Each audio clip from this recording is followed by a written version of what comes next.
Hey friends, welcome to my channel. So today we are gonna see, what if Naruto had one night stand with OPHIS? So before we start, check out my Patreon page for 18+ exclusive mature content. We will now proceed to the video. There would always be a price to pay, regardless of the outcome, good or bad. Power saved lives and could elevate people to new heights, but it also corrupted them. Money granted prosperity but often lead to unfinished business. Every decision made by anyone who has ever lived came with its own share of consequences and rather hefty burdens. There was no such thing as a perfect choice or outcome in this or any other world. It did not matter how prepared you were, or how strong or smart. The costs would always outweigh the glory. As there would always be something that needed to be given up in order for one to gain. Such was the nature of living. When he was unceremoniously thrown through time and space, his body being very painfully pulled apart with every second that passed, he really thought it was the end. Then he woke up here in this new world. Alive, but different. He vaguely understood it was still him underneath all of the freshly formed skin, and that at the same time, it wasn't. Memories that weren't his own, at least he didn't think they were, ran through his head. Urges previously never experienced now beckoned to him. Places he could not remember ever seeing before but felt as if he had already visited flashed before his very eyes. Dozens upon dozens of different faces and people, some familiar, too familiar really, and others completely unknown to him. Even then he still felt as if he knew them well. It was a rather surreal experience to say the least. Like remembering a past life. Then he realized he had horns, and that no longer did the multitude of voices that once occupied his mind chat to each other from within the deeper parts of his psyche. It was strangely quiet in his own head now, and that honestly saddened him a bit. He remembered the war from 9 different perspectives. He remembered the sage, both meeting him for the first time and calling the deity like man father, from 9 different perspectives. He remembered years passing, hundreds of them in fact, a far cry away from the 17 years of life he had originally experienced. And then suddenly, as if all at once, it made sense to him. And despite knowing that he should have felt saddened, crushed even, by the knowledge that all 9 of the tailed beasts were now gone, never to return, having sacrificed all they ever were and would be so that he could survive. He didn't. Whatever remained of them was a part of him now, and that included their final thoughts in those last chaotic moments. To allow him's elf to wallow would have been an insult of the highest order. They gave him another chance at life, a gift he didn't think he'd ever be able to repay even if he had the chance to do so. They willingly gave their lives for him. He shouldn't have felt guilty at all. At least not with this kind of understanding. It was more than just surprise and sheer grief that slowed him down in the beginning, however. For the first couple of months upon his arrival in this new world, he struggled with a lot of different things, survivor's guilt among the top of the list. What truly manged to bother him the most, however, was that he was not even sure who or what he was anymore. Was he really Naruto Uzumaki? Or was he just the scattered remains of a bunch of different personalities, all hastily meshed together, with his own in a last-ditch effort to avoid certain death? Through you we will live. Thank you for acknowledging us as something more than beasts. We hope you find happiness. Naruto Uzumaki was still there on the outside. He still had his father's hair and eyes. He still had the marks on his cheeks that would forever link him as Kurama's partner and container. All in all, take away the WLY sprouted horns and he was pretty much the same person in terms of appearance. Now power-wise, there was the major difference. Where his chakra was comparable to an ocean before, now it felt almost bottomless. It was a bit off-putting at first, were he to be honest. The sheer power he could feel lurking underneath his skin was unbelievable. All of the tailed beast's collective skill and knowledge was a part of him now. What's more, is the fact that it felt so natural. Just like Shukaku, he could bend sand to his will. Like Son Goku, he could warp his body into an armor of pure magma and create volcanic eruptions on a whim. He could sprout wings and tails and run faster than ever before. Hell, when he first attempted to channel a regular Rasengan, it blew his entire arm clean off. A testum, only to just how potent his chakra had become. Seconds later and he was flexing his newly sprouted appendage with something akin to astonishment while watching his old arm dissolve away into nothing. He greatest change undergone wasn't in his strength or appearance though. No, the greatest change was in his mental state.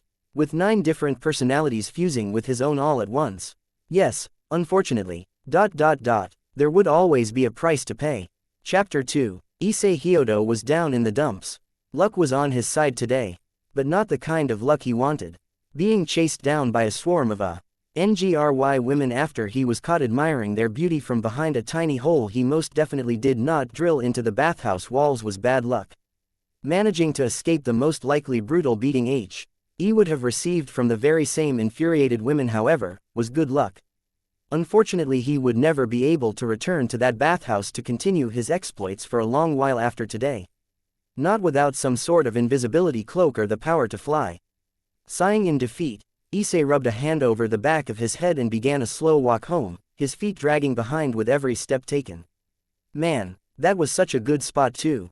All of those girls had huge, supple, perfect breasts. He would have to search low and high for a new place to peep at. School didn't start for another 2 weeks, and without the girls' locker room he was practically running out of prime locations. Unacceptable. As he walked, Issei prayed to whatever god was out there that he would find a solution to his problems soon. The books he kept underneath his bed were nice and all, but they were nothing compared to seeing the real thing in action.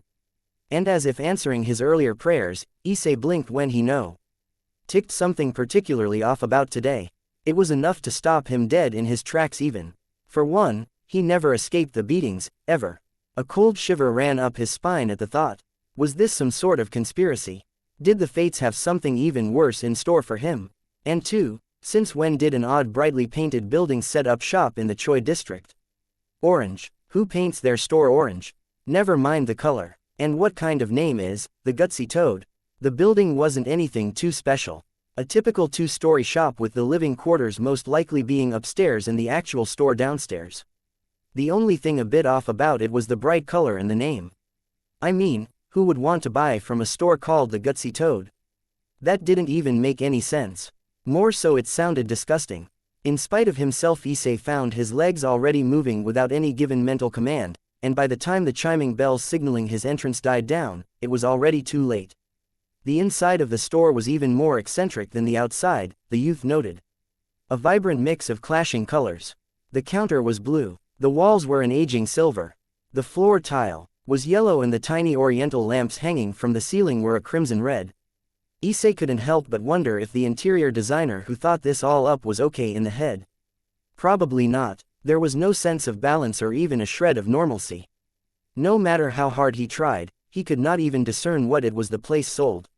Even with all of that, however, he did not feel partial. If anything, he felt at ease here.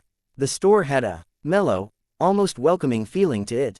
His thought process was abruptly cut off when a deep baritone echoed from almost out of nowhere and everywhere at once. Ooh, a customer. I'll be right there, sir. Issei deadpanned at the audible sound of things falling and crashing, followed by annoyed grunts and a string of curses.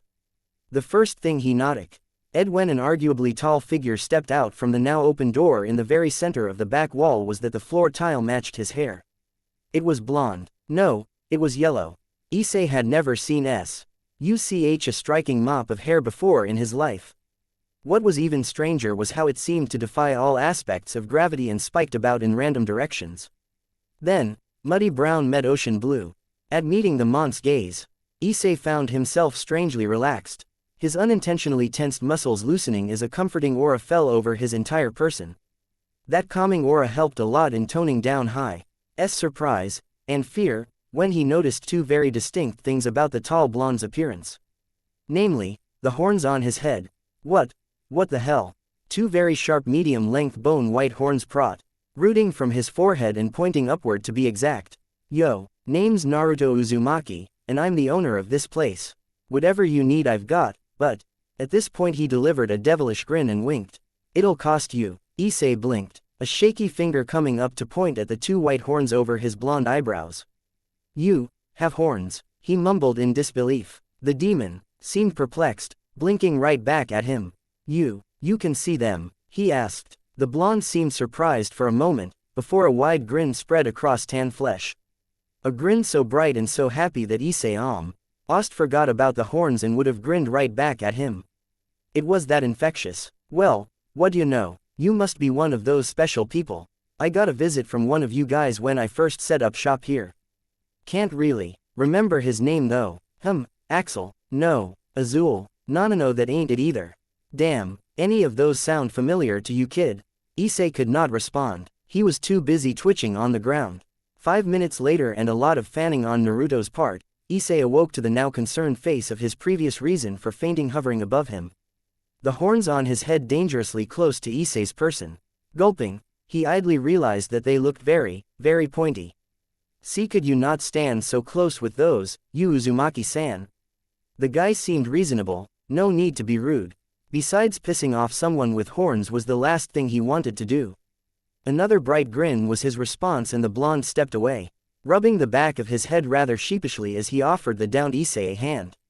Sorry about that, he started with a light chuckle.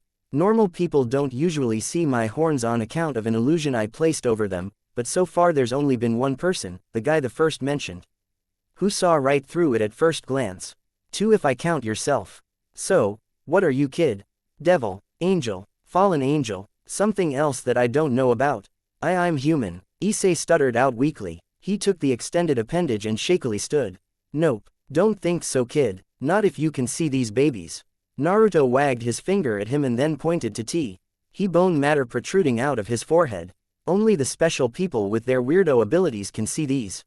That, or you're another dimensionally misplaced shinobi like myself who can break very detailed genjutsu. But the odds of that are slim. He suddenly leaned down and leveled the boy with a narrowed glare. You're not, are you? Issei shook his head nervously. Great, because then I would have grilled you to death. I mean, you don't even have any chakra. This guy was ridiculous. Devils, angels, dimensionally misplaced shinobi, what the hell was he talking about? Issei's head began to pound from all the seemingly useless and insane dribble spewing out the older mon's mouth by the second. Wait, did he say grill to death? A- as in, kill me. That's it, he was out of here. Without even bothering to respond, Issei took a deep breath and steeled his resolve before promptly turning around and walking off. He blinked once and then the blonde previously behind him was now suddenly in front of the only exit with that same grin spread across his face. Oh no you don't, he said, people only find this place when there's something they desperately need, and when you step in here I gotta help you find that something. In return you'll owe me a favor. That's the price you pay, kid, so cough up. What is it that you want, and how can I, the great and most righteously awesome second sage of the 6 paths, Naruto Uzumaki, help you to get it? A dream, yeah, that was it, this was all a dream. That explains why he didn't get the life beaten out of him by all of those girls and why there was some crazy weirdo asking to fulfill his desires striking an incredibly awkward pose. Alright, if this was a dream, then he supposed had no choice. Clenching his fists tightly and bracing himself, Issei took a deep breath and opened his mouth wide before shouting his want with all the passion he could muster. I want a harem, I want to be surrounded by beautiful buxom women that will cater to my every whim. I want to wake up next to boobs. I want to see boobs. Touch boobs. Worship boobs. He blinked, and braced himself for a rude awakening.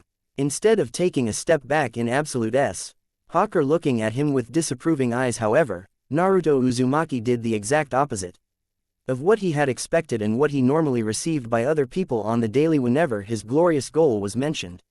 Naruto grinned such a massive grin it looked like his face was going to rip into two, and then promptly soared over him and dived behind the counter, seemingly vanishing. That was the only explanation. The blue wooden counter was only about waist height to him. Someone of Naruto's stature wouldn't be able to hide so easily behind its tiny frame. What the hell is going on here? Was about all Issei could manage. What kind of dream was this? Why wasn't he surrounded by beautiful, buxom women like all the previous ones? I'm back, the man called Naruto cried, suddenly coming out of the back room again. Issei didn't even bother to question how. Instead he chose to shift his attention to the small stack of books in his hands, 12 of them to be exact. All colored a bright orange, much like the store, much like the blonde himself. Books, not just books, he winked. This my boy will teach you how to achieve your ultimate goal. The man who wrote these was a legend where I'm from. A super mega ultra class pervert who mastered all the techniques. These 12 volumes are his legacy, a collection of his vast and powerful knowledge. Issei couldn't help but be awed by them. Read them, study them, and you will understand. Look underneath the underneath and find the hidden wisdom. They are yours now, take good care of them. Like a god delivering divinity to his people. Naruto placed the stack onto Issei's quivering and outstretched hands. Already the teen could feel the sheer aura radiating from these books. It was overbearing, overwhelming, suffocating. It was too much, he couldn't take it. Thank you, Uzumaki-san. It was all he could manage. The blonde smiled gently down at him. Please, call me Naruto. Hours later and Issei's parents would find our son sprawled out over his bed with blood still gushing from his nose and a heated blush over his blissful features. The sad part was he had yet to even get past chapter 1. The week would pass for Issei Hyodo as it normally would, although with the added benefit that he did not need to peek anymore. His already tarnished reputation would remain just that, tarnished, but it would sink no further. It never helped that his excessive infatuation with the female form lead to his peeping and as a result, a low popularity with the girls he so need to peek anymore, you ask? It was quite simple really. Those books were a goldmine, a sanctuary, a nirvana. The level of detail, the vivid fluid descriptions, the immersive characters and engaging dialogue. It was amazing, breathtaking even. He found himself staying up all night after night reading chapter after chapter. Issei had already read the first 4 volumes 3 times just to make sure he was properly prepared for the next installment. In retrospect, he did muse that on the fact that Naruto and his weird store weren't just a dream, but who cared? He had these books now, which is why every day he would dedicate an hour to finding that bright orange store again in order to properly praise and thank Naruto Uzumaki. Only to realize that it had all but disappeared, gone entirely like it had never been there in the first place. It brought Issei to his knees out of sheer frustration by the end of his search. For a time he even wondered if he was somehow slowly going insane. Thankfully it seemed his sanity was intact, because exactly a week later, Issei had found the gutsy toad in the very same Choi district. Like it never left. Did it ever leave? Issei figured it was best not to dwell on it. Gulping, he chained his bike to a post while internally wondering how he missed a bike rack the first time over and stepped inside. The familiar chiming infiltrating his ears as he walked in. And there he was, the owner and proprietor of the store grinning brightly at him, looking as if for all the world like he expected the visit. Yo, pervert-kun, how have you been? The casual way the blonde greeted him somehow irked the dark-haired teen to no ends. Oh, why do you look so mad? Issei didn't bother to contain his groan. You weren't here before. I know you weren't. He paused, his muddy brown orbs widening slightly. Please tell me you weren't. Naruto blinked. I've been here the entire time, pervert-kun. In fact I saw you just yesterday riding around on that bike of yours. You looked pretty angry too. Issei dropped to the ground once more, twitching lightly and very much unconscious. Another 5 minutes of fanning and the teen awoke to his limp body laying on a soft red velvet couch. Where did he get the couch? Oh goody, you're up. Naruto stepped out of the same center door in the back wall holding a plate of food and wearing an orange apron with black swirls over it. I made you lunch, we got a lot to talk about, pervert-kun. Issei Hyodo. My name isn't pervert. He trailed off while glancing up to look directly at the blonde. As soon as he made eye contact, that same familiar feeling of calmness swept over him. Naruto grinned brightly as he made his way over and nodded, placing the plate of food over the small table in between them. Where did that table come from? All right, Issei, I want you to eat. And listen intently, while I explain some things to ya. Nodding slowly, Issei hefted himself into a sitting position and reached out to grab the arguably delicious-looking spread before he blinked. Realizing that the blonde was now leaning back into another similar couch as the one he sat on with that same grin spread over his face. You know what, he wasn't even going to bother anymore. Did the books help quell your lust and teach you some important lessons? At his eager nod, Naruto thumbed him up. Excellent. Then my part of the deal is complete. I've helped start you on your way. Always remember, the first lesson is learning to control and properly channel your urges. He explained sagely. Now you must fulfill your end, that is if you want it to end here. Fuffle mhy shend. Issei repeated with a full mouth. Naruto nodded while lazily chopping the teen over the head. Don't talk with your mouth full. Even I don't do that anymore. As for what I mean, it's very simple.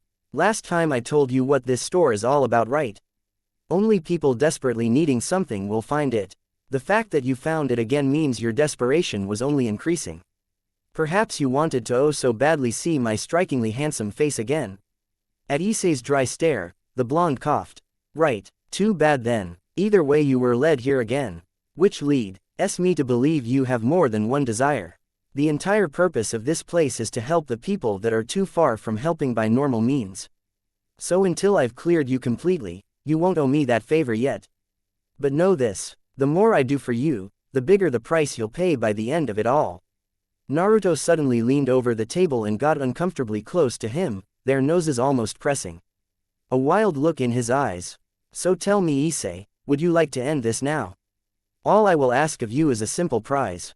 I want a magical girl action figure in mint condition. Give me that and you'll never see me again. If not, then I will offer you more than your little heart can ever desire, but what you'll end up having to pay may be too great a risk in the end. The dangerous aura that had gradually started to build around the blonde suddenly disappeared and he grinned. So, what'd you say? Issei swallowed the lump of food that lay forgotten in his mouth in all the dramatics. Ching the bowl of rice in his hands down with shaky hands. He considered his options for a moment. You made this place to help people, he repeated warily. It was already too obvious to him that this was no normal store. Naruto nodded in response. When I took a rather painful trip through time and space, I ended up here. Realizing that I was in an entirely new world, I immediately adapted. I traveled for a year, visiting a lot of the new places until I ended up here in this city. Gotta say, so far this has been my most interesting stop. Shaking his head at his own ramblings, he returned to his previous point. Anyway, I made this place with one purpose in mind. If I can't do what I was going to do in my old home, then I might as well try and help the people of this world out in my own little way. Then I realized, I have horns now, and people here don't have chakra like the people back home. So I had to keep everything very hush-hush or risk starting a huge war or something. I only appear to those who really need it. Issei didn't know how to feel about that. Was he really that pathetic that some sort of supernatural helper had to appear before him and help him out? Yeah, that sounded about right. You're very open about all of this, you know. Issei said rather dryly. Naruto only shrugged. If you say no, then the second you give me what I want and leave, all of your memories of this place will be gone. You'll keep the books, of course, only you'll have the vague feeling that you bought them somewhere along the past month instead of getting them from here. If you say yes, well, he grinned like a shark. Just know I'll be watching you, and even if someone is dull enough to believe your explanation of me, I'll just kill you both. Issei shivered at the cheerful way he said that. So, what's it gonna be? Issei stared into those deep blue eyes once more as he thought things over. The smart thing to do would be leave right now, no excuses. This guy sound dead serious about the killing, and something deep inside of him believed he could do it. Oddly enough, Issei idly wondered exactly why he wasn't freaking out as much as he should have been right now. Quote, what do you usually take as compensation? What sort of favors would you be asking of me? Naruto placed a hand under his chin and hummed. Well, like I already told you, if you leave now, all I want is a magical girl action figure. Mint condition, mind you. Normally I just ask for whatever is interesting to me at the time or catches my eye. Of course, the more you ask of me, the bigger that something might be. Issei suddenly found himself having to ask the more dangerous question. And if I can't get a hold of that something, what then? The grin over his face was bright and jolly. A stark contrast to his next words. You'll be in debt to me. Which basically translates to you becoming my slave until I feel in full. You'll leave behind all you know. Your family, lover, friends, and all material possessions you hold dear, and follow me until the day you die if need be. And believe me, I can make that happen. Issei gulped, his eyes marginally widening. That was quite the price to pay. Now I'll ask you again. Issei, what's it gonna be? He should leave now. There was no other choice. He'd buy this lunatic his stupid magical girl doll action figure and then wash his hands of this insanity. At least, that's what his brain was saying, but his heart, and his libido, suggested differently. This guy had powers. Strange, weird powers. And horns. What if he really could help him start his harem dream? A chance like this was a once-in-a-lifetime opportunity. Could he truly call himself a man if he denied such a proposition? If it would possibly help fulfill his ultimate goal, then should he not be ready to sacrifice everything for it? He could call himself no less than a coward if he backed away now. Yes, even if he failed and became a slave to this blonde demon, he had to try. His entire body shivered as he hesitantly raised his eyes to meet Naruto's. I'll do it, make me into a harem king. Naruto couldn't help but crack the first legitimate SMI. Since his first meeting with the perverted teen. The fire and dedication behind those chocolate orbs was unbelievable. If he could mold that, channel it towards something else besides his perverse fantasies, then this boy would become great. Even among those special people, no doubt about it. And he would have a front row seat to it all. Perhaps this new world wouldn't be so boring after all. With a wide grin, Naruto outstretched his fist and waited patiently for Issei to act. You remind me of my old master. You could have rivaled him in the art of the pervert. That's saying something too. Since he wrote all of the Makeout Paradise volumes. Issei suppressed his shock at that tiny tidbit of information. You gave me your master's books? He asked cautiously. Naruto grinned in response once again, idly waving him off with his free hand. Issei was already growing used to his antics. I have thousands of copies, kid, you can keep them. There's plenty more where those came from too. The ire behind Issei's eyes only brightened at that, and he instantly brought his own fist up to meet Naruto's. Alright, I'm fired up now. There was no turning back, this was his ultimate choice. The beginning of his surefire ascension to haremhood. If only he would have waited till school started, he might have had an easier time accomplishing his goal that way with what was to come. Either way, his prayers had been answered. By a shady, horned blonde guy who thought he was a multidimensional traveler. Chapter 3. What a beautiful day. Naruto flipped the closed sign in front of his store to open and then grinned triumphantly. Placing both hands over his hips as he relished in the sunny afternoon glow. Reminds me a little bit of home, that it does. He completely ignored the fact that having an open-closed sign was pretty much pointless on his part, due to the fact that his store only ever appeared to a certain type of people, and only if he willed it. Of course, if anyone ever asked, he would always argue the fact that it was all a part of the image, and that despite not really selling anything per se, it was still indeed a shop. Plus he was more than happy with it just the way it was. This bright orange two-story beauty, it was his pride and joy. There were dimensional storage seals everywhere, and with the help of his newly found absolute control over the creation of all things, making the place was a total breeze. A couple of shadow clones to help paint and decorate, and in less than a day the gutsy toad was brought to life. Idly, he mused on how disgusting the name sounded. Not like anyone would notice.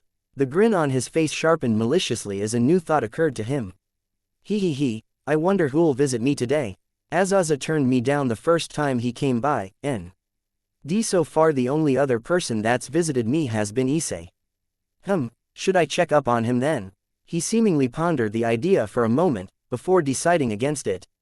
Nah, I'll leave him alone for now. He's still gotta finish all of those books before we move on to the next phase. Anyways, although it seemed he was now rather short on ideas. What to do? As he pondered on his next course of action, Naruto noticed quite the peculiar sight from the corner of his eye. For a moment he only stared ahead at the old wooden fence across the street from his store. I knew animals were sharp, but this ain't right, he mumbled aloud to himself while scratching his chin in wonder. Was he perhaps getting soft? Bah, that was preposterous. He'd never been stronger, that couldn't be it. So then, why was there a cat sitting atop that same fence? Not unusual in the slightest, mind you. However, the fact that it was seemingly looking in his general vicinity, no wait, it was definitely somehow looking in his general direction, that was very unusual. In fact, if he didn't know any better he would say it was staring directly at him. Could that cat see him? Perhaps he was just being paranoid. Yeah, that had to be it. Nodding to himself, Naruto grinned brightly as he figuratively dusted off his worries. There was no other explanation. Really, how silly of him. All he had to do now was move a little to the left just to prove his point, and the cat's eyes followed him. Okay, so that black cat across the street could see him. The cat was desperate. For what? Tuna, was he really getting soft? Glancing at his surroundings to just make sure that it wasn't looking at anything else, Naruto turned his attention back to the animal and shrugged. Deciding on taking a knee so that he didn't look too intimidating to the animal before softly patting the ground in front of him. Here kitty, come on over. If you can see me then you deserve a treat. Making sure to tone his voice down, he clenched his fist for a split second before opening it again. The cat's tail immediately perked at the sight of the tiny treat that appeared in his hands. Excellent, I see I have your interest piqued. Come to me kitty and be rewarded. The black cat didn't hesitate. In one graceful leap, the agile feline cleared the entire span of the wide road within seconds, landing without sound.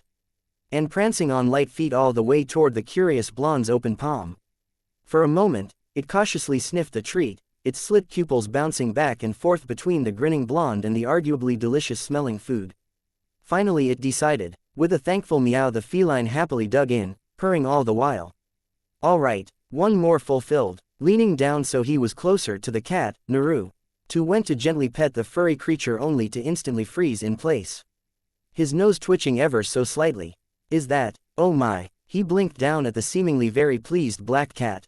For a moment his expression remained unchanged, before a slow grin spread across his features. How very curious. You're a funny little kitty, aren't you? All right, I don't have much of a choice then if that's how it is. Standing to his full height, Naruto snapped his fingers and in an instant the man and the cat were inside of his shop. If the animal seemed put off by the sudden change in setting, it didn't show it. Instead it merely stared up at Naruto's much larger body with what resembled a smile. You know, if cats could smile. Since you can see me, that means you're no normal fuzzy kitty. I can smell weird stuff coming from you. And last I checked kitties were not sage material. Unless I missed something, in which case then I apologize for insulting your talent. The blonde bowed, his head dipped low in a genuine show of apology. Now then, to explain the purpose of this place. My name is Naruto Uzumaki, the second, but still just as awesome and most definitely better than the first, sage of the 6 paths. That probably means nothing to you, but who cares?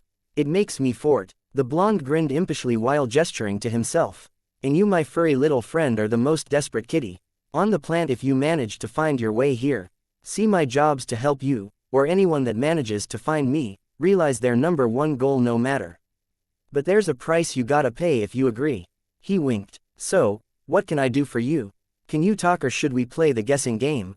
Oh, if we do, can we play charades? The cat blinked once, twice, and then meowed. I see. He nonchalantal. Why shrugged his shoulders. I apologize for wasting your time then. Come back if you change your mind though, that is if you can find me again. Naruto then waved goodbye and snapped his fingers again. In an instant the cat found itself back on the sidewalk. Only this time there was no bright orange shop and no weird blonde guy talking to himself standing outside of it. It blinked slowly, then it ed and made its way toward who knows where. A faint, "Bye kitty sage," echoing in its ears. If cats could smirk, the same black cat would most likely be doing just that right about now. Sir Lucifer, formerly Grimori, was 2 things primarily: a man of peace and a survivor of war. As a known hero of 2 massive and bloody battles of legendary proportions, as the current Lucifer and leader of the New Devil faction. And as the wielder of destruction itself, he was greatly revered and respected by all. The Crimson Devil is what they called him, courtesy of all the blood he spilled during his long history on the battlefield. Devil, angel, and fallen alike, he had seen and done much in his lifetime. The slaying of him, the destruction of the original hell, or the underworld as it was called and its reformation into a bustling modern city, albeit one for devils. He had seen all of that and much more in his time. Sir had practically carved his name not only in history, but its very roots. Needless to say, there wasn't much that could manage even a single raised brow from him nowadays. So, you're saying this human has enough power to blanket the entire city the first time he came around? Can seemingly alter space and time at will, and is offering to help accomplish people's goals if they're desperate enough to find him.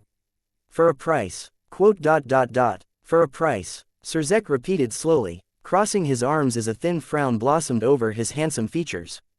Of course, and you're sure he's human? Azazel nodded while absent-mindedly stroking his goatee. Most of him is, at least. He's not another god, he's no angel. And he ain't a devil. Not fallen either, or else I would most certainly know more about our mysterious little guest. TCH, really, this is all so annoying. Peck. Yuliar twinkle appeared in the former general's violet eyes after he said that. But I can't say it's not interesting. Wouldn't you say so, Lucifer? It even took me a while to locate the kid at first. I could only go on so much, and even then I felt as if he let me find him. Sir sighed at his old enemy turned accomplice's explanation, filing most of it away for a later time. Do you think I'd be able to locate him then? The Grigori leader shrugged. Who knows, maybe, all you probably have to do is channel that major cis-con problem of yours, that's desperate enough for you to see the store. In fact, I'm sure of it. Surzek didn't even look taken back at the obvious insult. Ah, he sighed blissfully, a blush adorning his cheeks as he spoke. I wonder how my lovely Rias Tan is doing right now. Maybe I should send more gifts.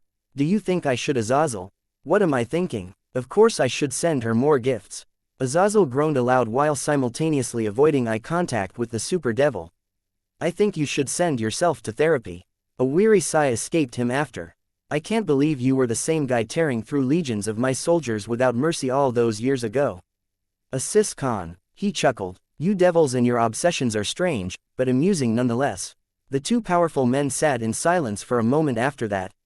The tiny coffee shop in Wick they met in every month or so to discuss private matters wasn't as busy as usual. Azazel noticed. That was good for them. More privacy that way. Unfortunately their food had yet to arrive. That was not so good for them as he was pretty hungry. Surzek took this moment to ponder on the more important question dwelling at the forefront of his thoughts. Reality warping, huh, to what extent? He asked. The guy made me think I was going crazy. At his opposite's rather bewildered stare, he sighed again. Seriously, the kid would be leaning back on a recliner 1 second, I blink, then it's gone. I didn't even feel him do anything, and that's the scary part. If that he really wanted to, he could have easily killed me back there. So all in all, I'd say pretty damn good. That was worrisome. A sacred gear perhaps. Azazel crossed his arms over his exposed chest and leaned back onto his chair. Maybe, but I highly doubt it. The kid wasn't really about hiding much. If he had one, he would have blabbed off about to me when I first met him. Unless he was just messing with me the entire time. Cheeky little shit, he muttered. Surzek blinked while internally fighting down the urge to sigh. Elaborate, if you will. Azazel brought his hands to his forehead and rubbed them slowly, fighting back the coming headache at the thought of it all. He supposed he was taking a moment to compose himself before explaining. If I remember correctly, he told me he was from another dimension or something along those lines. Got booted here after a huge fight. The super ultimate final battle, with the primordial god of his world for the fate of all mankind, to be more exact. In the end, he sort of won, those are his exact words by the way, and then got tossed into a rift at the very last second and chucked around the fabrics of time and space like a pinball before ending up here. Surzek blinked once more, slowly attempting to process what he'd just heard. After a moment he spoke up. Do you think he met them inside of that time-space rift? The Grigori leader groaned even louder. Oh, I pray he didn't, and I'm not even allowed to do that anymore. The kid is a nut job. Couldn't even keep himself on track for jack shit. He's even more airheaded than Gabriel, and let me tell you that is saying something. Surzek thanked the waitress that brought the two men their orders with a kind smile. Taking the chance to verbally apologize for his friend's rather frantic cries, and then waited until she was long gone before pressing on further. Do you think he's a threat? He asked calmly while taking a sip of his coffee. Do you think we could eliminate him if it came down to it? Azazel looked to be in deep thought for a moment, all traces of his earlier annoyance gone, before he responded in a somber tone. Is he a threat? No, at least not at the moment. That much I can safely assume. He could be later on down the line if he gets involved with the wrong faction though. No way around that. As for his strength, I'm not too sure. The leader of the Fallen paused for a brief moment, as if weighing his next words. I honestly would prefer it didn't come to that if at all possible though. I've had enough fighting as it is. Quote. Surzek gave a stiff nod while inwardly analyzing Azazel's words to the letter. Was this boy truly that strong? Or did Azazel just really not? No. Either way, both left a nasty feeling in his gut. A powerful unknown like this one could either help their cause greatly or be used to secure its destruction. He hoped it was the former and not the latter. What did you say his name was again? Azazel smirked lightly. Naruto Uzumaki, the self-proclaimed second, but way better than the first, sage of the six paths. He blinked suddenly. Oh, I almost forgot too. If you decide to go looking for him, just remember this, he's got horns. You can't miss those, trust me. Surzek pursed his lips. Ah, horns. Yo, pervert-kun. Long time no see. Issei exhaled. A deep sigh as the now familiar chiming down dice stop calling me that. He responded rather sourly. Naruto merely shrugged. It was the truth though. It had been 3 weeks since he'd last stopped by, which brought him to a different question. Anyway, why was it so much easier to find this place anyway? Issei curiously inquired. Now every time he rode his bike home through the Choi district, the neon orange store was always there. In the same spot day after day. Unlike before, he could even see Naruto waving at him from behind the windows of the brightly painted shop every time he passed by. That same wide grin spread across his peculiar features. What was even weirder was the fact that whenever someone caught him nervously waving back at the horned blonde, he'd get questioning and rather confused glances sent his way, as if he was waving to them or to nothing at all. Yeah, it was strange all right. Well, now that you've made an official contract with me, you can come here whenever you like.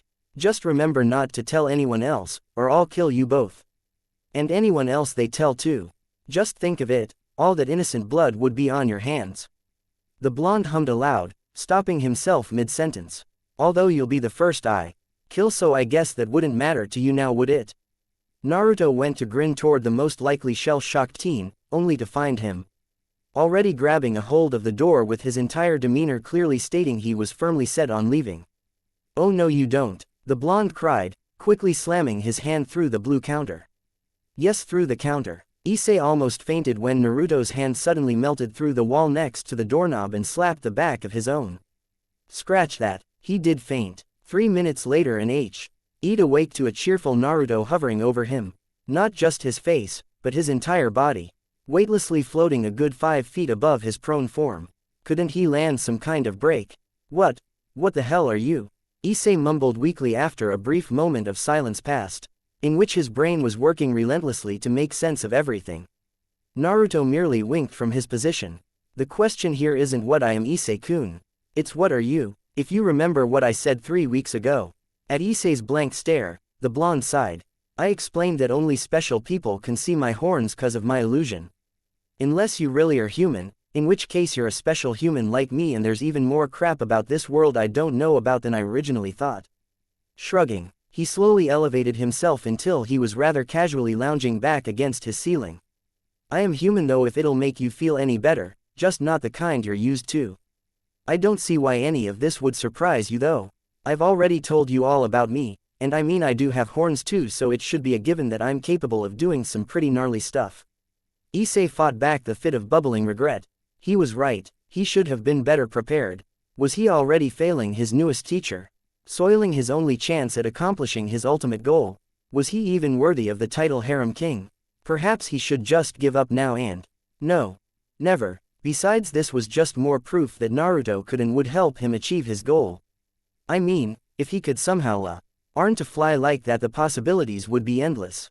A bright blush seeped over his pale skin at the thought of it, one that drew an amused smile from the upside-down blonde. When he locked eyes with those cheerful blue orbs, the same comforting and familiar sensation overcame him. Slowly but surely his worries faded away. So, Naruto began while idly glancing at his nails. What brings you here today? Ready to take the next step? Or do you want to give up? Issei shook his head slowly. No, I actually wanted to tell you some stuff. Oh, Naruto floated down to his level and motioned for him to continue. Good, 'cause you can't give up anyways. Anyhow, I'm interested, so shoot. Well, firstly, I finished all of the books. They were... Issei paused as he searched for the right words. Magnificent. An even brighter blush streaked across his face at the mere thought. Naruto nodded as if expecting such a response. Of course, you'll come to understand my master was years ahead of his time as you progress further along. I'm assuming that wasn't what you wanted to tell me though. Issei snapped himself out of whatever fantasy he cooked up in his perverted head and nodded. Yeah, you're right, actually. I just started school recently and, What school? The blonde interrupted. Kuo Academy, he responded rather warily. Lying to Naruto would serve no purpose, he could already tell that much.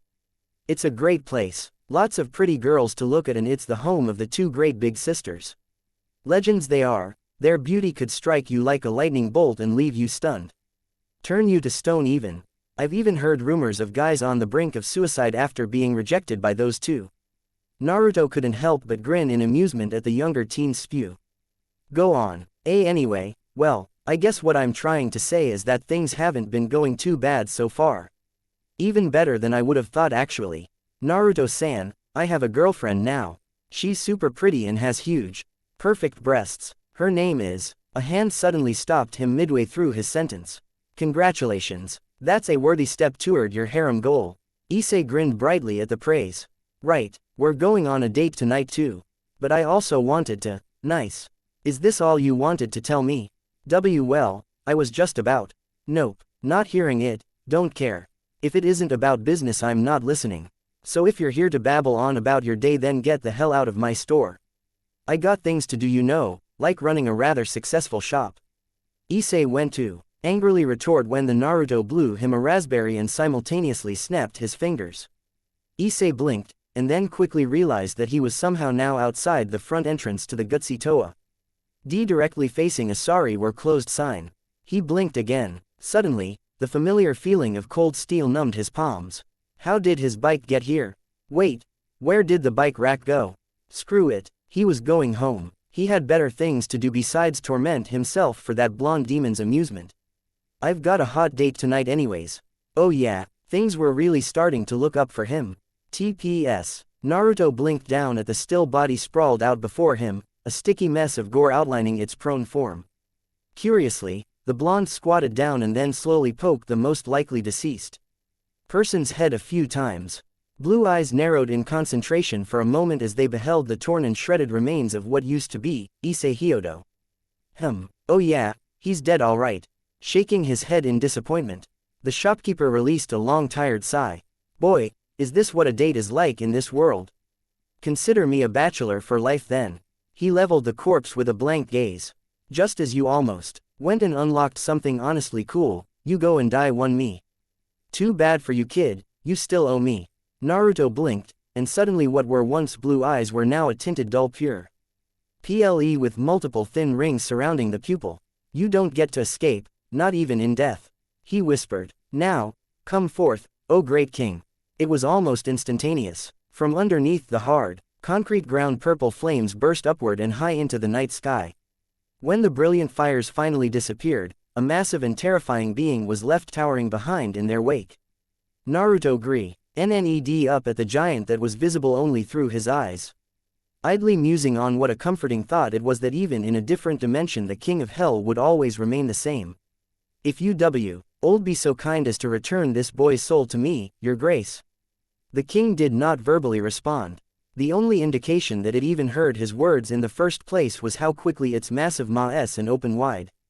From the endless darkness within, a single blue soul was spit out. The radiant orb shining brightly as it gently fell toward the grinning blonde. Naruto happily nodded to himself. Thank you as always. He then eagerly waved goodbye as the massive deity returned to wherever it first came from. What a swell guy. Grinning, Naruto shifted his attention to the soul that was now slowly melting into Issei's prone form. It took a few seconds for it to fully disappear, and when he was sure the soul had successfully merged with the body, Naruto placed a single hand over Issei's back and sent a pulse of his chakra to act as a crude variation of shock therapy. Only half a minute later and the previously dead Issei's heart thumped. Success. Alright, all in a day's work, now I just need to. What the hell did you just do? Exclamation mark quote. Naruto was suddenly made very aware of the two pairs of eyes that were quite literally glaring daggers his direction. How in the hell did he miss those two? Seeing as the fuming redhead and her taller friend looked about ready to skin him alive. Naruto did what any sane man would have done in his shoes. He apologized and admitted to his mistake. Whatever it was. My bad, was I not supposed to do that? Chapter 4. When Issei next awoke, he quickly realized three things. 1. He was alive. 2. He had no idea where he was. 3. He really didn't like the wolfish grin that threatened to split Naruto's face. Glancing about at his surroundings, Issei realized he was in a desert, a seemingly endless one that stretched on for miles and miles as far as the eye could see. Strangely enough, it wasn't all that hot despite the fact that he was standing in the middle of a desert of all things. How did he get here? He had no clue, but he did have he gnawing suspicion he was about to rather unpleasantly find out. Uzu, at Naruto's narrowed glare he quickly corrected himself. Naruto-san. The blonde grinned once more and nodded happily. This guy, where are we? Or more like, how am I alive? Across from him, Naruto placed both hands behind his head and kicked back, his feet levitating a few inches off the ground as he laid back mid-eye. Before choosing to answer the nervous teen. We are currently in a pocket dimension I created last night. As for how you're alive, it's simple. I just brought you back to life once I found you laying in a pool of your own blood after your date. Weird date by the way. You brought me back to life. Issei repeated slowly. Naruto nodded as if the two were discussing a common everyday occurrence, like the weather. Yup, imagine my surprise when I feel the little connection we made suddenly vanish. So I thought to myself, there could only be one logical explanation. Your date was actually a FA. Yen angel in disguise who wanted to kill you because you could have possibly posed a threat to her and her leader's plan of conquest. She probably stabbed you with some cool light-based weapon that I can't for the life of me learn how to use, and then left you for dead. He explained, all the while still grinning brightly. Issei blanched. Fallen angel, he mumbled weakly. Weren't those just a myth? Another thought immediately stuck him. So then, I really did die. Naruto nodded. And Yuma-chan, she really did kill me. Another nod. Issei immediately dropped to his knees, his eyes wide and frame visibly shaking. Flashbacks of the prior night suddenly bursting to the forefront of his mind. He remembered sweet, innocent Yuma. His first girlfriend and quite possibly the only girl who wasn't his mom that actually paid him any attention. He remembered her shedding her human skin and turning into an arguably even more attractive version of herself, only with a rather skimpy outfit and black feathered wings. Apparently, they weren't. She smiled at him like the devil itself, and next he knew, he felt cold, his body unresponsive as it plummeted toward the hard ground. Her last words were a bit of jumbled a mess at the time, but he could still remember most of what she said to him in his supposedly final moments. I apologize, perhaps, sacred gear, could have lived. Pathetic. Pathetic. He was pathetic. Issei's open palms dug at the sand underneath his fingers as he clenched them into tightly wound fists, tears dripping down his cheeks and staining the pale sand below him a darker hue. How could he have been so stupid? Things were getting better. Yeah, right. If anything, last night proved that it was only getting worse. By all accounts and purposes he should be dead right now. None of that now. Issei perked his head up and vehemently glared toward the still grinning Naruto, who was wagging a finger his way. You're about to have even by GGER problems to worry about in a second, kiddo. That cocky, deluded, insane bastard. He reels him in with a bunch of lies. Scares the crap out of him. Forces him into some kind of deal. Threatens to kill him and anyone affiliated with him. Throws him out of his store, and now he has the audacity to, wait, bigger problems. As if reading his mind, Naruto extended a single finger. What happened next was a blur. Issei briefly registered something flying past him at untraceable speeds before an explosion literally shook the very ground he stood over. If he couldn't feel any winds before, the teen certainly could now. His dark brown locks flayed wildly as sand kicked up around him. A single bead of nervous sweat fell from his brow as the second year inched his head back to assess exactly what had just happened. A pillar of hot white energy was slowly dissipating into nothing, leaving behind a crater the size of an entire city block in its wake. What the fuck? Naruto's voice snapped him from his stupor. What's going to happen next is simple, Issei-kun. There was a definite reason as to why that grin made him feel so uneasy. I visited your attacker last night after resurrecting you, and I made them explain to me exactly why it was they so haphazardly decided to kill my customer. As it turns out, you're not an angel, devil, or fallen. You're just an unlucky human with something called a sacred gear implanted into your body. Naruto slowly unveiled a second, third, and fourth finger. Last night, in your utter desperation to live, you awakened a tiny fragment of that power. Enough to keep your soul in this mortal plane for just long enough so that I could retrieve it from my old pal, the King of Hell. Although it wasn't enough for that power to fully manifest. But lucky for you, I have a rough idea of what it's going to take. 4 tiny balls no bigger than a marble each formed at the end of each extended fingertip. So, now I'm going to try and kill you. Sounds fun, right? Issei paled. Oh, and remember to dodge. He didn't have time to protest or wallow in his earlier anger. He didn't even so much as blink before 4 tiny balls of concentrated energy that could easily evaporate him with a single touch were sent rocketing his way. Surzek sighed while resisting the urge to rub his temples. Okay, run that by your loving big bro one more time please. Rias Grimori mimicked her brother's action amidst the confines of the occult research club room and let out a long, frustrated sigh herself while absent-mindedly flipping her long crimson locks away from her face.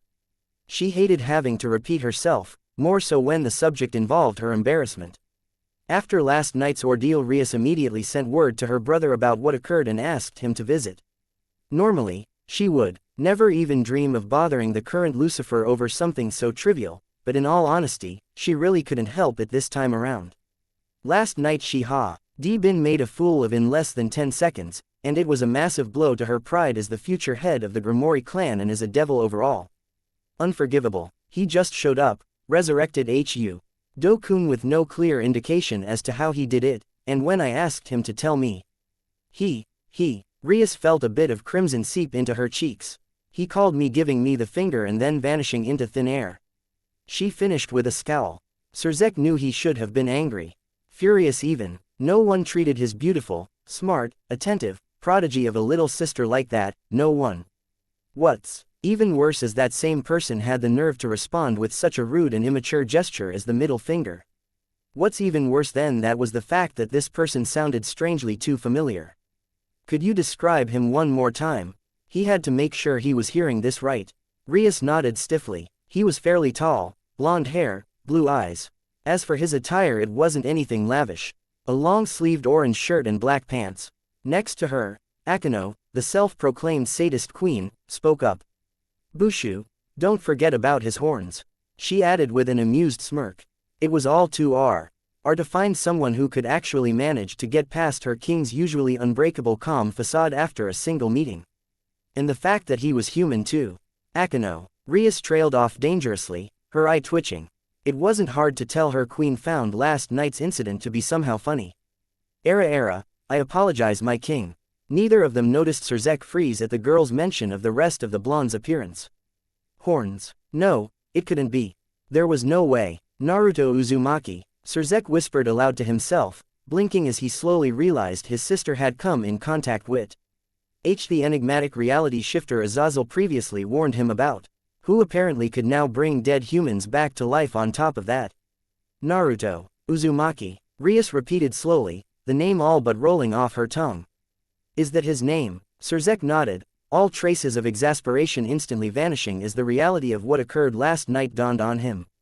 Yes, one of my contacts has recent LY informed me of a new presence that has taken refuge in this city. A strange human with the ability to warp space and time, a human with bone-white horns. The same one who stole your peerage member to be, if my guess is right. I can't help but wonder why though. You say this Issei Hyodo is normally pretty unremarkable and a hugely disliked pervert. She nodded in affirmation. We'd been monitoring him for a while now. Besides the fact that he had a scared gear inside of him, he was a remarkably plain guy. Bushu set up a barrier last night so that we wouldn't be detected, and when we were You're the crow that had been targeting him was gone. Bushu was going to resurrect Issei into her peerage as a pawn, or perhaps a knight depending on how much potential he had and what sacred gear. As she spoke, Akeno's smirk doubled in size. Before we could act, however, he showed up and released a burst of potent, but rather unfamiliar energy. The next thing we knew, Issei was alive again. Surzek hummed aloud at her words. Curious indeed, what could his connection to that boy be? The taller redhead mused to himself while Rias and Akeno listened on. From what I've been told, Naruto runs a tiny shop in which the goal is to grant the desires of anyone desperate enough to find him, for a price. It could be that Hyodo-kun managed to find his shop and entered into a sort of contract. It would most certainly make more sense than the man just randomly passing by and resurrecting the boy out of sheer kindness. That had to be it. Azazel described the blonde as being slightly off, in terms mental stability. A random act of kindness seems too far-fetched for someone like that. A shop that grants desires. Akeno repeated. That sounds rather interesting, to say the least. Rias nodded. Issei Hyodo does seem like the desperate type. I can't help but wonder, what price do you have to pay for his service, brother? The current Lucifer shrugged. No idea. There's a high chance E-boy hasn't repaid whatever his debt was yet, if he so casually brought him back to life. A more serious edge crept into Sirich's eyes. Rias, I'm going to have to ask you to let this one go. I don't know the full extent of what Naruto Uzumaki is capable of, but I No, the man has proven to be dangerous thus far. He saw the brief frown that formed over his beloved younger sister's lips and only intensified his glare. I mean it, Rias. The tone of his voice left no room for arguments.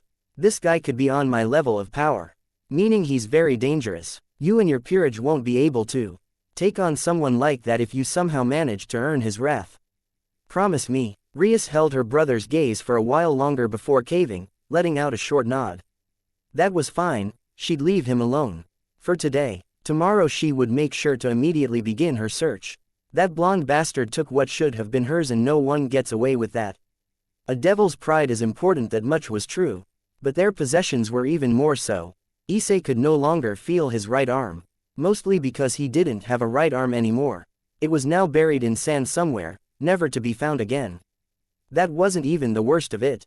For the past 15 minutes he'd be trying, and horribly failing to avoid every single one of Naruto's almost unavoidable attacks. The demon had yet to move from his original spot and was still only using 4 fingers to throw continuous marbles of doom his way. The vast desert surrounding them was littered with craters formed into the sand as a result of the non-stop onslaught. Issei didn't even have enough time to muse on the fact that his entire arm had been blown clean off and he was still somehow conscious before another volley was sent his way. Come on, Issei-kun. Is this all you've got? You're really going to die at this rate? You're fucking insane, was his horrified response. Everything hurt. If even one of those glowing white balls touched him, the respective body part would just vanish, disintegrate entirely.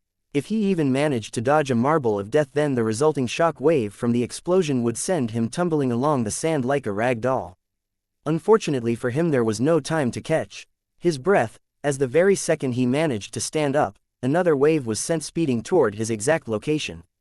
Naruto was now frowning lightly as he watched the heavily injured Issei sprint with all he had away from the incoming blasts, throwing himself out of harm's way, only for the force of the explosion to toss his withered form 10 feet from his original landing point. Why isn't this working? He mused to himself, waiting for the by now exhausted boy to stand again before shooting him with another round of his perfected dust release projectiles. Last night you almost lost control when that lady killed you. What am I missing here? Naruto hummed aloud to himself. Was he not giving him the proper motivation? But the threat of death was the ultimate motivation. It always worked for him, at least. Suddenly, a thought struck the blonde, and he couldn't help but grin. Slowly floating toward the still struggling to even stand Issei, Naruto stopped a few feet away and finally ceased his endless assault, choosing to instead retract 2 fingers until only his index and middle remained. I think I know what the problem is, Issei-kun. I'm not giving you the right motivation. You didn't gain that surge of strength from dying. No, that would be stupidly cliché. Issei for the life of him just wanted to die right now. Anything was better than this. Spewing a thick glob of blood from his parted lips, he managed enough strength to look up at the floating demon and glare daggers his way. You cough bastard. Why did you bring me back for this? Naruto only brought up his other hand and seemingly ignored the question. I usually don't use jutsu anymore. My chakra is too potent. And if I do use one, it ends up being really destructive. But man, this one always manages to bring a real smile to my face no matter what. His eyes seemed to glow for a moment, and Issei had to cover his face when a visible burst of blue energy sprouted around Naruto's silhouette. Prepare yourself, Issei-kun, for my signature move. Drangs, Naruto called out his attack in a rather dramatic fashion. Taju Kage Bunshin no Jutsu. Quote, the entire desert was clouded in smoke. Issei couldn't see, let alone breath from within the huge white cloud that suddenly overwhelmed him. That was until an invisible gust of wind swept it away. What the fuck? Thousands. No, more than that. Hundreds of thousands of copies of the same floating blonde took upon the endless expanse of the desert. All with the same grin, leering at him from miles and miles away. In that very instant Issei Hyodo knew fear. All his brain could come up with was every single one of those clones raising their fingers and raining hell down upon him. This was it. After just recently being reborn, he knew he was going to die again. Well, what do you think?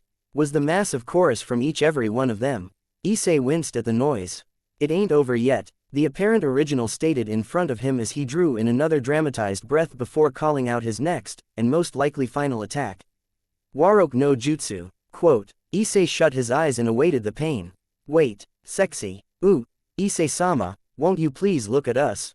That wasn't the low tenor he'd grown semi-used to. Not even close, in fact that sounded more like the sultry voice of a woman. Not just one either, but many. Cracking a single shut eye open, Issei hesitantly watched as the smoke once again vanished to reveal a massive harem of unbelievably sexy blonde girls. But more importantly, an endless sea of non-censored boobs. Thump. What? Thump. Thump. Issei-sama, won't you please play with me? No, no, me, Issei, please play with me. Thump thump thump thump thump. From high up above, Naruto grinned as a pillar of green energy erupted from where Issei once lay defeated. Ha, I knew it, you're just as bad as that old pervert. Within the endless span of memories he was still sorting through, Naruto remembered a much younger and weaker him showing the same technique to Jiraiya all those years ago. Instead of keeling over from blood loss like he expected, the super pervert only grinned and gave him 2 thumbs up while simultaneously gushing twin torrents of red from his nose. When the pillar of energy began to shrink in size until the only thing that remained was a panting Issei with a brand new toy for a left arm, Naruto gave a genuine smile. See, I told you, he cried from above, his gaze locked onto the still glowing green gem at the very center of the draconian-like gauntlet's dorsal side. It wasn't death that triggered it. It was you seeing real boobs. Issei could only blink owlishly at his words before exhaustion overcame him and he fell face first over the sand. When Issei next awoke, he once again quickly realized 3 things. 1. His right arm was back. 2. He was no longer in a desert. 3. He still didn't like the wolfish grin spread over Naruto's features.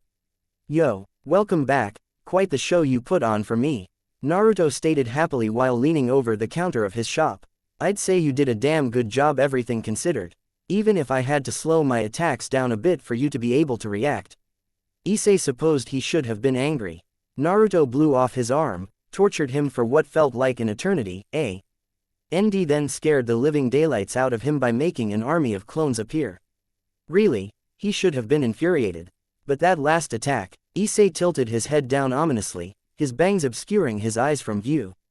That last attack, he began lowly, fists clenching at his sides until the knuckles were white.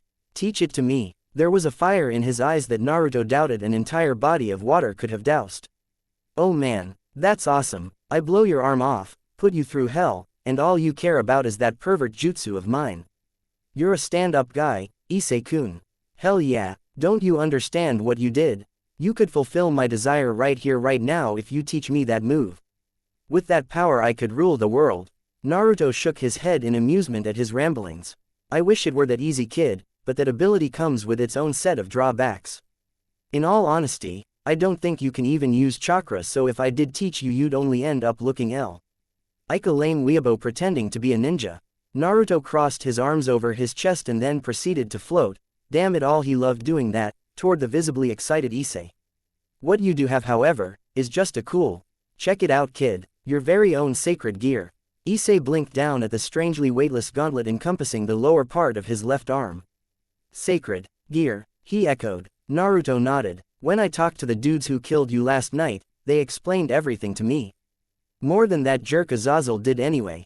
It's some sort of gift from the god of this world granted to humanity so they wouldn't be completely powerless or something. He shrugged. I'm sure there was more to it all but I didn't really pay much attention, guy was kind of creepy. Naruto repressed a shudder. Issei drank in the dragon-like weapon encompassing his arm, his eyes drifting over the green gem a bit longer before he glanced back up at Naruto and spoke. So then angels and devils are real. God is real. Does that mean that hell is real? He exclaimed. Naruto nodded sagely in response. Yeah, hell is real. It's called the underworld now though, that much I do know. The blonde pointed at the red gauntlet. This is a Longinus, supposedly a god-killer class among all the sacred gears.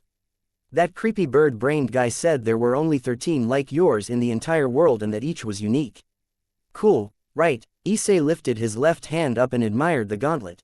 And this is mine. Yup, just one more step toward realizing your dream of becoming a harem king, nay. With that kind of power you're sure to be able to protect your harem from all types of things. No doubt about it. Issei continued to gaze at the scale-like weapon attached to his arm in wonder. You're right. His heart raced at the thought. One question though, Naruto-san. How do I get rid of it? Naruto shrugged. No clue. Maybe you just have to think it gone and it'll go away. Anyway, you're wasting my time. Before Issei could even retort, Naruto brought his fingers up and grinned. You know where to find me. Whenever you have free time, come on over and we can start training on how to use that thing. Until then, have a good day, Issei-kun. I'll have the next volumes ready for you the next time you drop by. Oh, and sorry for blowing your arm off and all that. He snapped. A found himself once again facing a sorry we're closed sign, with something akin to astonishment. How does he do that? Wait, that demon almost killed him. You bastard, you better believe I'll be back.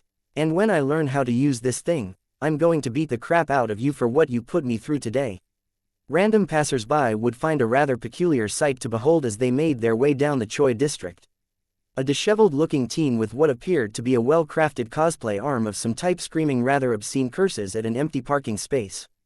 Chapter 5. Naruto curiously blinked down at long, waist-length raven locks, or more at the person whom they belonged to. For a moment he tried his hardest to comprehend it all, but it didn't work. Seriously, what the hell was this? How did these weird people keep finding his store? It just didn't make any sense. First a fallen angel pervert, then a superhuman pervert, then a cat of all things, and now a 12-year-old girl who reeked of power. This city was either a goldmine or a vast plethora of strangeness.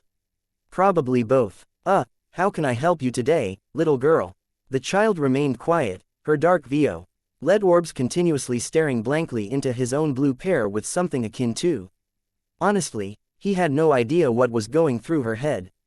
Naruto blinked again. I guess I'll explain the purpose of this shop then. He mumbled. This girl was a bit too quiet for his taste. If you've been here one day, that won't be necessary. I am aware of your purpose. Naruto tilted his neck and idly mused.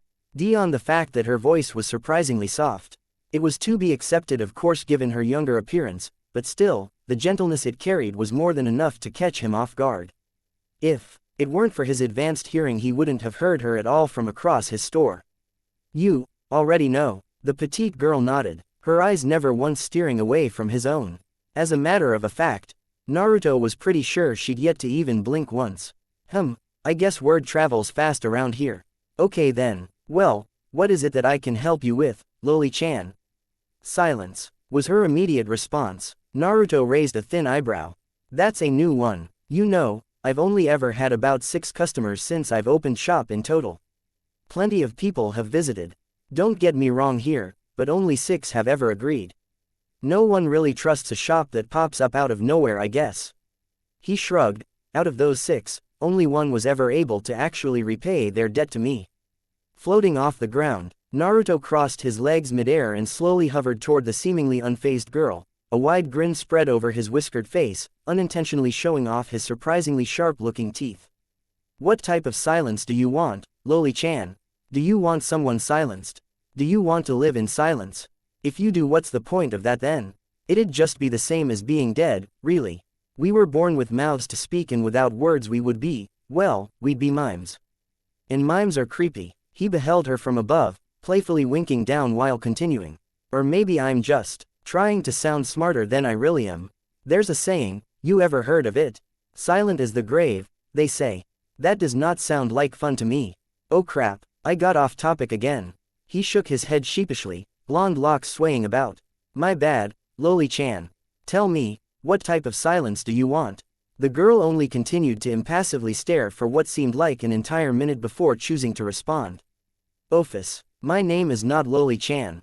It is OPHIS. There was no malice or distaste in her rather monotone words, only fact.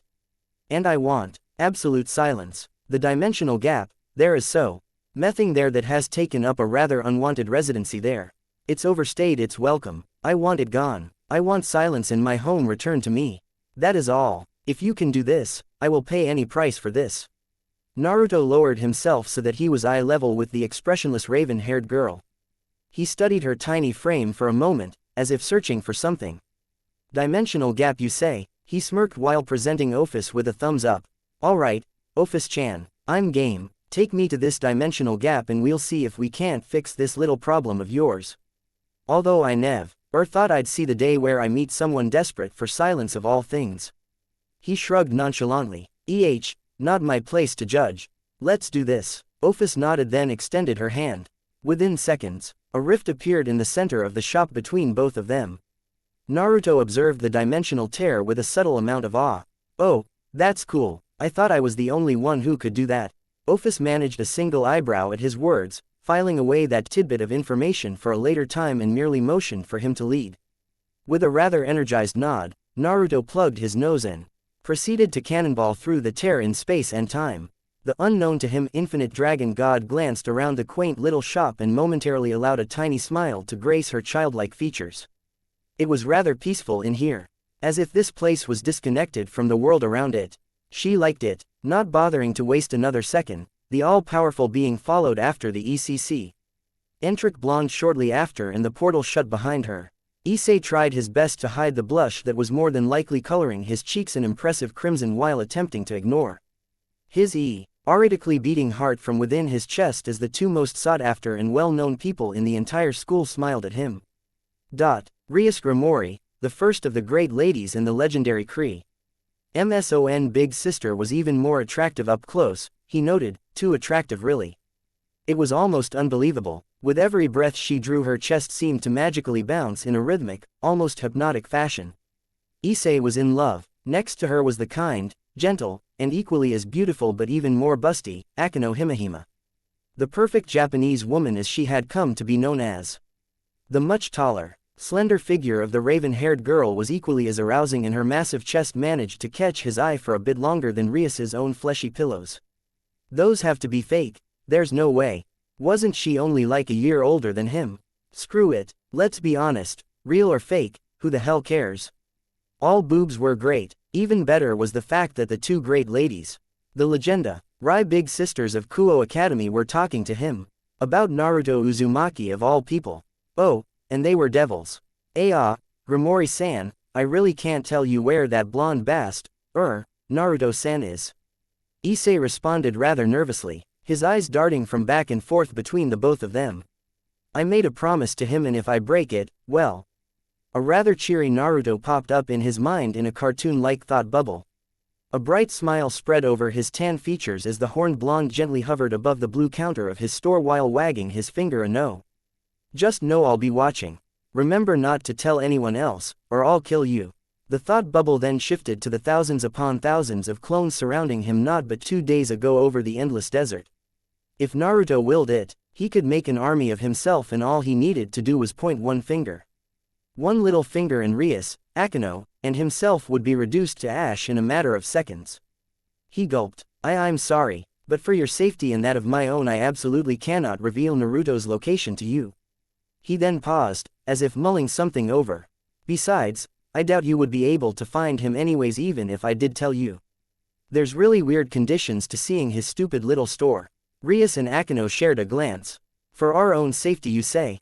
Rias repeated, placing a single finger under her chin while pouting cutely. But Issei-kun, I just want to talk to him. She leaned down and presented the already blushing second year with a generous view of her more than ample cleavage. Damn it, his conviction was quickly waning. Nay, Issei-kun, if you help us out. Akeno stepped a bit closer, a smile so seductive that it sent shivers running down his spine spread over creamy skin. I'll give you a special treat. She winked flirtatiously while whispering sultry. My bra and panties. For a moment, Issei almost broke. Almost. Flashbacks of his arm being painfully blown off. Of him running for his very life while explosions that tossed him about like a cow in a tornado rocked the sands he sprinted over. Of that wickedly disturbing grin and the amused cackles of a.m. More than likely insane blonde all struck him. He shivered once more, this time out of absolute fear. Issei not surprisingly found his resolve. I apologize, but you don't understand. His eyes were wide, searched around the clearing the three occupied. He's a demon. If I tell you anything he'll kill us all. I can't put your lives at risk like that. The two girls blinked. What did he do to him? Rias mused, watching as Issei continued to nervously glance around. Wasn't this guy supposed to be a super pervert willing to do anything for a single peek at the female body? She was sure Ino's offer would have reeled the second year in no problem. Just what had Naruto Uzumaki done to him? Akeno, it doesn't look like he's going to budge. The king regarded her queen. We'd have better luck just looking ourselves. The raven-haired girlie, it would seem that way, Bushu. Too bad, I really would have given you my bra and panties. Maybe even a little more. Her words were like Audi. BLE honey and more than a little tempting, but unfortunately for her Issei's fear far outweighed his seemingly one-track mind for boobs. I really do apologize. Trust me, this hurts me more. But it's for the greater good. He seemed like he was trying to reinforce the fact to himself more than them. Rias smiled outwardly, while inwardly withholding a sigh. Oh well, that was one battle lost, but there were many more to come. It's okay. It isn't a problem, and I thank you for looking out for us. Although before we leave Issei-kun, I'd like to present you with a formal invitation to stop by and visit our club. If you like what you see, I'd be more than happy to offer you a spot. Issei perked up at her words. Okay, yeah, I'll try to stop by when I have some free time. He responded eagerly with a grin. Not at all, bothering to hide his excitement. A personal invitation from Rias Grimori. That was like a dream come true. Maybe his luck really was turning around. Thank the actual and errantly very much real Lord for those books. Without them, he would probably be a bag of jello right now from just being that close to the two great ladies of Kuo Academy.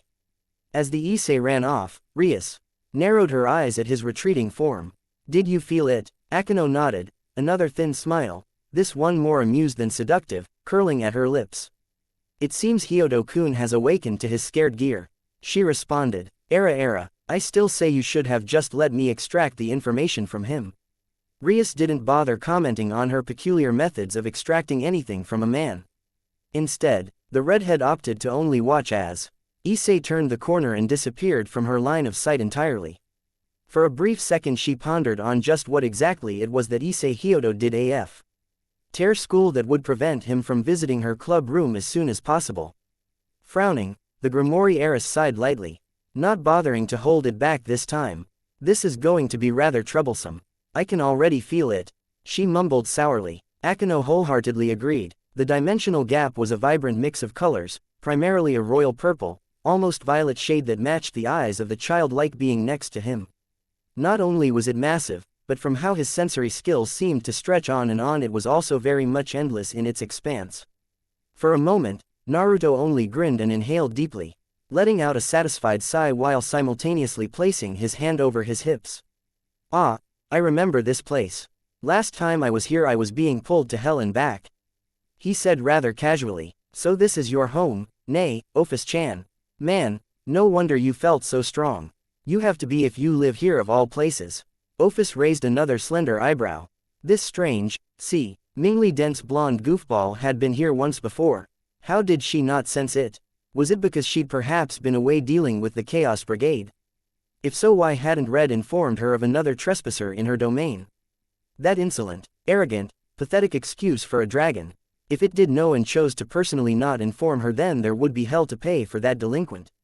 Alright, let's do this, OPHIS-chan. Take me to this intruder and we'll see if we can't work a deal out. Raven locks shook as the infinite dragon nodded. In a second, a wave of energy so potent that it felt like he was at the very bottom of the deepest oceans all but overwhelmed the endless space in which the two resided washed over them. Naruto actually blinked when a noticeable amount of pressure settled over his shoulders. He couldn't help but grin furiously at the amount of power her rather tiny body managed to conceal. This girl was practically on his level. Well, seeing as they both had endless amounts of power, he wasn't quite sure if there was a level per se, but either way it was more than impressive. When another equally potent wave of energy clashed with the OPHIS's own, Naruto's grin threatened to split his face. Another dimensional tear appeared a ways off. This one however was massive in size, rivaling even the tallest of skyscrapers in the human world. If he had to compare it to the 10 Tails, he'd say it was 3 times the size. Needless to say, it was huge. He's coming, was all OPHIS said, although the blonde could see the dangerous glint in her normally blank violent eyes. His question as to what was coming was rather quickly answered. Red, it was all he could see. Big red, a lot of scaly, lizardly red. A dragon of massive, almost unbelievable size slowly passed through the tier. Naruto would like to say he'd seen a lot of things in his life. Even more so after the tailed beast's memories were synced with his own, but this was new to even him. That is one huge lizard, he mumbled, this time not bothering to hide his surprise. Even his battle avatar wasn't that big. OPHIS. The dragon's words echoed loudly and somehow shook the empty space surrounding them. What the hell do you want, you old witch? Quote. Naruto blinked, tilting his down so that he could look at the not-so-amused OPHIS. Old witch, old, wasn't she like 12? He knew better than to ask a woman their age, but in his defense he couldn't really help it this time around. Nay, how old are you really, OPHIS-chan? The witch didn't respond. Instead, she only raised a single hand and pointed at the massive dragon. This is my problem. His name is the Great Red, and he is an even greater annoyance. Remove him from my home and return the silence now if you would. Naruto idly noted that OPHIS really wasn't much of a talker. Okay, I'll do that for you, but first you have to enter a contract with me. The Ouroboros dragon turned her empty stare upwards to the grinning blonde who was now extending his fist and awaiting patiently for something. What do you want me to do? Naruto blinked. No one had ever asked what this meant before. Well, you're going to bring your fist up to meet mine, and through that I'm going to mix our energies. It's kind of like getting your signature, I guess. Or more like a way for me to make sure you uphold your end of the bargain. He shrugged. To put it bluntly, if you don't sign the contract, then I can't do anything about the oversized lizard over there. He jerked a thump in Great Red's direction. The almighty dragon didn't take too lightly to the insult. The hell did you say to me, punk? Oversized lizard. A growl escaped its tightly clenched maw, rows upon rows of jagged and sharp teeth glistening as a peculiar mist seeped through the cracks. You want to die that badly? Is that it? I can help you do that. Yeah, I think I will actually. Quote. Oi, shudder yap, dumbass. I'm trying to make a deal here. Great Red's pupils dilated and his body all but quivered with suppressed rage. Who the hell do you think you are, you insolent little worm? Talking to me of all creatures like that? Bah, you're not even big enough to be considered a worthwhile snack. Quote. Oh yeah, well I bet you were a loser high school. Naruto retorted, a smug smirk on his face. Dragons don't go to high school, you ignorant fool. Ha, so you admit you're stupid too. OPHIS, for once in her eternal life, couldn't believe her eyes. You're gonna regret that, scum. Red's massive eyes narrowed in barely suppressed rage. Slowly, the pressure that seemed to once match OPHIS's in intensity was now significantly overwhelming the infinite dragon god's power. I'm going to make you regret the day you insulted me, whelp. Prepare yourself for my foo. Wait, Naruto crossed his arms in a time out fashion and glared defiantly. I'm not here to fight right now. While I would love spar with you, this isn't the time for that. I have a more pressing concern right now. Like why you've decided to come and settle in my customer's home without permission. Answer that, Red. Under normal circumstances the almighty dragon would have never even considered attack the arrogant human, but these weren't normal circumstances. Namely because that human, as he now recognized, was not only alive inside of the dimensional gap but was also matching his raw power in seconds with something a bit more different. Although Naruto's golden locks gradually shifted into a pale gray. You are strong, and I haven't gotten to really let loose since getting this power. Even I like to fight all out sometimes, you know. He grinned as he spoke, his skin turning into curious shade of pale olive. I haven't really mastered it yet, but this should be more than enough for some fun. Next to him, OPHIS froze up, her hands trembling slightly at being so close to such a massive and terrifying power. What is this? He's matched Great Red with sheer killing intent alone. The now ashen-haired Naruto's eyes widened, and OPHIS idly noticed they were no longer the blue they had been before. Now they were a deep violet with rings surrounding the pupil, like ripples in the water. When Madara took this form toward the end, it was almost impossible to touch him. We managed to take him down though. A rare scowl marked his face as he spoke. At a hefty price, of course. Naruto shrugged his shoulders, deeming old sentiment inappropriate for a battle. He then extended his arm up, spreading his fingers wide, and smiled pleasantly. At any rate, 12 black orbs, the size of baseballs, slowly fell into position behind him, quickly forming into a perfect circle of the powerful truth-seeking balls hovering in place over his back. It's been a while, so please go easy on me. You are going to be an annoyance. I can already tell. Naruto grinned. The massive dragon snarled and then cocked its head back and opened its massive maw wide. I'll finish this in one move. It roared as a massive, bright ball of pure white formed over its snout. Naruto only grinned wider. That's gonna be a hell of an attack. I can already feel it from over here. I better match it or else I might get hurt. You might want to shut your eyes, OPHIS-chan. Before his outstretched palm a tiny orb formed, the color of dark miasma. Within seconds the orb grew, to match the same size and power of the true dragon's own attack. An inhumane sound echoed in his ears as the great red unleashed its attack. The beast fired off its blast at incredible speed, a beam of pure light that crossed half the distance between them in a split second. Simultaneously, Naruto unleashed his own attack. Bijudama. It was never a good habit to shout your attacks out at people whom actually posed some kind of threat to your well-being. He realized this over the course of his 6th month in this new world after taking time to reflect on his past and some of the mistakes he had made. Needless to say, from then on out he merely cried the names of his attacks within the confines of his own head when rarely being faced with such situations. It was also much more visibly appealing to just blast off powerful attacks without word. He was after all going for the cool big brother look. The two powerful attacks met in the middle. The explosion that followed seemed to shake the very core of the dimensional gap itself. OPHIS having to shut her eyes, despite her openly ignoring Naruto's warning earlier, in an effort to block out the blinding light that resulted. When the backlash from the clashing power dwindled, the two godly beings stood in silence, each observing the other intently with calculative eyes. OPHIS couldn't help but watch on with barely contained interest. Even she, with all of her immense and infinite power, had a rather difficult time matching the true dragon's raw power like that. Yet this human did so without fail. He didn't even look so much as surprised that he did. If anything, the wide grin plastered over his features indicated otherwise. The silence that fell between them was finally broken by a deep, almost amused fit laughter. When it finally died out, Red spoke. So you're a weakling in appearance only, I don't think anyone's ever faced me head on like that with eyes like yours. Not even the witch next to you is that confidant. Red somehow grinned, although it only served to make him look all the more menacing. Alright kid, how about this? I like your guts, so I'll tell you. The truth is, I just like this place. That's all there is to it. Plenty of flying space and no one stares at me. It's perfect. Quote, the transformed Naruto crossed his arms and nodded.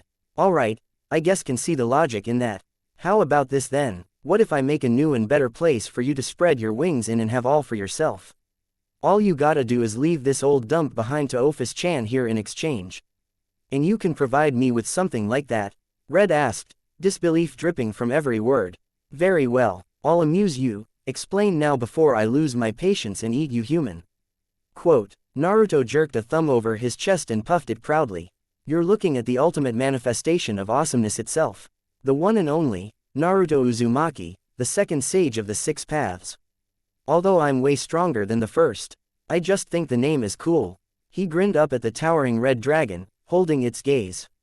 Without falter, I'm strong, but I'm also really diverse. I don't just make holes in time and space. I can make entire dimensions too. They're not endless like the gap is, but they're huge. More than enough space for you to roam and fly without getting stared at. And I can suit it to your preferred climate. Hot, cold, moderate, grassy, chilly, you name it big guy. I can deliver. OPHIS couldn't believe her eyes, and now she couldn't believe her ears either. You are a strange human. If you manage to pull this off, I will pay the debt in full no matter what it is. She whispered to him. Naruto seemed invigorated at her words. Red blinked down at the tiny speck of a person below. Human, I am the dragon of the apocalypse. Why would I need something trivial like that? Like I said before, this place is just fine for me. I'm staying. Quote, Naruto pouted, although he doubted the mighty being. Could barely even see it from way up above. Oh come on, don't knock it till you try it. I showed you some guts, and if you agree whether you like it or not I promise we can have a spar some other time. Hell, I'll even visit you. It seemed insulted at his suggestion. TCH, I don't need your crappy little visits. Although I would love to take you up on a spar. It's too rare when I get to flex my wings. I can't guarantee I won't rip your squishy pink flesh from your bones by accident though. Another grin leered down at him from above. This one more than likely aimed at being menacing. Alf. Ow, it didn't seem to faze Naruto as he merely shrugged. So long as you give it a shot. I don't really care. Red tilted its massive, muscular neck in a short nod. Alright human, I agree to your terms. Take me to a place. And then we'll see if I decide to eat you or not. Quote, Naruto nodded happily and drew on even more power, a vertical slit forming over the middle of his forehead in between bone-white horns. The slit instantly snapped wide open, revealing a third eye. Amanamanaka. In an instant, OPHIS and Great Red found themselves floating atop a barren wasteland littered with high mountains in a beautifully lit crimson sunset. Naruto spread his arms wide and smirked. Go ahead and test it out, Red. The true Crimson Dragon God snorted. Don't tell me what to do. It growled, glancing about the mountain-littered plains as it analyzed the new setting, begrudgingly finding them to be more pleasing in comparison to the blank irregularly colored void that was the gap. It has been a while since I've felt the wind beneath my wings. It mused with a subtle amount of pleasure. The dimensional gap was a place of nothingness. Not even the wind could exist in the endless void. With his earlier bout of skepticism gone, the massive red dragon spoke once more. I sense no other life either. Your words proved to be true. Tell me, human, why would you ch a place? You could build a world here and rule as God, as others have done before you. Quote, Naruto once again gestured to the smallest of the three. OPHIS-chan came to my shop and told me what she most desires. It's my job to give her what she wants now since she signed the contract. Wait. He turned bug-eyed to the girl next to him. Ah, damn it, you haven't even signed the contract yet. I got too distracted again. Gah. He pulled at his ashen gray locks and groaned. Not a second later and OPHIS found that very same clenched fist hovering before her. Come on, OPHIS-chan. We're so close. He smiled down at her. The child glanced between the fist and then brought her own tiny slender arm up before pounding her knuckles against his own. Unlike Issei, she immediately felt the foreign energy invading her system. Whereas the transformed blonde's killing intent was vile and downright malicious, Naruto's energy was bright and warm. Like a sun. Okay, he chirped happily. With this your contract is signed. Now, he turned his attention back to the massive dragon and spread his arms. What do you say, Red? All of this can be yours, plus visits. The Great Red remained silent for a moment before its massive mouth curled up into another vicious grin, and the scaled beast nodded. I like it. Promise me that the witch will keep an eye on that sleeping brat and never visit me unless it's to get your pathetic hairless hide kicked. And you have yourself a deal. You hear that, witch? You can keep that shitty old place and all its burdens as long as I can call all of this mine. Quote, Naruto's Apira. NCE immediately reverted back to his original sunny blonde locks and ocean-colored eyes. Yes, he whooped happily. You hear that, OPHIS-chan? You got your home back. OPHIS stared at the currently celebrating blonde with wide violet orbs, and for a moment, a pleased smile fell upon her dainty features. Yes, thank you. Naruto leaned over the counter of his shop and happily smiled. All's well that ends well, he supposed. Well, that's it then, so let's review. Nay. He floated up and over toward the expressionless preteen. In order to fulfill your request of finding silence and returning your home to you, I had to prove to arguably the strongest being I've met so far that I could in fact fight him head-on and create an entirely new dimension for him to live in. Naruto whistled. That's the biggest request I've ever gotten so far, so I'm going to have to ask for something of equal value. Now it's time for you to uphold your end, OPHIS-chan. The girl nodded. I'm prepared to offer you whatever it is you desire. Money, power, women, whatever you wish. Naruto rubbed his chin and hummed. If that's the case then my pay will be a condition. OPHIS blinked. A condition? He nodded. Yup, a condition I will set that you must uphold for however long I feel like it. And I suggest upholding it well, seeing as you know what I'm capable of now and all. And if you don't then I'll just activate the fail-safe and well. I don't think you want to follow me around for the rest of forever. He shrugged nonchalantly. So, are you ready to hear it? OPHIS nodded. He had returned her home to her, and in doing so, given her sweet silence she'd craved the most. She would abide to the contract. Great. Since your request was basically two things, getting rid of Red and returning your home to you, I'm going to set two conditions. OPHIS prepared herself as the blonde held up a single finger and gave a wicked grin. 1. You're going to visit me 3 days out of the week.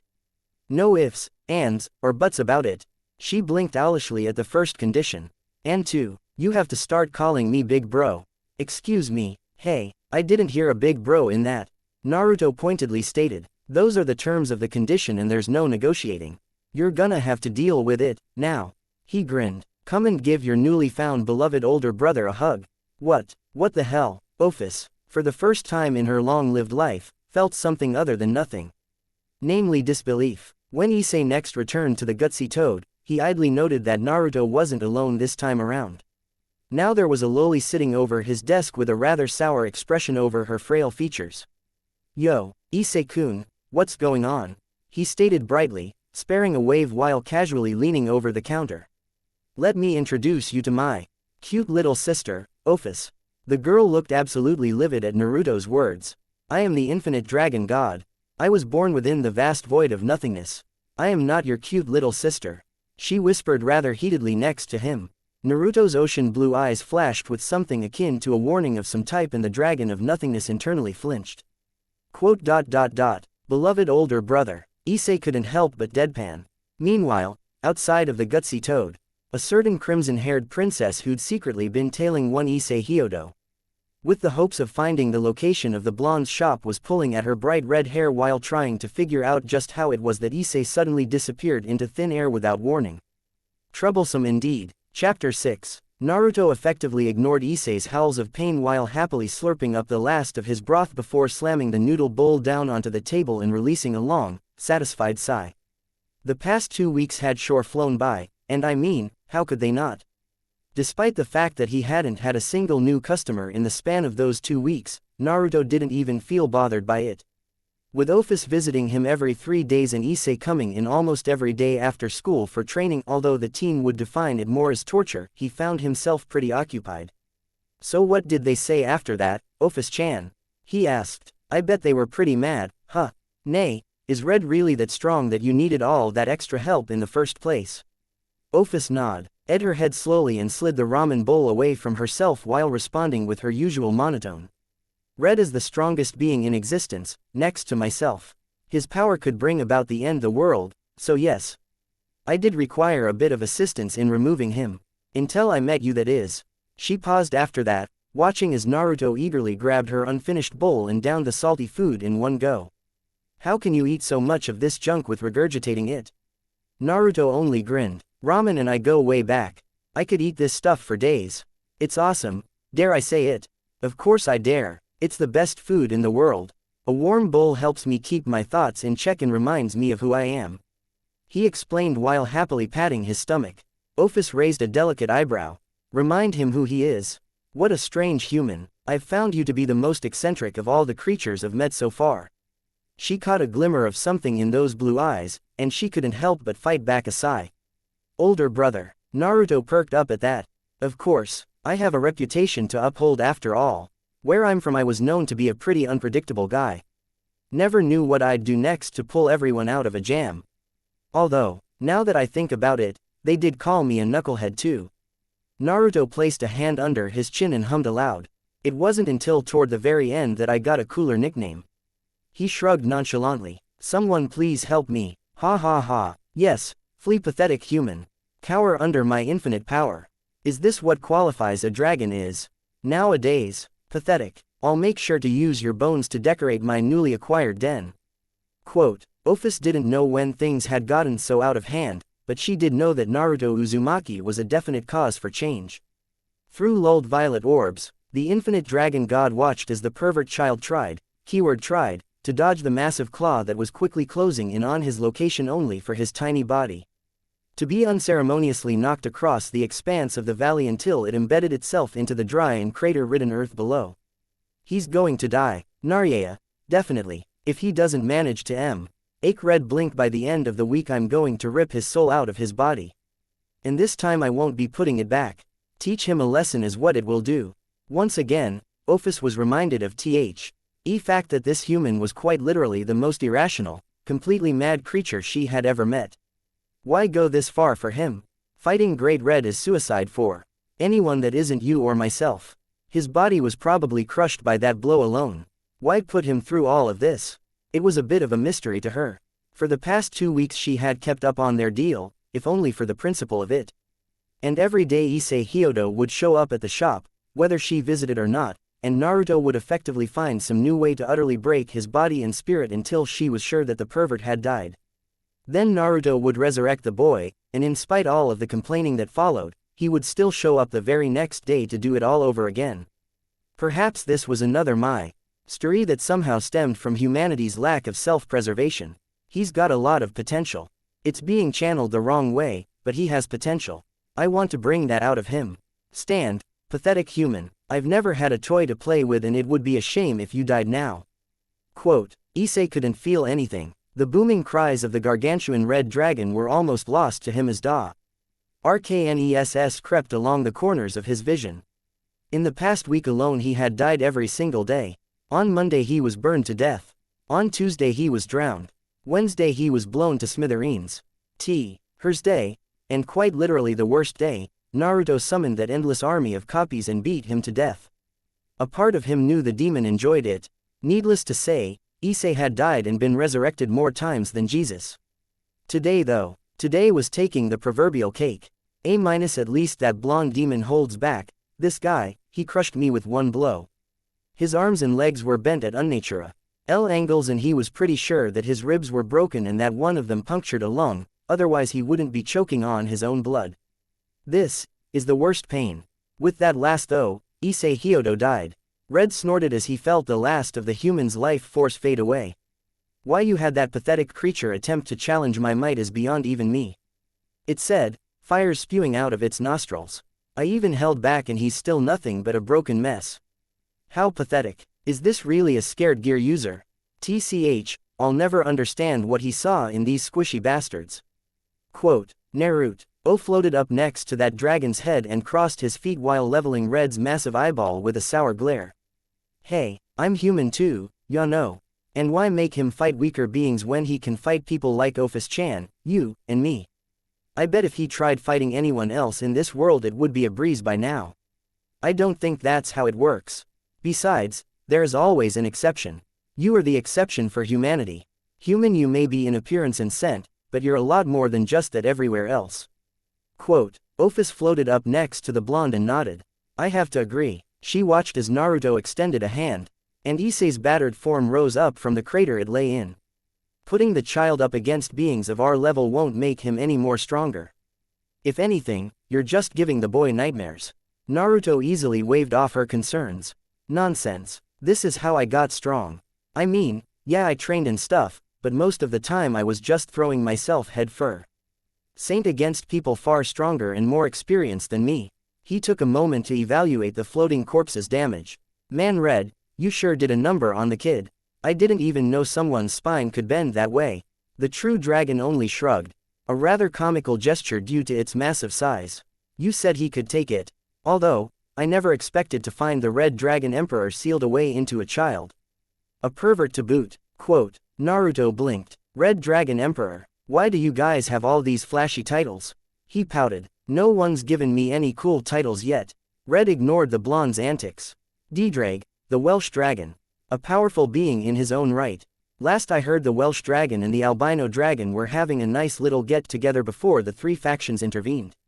Don't know what happened after that though, but it all makes sense now. What a weakling, having his body destroyed and his soul sealed into a scared gear. Had that been me I would've.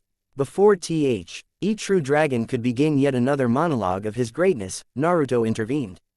By breaking down into an uncontrollable fit of laughter. Red and OPHIS shared a single glance as the blonde doubled over, holding his gut as if he had been struck while hysterically laughing. We've made a serious mistake acknowledging this guy. Quote, OPHIS titled her head in a short nod. Meanwhile, Naruto couldn't help but laugh at the irony. While not similar in circumstances, both Issei and himself had some all-powerful being sealed inside of them at birth that almost gets them killed on a regular basis. If God was the father of all humanity, that meant he was also technically Issei's dad. So it made even more sense. That was rich. No wonder he liked the kid so much. If Issei were awake and could read Naruto's thoughts he would wonder just how killing someone for a week straight meant you liked them. Oh man, I'm sorry, this is just great. Naruto did his best to compose himself. Oh man, you guys have no idea how funny that was to me. When I was born, I had a 9-tailed demon fox sealed into my stomach by my dad, so I kind of relate with the kid. He explained. Just leave, please. I've had enough of you for the day. Quote, Michael resisted the urge to rub his temples. I don't mean to be rude, dear sister, but could you please tell me why this particular piece of information was so delayed in reaching me? The seraph and current leader of heaven questioned softly. He knew they had been stretched thin, and he understood more than any of his brothers and sisters just how tough it was to run heaven and care for the mortals all at the same time, but this was a matter of the utmost importance. Please, tell me why something like the Great Red vanishing from the dim dimensional gap took so long to reach my ears. Gabriel let out a weak chuckle and scratched her head sheepishly. Ah, well, you see dear brother.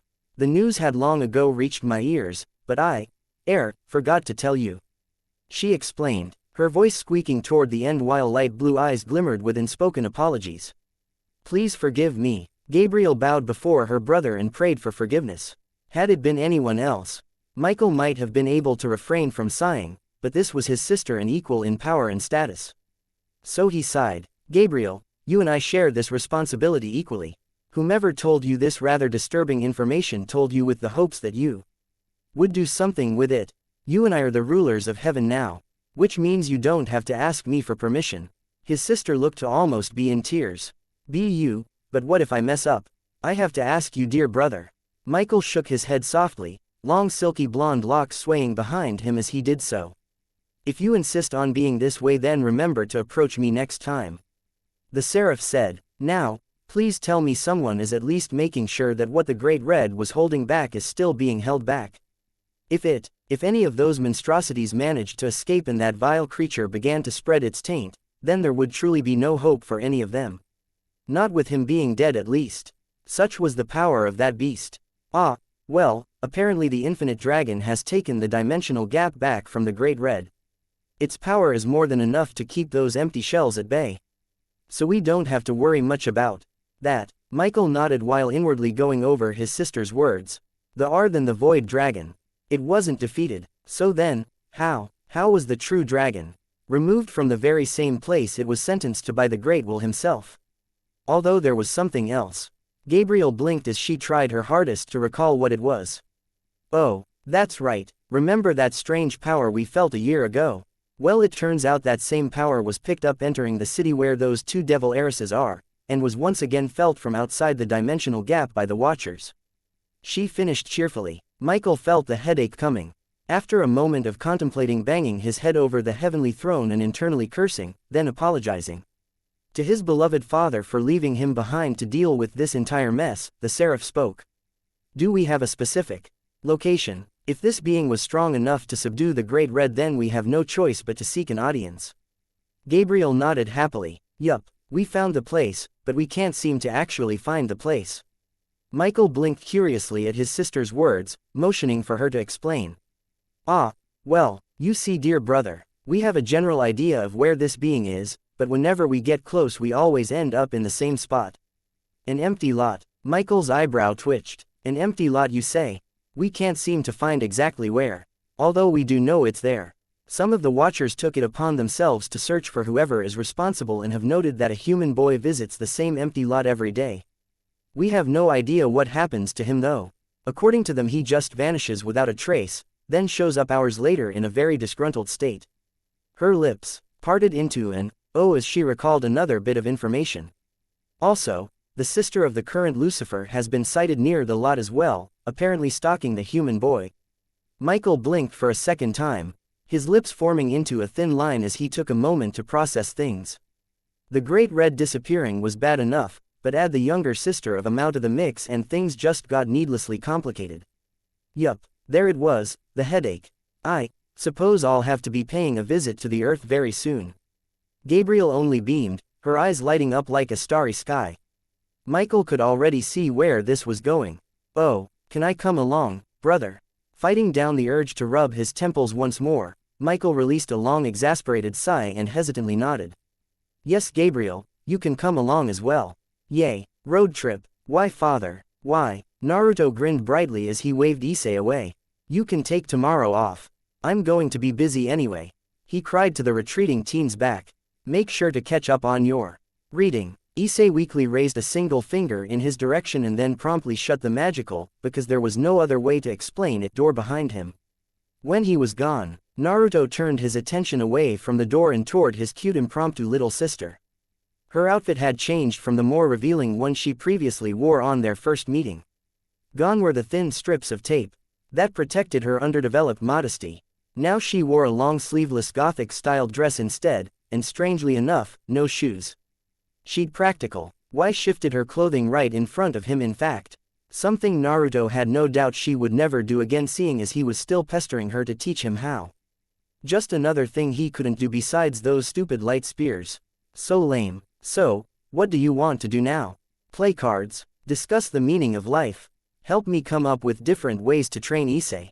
He twiddled his thumbs at the last one and chuckled. Kukuku. I can see why Kakashi-sensei and that old pervert found so much enjoyment in this kind of stuff. OPHIS would have retorted with something witty no doubt, had the front door of the gutsy toad not been slammed open by a familiar, and very angry-looking young man. OPHIS, I finally found you, the stranger cried, eyes wide and filled with fury. How dare you? He pointed a finger at the indifferent preteen. How dare you take my chance away from me? In a flash of white light, what was once a human teenager was replaced with a suit of mail. White pixel wings shimmered with a holy power spread wide across its back and bright glowing eyes. Divine dividing. Balance breaker. He roared. If I can't fight Great Red, then I'll just fight you instead, Infinite Dragon. Valley. OPHIS said, her violet orbs blankly staring into his own obscured eyes as a miasma began to encompass her tiny silhouette. I have no interest in a battle with you. Leave now, or you will die. Her tone remained neutral. No hate, no malice, only certainty. Valley grinned from within his scale mail at her words. That's fine by me. As long as I get to die fighting the strongest, I don't care. Without another word he charged, only for a hand to suddenly clamp around his head and block his view. What? He didn't even see anyone move. Was that OPHIS? The next thing the bearer of the heavenly dragon Emperor Albion knew, he was no longer inside a horridly decorated shop. Instead he was laying amidst an endless desert, looking up at a cloudless sky.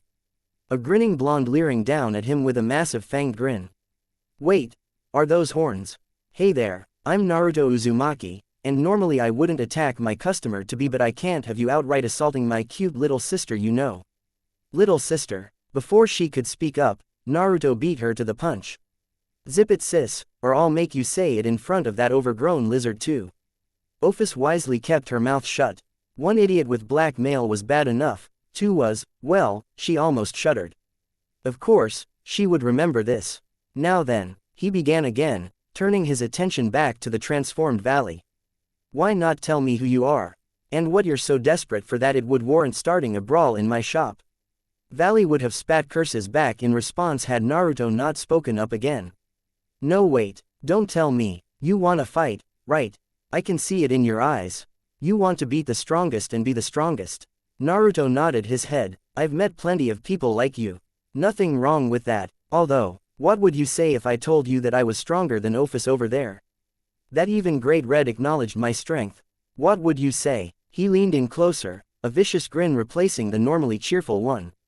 If I told you I got rid of Great Red and took your chance at fighting the strongest away from you? Valley quickly reached out and roughly grabbed the blonde's neck.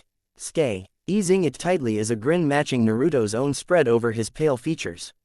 Although the blonde probably couldn't see it. I'd say you're the guy I'm looking for then. Divine dividing. It was instantaneous. Naruto felt his power dwindle while the armored teen's own increased. With a mighty push, Valley sent the blonde flying backwards and quickly stood, spreading his wings and flexing his claws with a pleased smirk.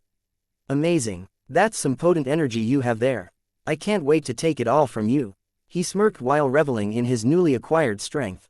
Come on then. If what you're saying is true, then prove it. If not, I'm going to beat you down anyways. A warm-up is always good before a huge event after all. Naruto only hovered to a slow stop and glared. Hey now, you can take my power and make it yours. That's even cheaper than the Sharingan, he said with a thin frown. What's this guy's story? OPHIS-chan. Naruto's deep blue veered over to the expressionless girl. Well, beloved older brother. He is one of the members of the team I disbanded. The exact opposite of the human you've taken under your wing. His sacred gear houses the soul of White Dragon Emperor, Albion. The nemesis of D-Drake. Naruto whistled while turning his attention back to the armored teen below. Man, there's those fancy titles again. So how did you get him to join? Oi, don't ignore me you bastards. OPHIS did exactly that and promptly ignored him. He's very one-track Mindadupos. Naruto protested the obvious insult. All I had to do was promise him the chance at a fight with the Great Red and he instantly joined. A massive scowl spread across Valley's veiled features. What the hell? I said not to ignore me. I'm going to defeat both of you. He raised his left arm and immediately a bright orb of light formed over his spread palm. Divine dividing. Naruto felt another chunk of his power disappear, while simultaneously Valley's own energy increased tenfold. So do you think he'd be interested in forming a contract then? OPHIS didn't even want to answer that question. Divine dividing. Fortunately for her she didn't have to. Whatever, I'll ask him. Anyways, earning his attention back to the wielder of Albion, Naruto slowly floated down to his level and waved. Yo, I'll fight you, no problem. Valley didn't understand what was happening, even as this guy grinned at him and extended his fist. The power he felt coursing through him was unreal. This guy should have been on his knees by now with how much energy he took away. Yet, here he was, looking for all the world like the stupid-looking blonde didn't have most of his juice instantly sapped away. What are you doing? The grin never let up, even as Naruto felt another chunk of his energy dissipate. I'm going to fight you. I can tell that's how you found this store. You're desperate to prove your strength. Desperate to fight those who you think are strong. So I'm gonna give that to you. Sign this contract, and I'll fight you to your heart's content. But, the grin shifted, becoming more malicious. You're going to owe me by the end of it. Valley scoffed. I don't care about all that. Ed the extended fist while once again dividing Naruto's power. If I agree to this contract though, you'll fight me. No holding back. You know I might kill you, right? My power is unbeatable. Even if you are stronger than me, I'll just keep taking from you until there's nothing left. Naruto only shrugged. This was like the 8th time today he had been threatened with death anyways. Sure, that sounds fine with me. Now come on. Seal the deal, baby dragon. Valley didn't hesitate. Bringing his own armored fist up, he pressed the knuckles against Naruto's unprotected own while internally promising to make him eat those words. Naruto's grin waned, until it was nothing but a pleasant smile. Well then, let's get started, shall we? What happened next was horrifying, to say the least. Naruto's skin began to slowly peel away, revealing the red tissue underneath. His hair slowly faded away as a crimson mist began to seep off of his form. In an instant a pillar of red energy unexpectedly exploded upwards from the blonde's origin. Valley being blown away from the sheer force of Naruto's oppressive energy. A massive wave of what could only be called death, because that's all he could really crashed over his shoulders and brought him to his knees. It was unlike anything he had ever felt before. Valley fought desperately to try and gather his bearings while attempting to ignore the fact that he was somehow seeing his own death happen over and over again, each time more painful and gruesome than the last, but it was pointless. Before he could even blink, let alone react, a blood-red, clawed hand erupted from the still pulsing pillar of crimson energy and grabbed onto his form. The appendage extended the entire length set between the two by the resulting shock wave and almost squeezed the life out of him with a tight, iron grip. What the hell is this? Damn you, he growled out in frustration, struggling to set himself free. Valley could feel his armor sizzle as the corrosive energy burned away at it. Divine diving. Valley felt his own power jump in leagues but also noticed his opponent's energy only jumped alongside his. That wasn't right. That shouldn't even possible. From above, OPHIS allowed a sleepy smile to curl upwards. You only get stranger, don't you? When the red pillar finally dispersed, what took the place of Naruto was something grotesque in nature. Anyone could smell the obvious blood that seemingly coated the hunched-over creature. The energy burning away at his skin and coated his visage in blood. Two long, rabbit-like ears swept behind him gave the already imposing monstrosity an even more demonic appearance. What caught his eye the most though were the slender tails flickering lazily behind him. 9 of them to be exact. A Kyuubi. No. This isn't a yokai. What the hell is he? As Valley struggled to comprehend just what had occurred, Naruto flexed his free hand and smirked, although the wide, jagged grin that was currently his mouth only made it all the more menacing. Despite having all of the abilities of the 9-tailed beasts and the power to take any of their original appearances, Kurama's form would forever remain his favorite. He may not be using it at full power, but this would be more than enough to teach this kid a lesson and successfully complete another contract. You know, I rarely ever take this form. Mostly because having my skin constantly burned off sucks, but seeing as you went through a transformation yourself, I thought it would only be fair. I'm a sucker for dramatics anyways. Naruto's voice was now warped and completely unrecognizable. Alright then, guess the time for talk is done. Valley-chan, let's see what you've got. Quote, Valley briefly registered himself being pulled toward him, it before. An indescribable pain erupted from almost everywhere all at once. The scale mail he had called forth shattering after a single blow. He could hear Albion screaming at him from within, but he couldn't really make out what was being said. In that instant Valley understood the sheer difference in power. The gap between him and them was still too great. With that last thought, he peacefully drifted away to the realm of sleep. Naruto scratched his chin in wonder as he beheld the unconscious body of who he knew now to be Valley Lucifer. The kid couldn't even sit through one punch from his arguably shrunken down chakra cloak without being put to sleep, and he was going after people like Great Red and OPHIS. The boy must have really wanted to die at the hands of someone much stronger. Awesome, this kid had guts. Now the only question was, so how long do you think it'll be until he wakes up? I don't particularly care and I'd rather not stay around for that, big bro. Was her uncaring response while she crossed her legs and leaned back into thin air, unintentionally mimicking Naruto himself. Once again, Naruto was reminded of how great a conversation partner OPHIS really was in T. Still, at least she was remembering to say it now. Whatever would have come next was put off by the familiar sound of chiming bells.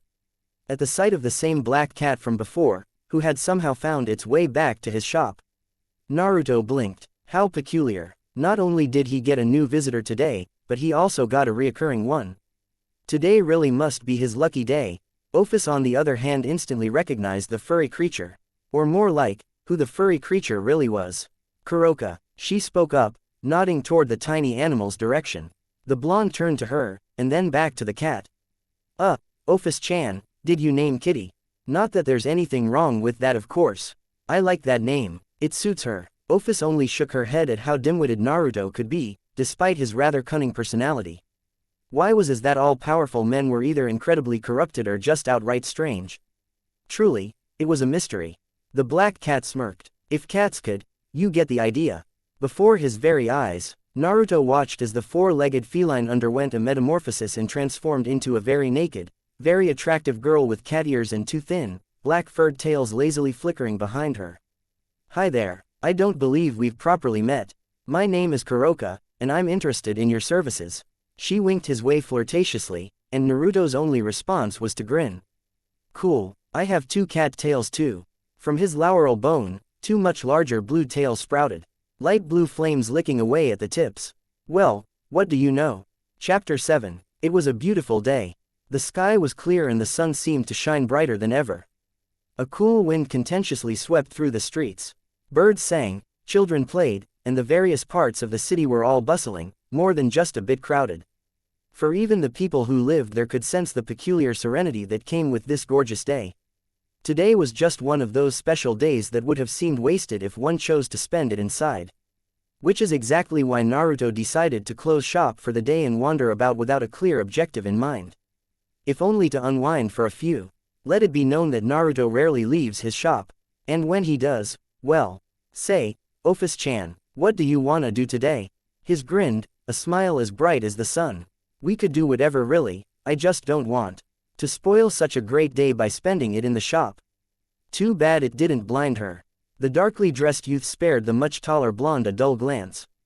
I'd like to return home to the rift and perhaps read a good book in peaceful silence. Or maybe contemplate how one day I will most certainly pay you back for this humiliation, dear older brother.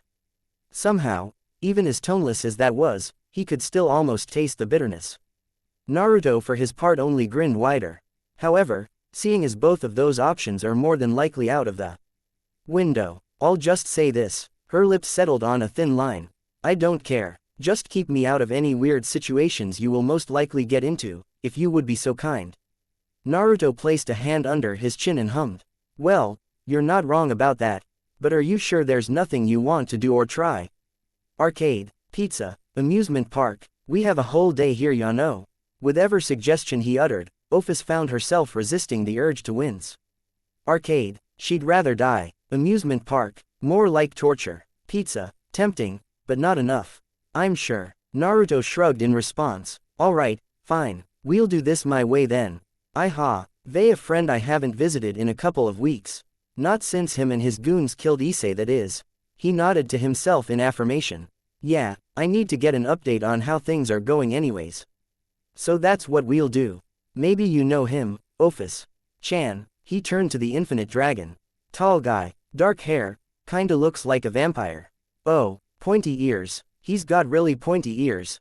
Clutching at his hairs, Naruto groaned as he racked his brain for a name. What's his name? Kokobile. No, that ain't it. Coca-Cola. Damn, not that either. Let's see here. Kokobile. Naruto snapped his fingers and nodded. Yeah, that's his name, Kokobile. Say, how do you know him? OPHIS felt her brow twitch. I suppose you could say he's an acquaintance of an acquaintance. So, you have met Kokobile. At Naruto's rather animated nod, she pressed on, all the while pushing back the distinct feeling that she didn't really want to know. Then pray, tell me, how exactly did this meeting happen? The horned blonde's grin instantly waned, going from bright to slightly embarrassed in seconds. His hand came up to rub the back of his blonde mop rather sheepishly as a weak chuckle escaped him. OPHIS was already regretting even asking. Well, I met him, and after a little talk he attacked me. We fought, and, well, it's sort of hard to explain. You'll have to see it in person. Remember how I said creepy bird brain dude? At her nod he paused, as if searching for the right words to say next. Damn, how should I put this? Well, he's creepy because he really likes me a lot now. The Infi, Night Dragon God felt her brow twitch yet again. What the hell was that supposed to mean? Her gut churned in the familiar way it did whenever she felt herself about to be pulled into some disturbing occurrence. Namely by the blonde towering above her. She'd been alive long enough to understand that in this world there were in fact plenty of things that managed to disturb even something like her. Red, and his great and powerful old fingernail collection were one of the first to come to mind. The almighty true dragon did indeed have a heavily prized fingernail, dragon nail collection that he'd tempted to show her multiple times in the past. The very thought of it made her shudder. Anyways, let's just go. I'd rather not go alone, to be honest. Really, it was too bad she was bound to that deal, and were it not for her being so sure that Naruto could enforce it, she'd more than likely be gone by now. With a begrudging nod, OPHIS watched as the world around her warped in what she'd come to know as Naruto's favorite method of travel. Local passerbys would go home that day and wonder if what they saw was real or a figment of their imagination. A darkly dressed loli, and a blonde Dellen, went both up and vanishing into thin air. And for a very short moment, the blonde one looked to have a pair of horns sitting proudly over his head. Michael blinked. Surzek sighed. Azazel waved. Gabriel beamed. Hello brother, sister. Fancy seeing you here, As always, the fallen leader was as tactical as ever. An almost bored smile settling over his tan features as he beheld his siblings. Azazel. Michael fought back the urge to rub away the coming headache. What are you doing here? His partner, or more like tag along, was a lot more energetic in her own greeting. Hey Azazel, it's good to see you again. You look great in black, by the way.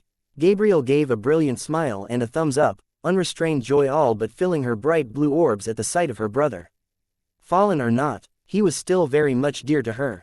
Gabriel, please don't compliment him. The fallen leader barked out a loud laugh. It's good to see you as well, Gabe. Violet orbs then trailed over to the taller blonde next to her. You as well, Michael. The current leader of Heaven sighed once more, but offered a gentle smile his fallen brother's way nonetheless. I'm happy to see you safe, brother. Here was the ever-present warmth in those emerald-colored eyes. The same all-encompassing compassion that led to the unanimous decision by the remainder of their faction all those years ago, electing Michael as the only one fit to take his place. His kindness and Gabriel's innocence were about the only things left that could sustain the heavens after the Great Will's passing.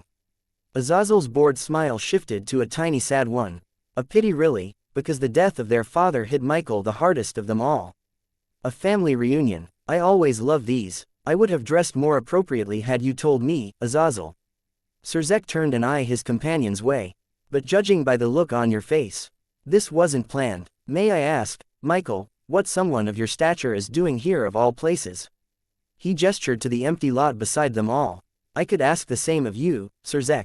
Michael retorted softly. That you could. So, just to be clear then, you're not searching for a blonde guy with horns. The seraph blinked, his head tilting slightly to the right. His expression was understandably one of bewilderment. Horns, you say, like the human interpretation of a devil?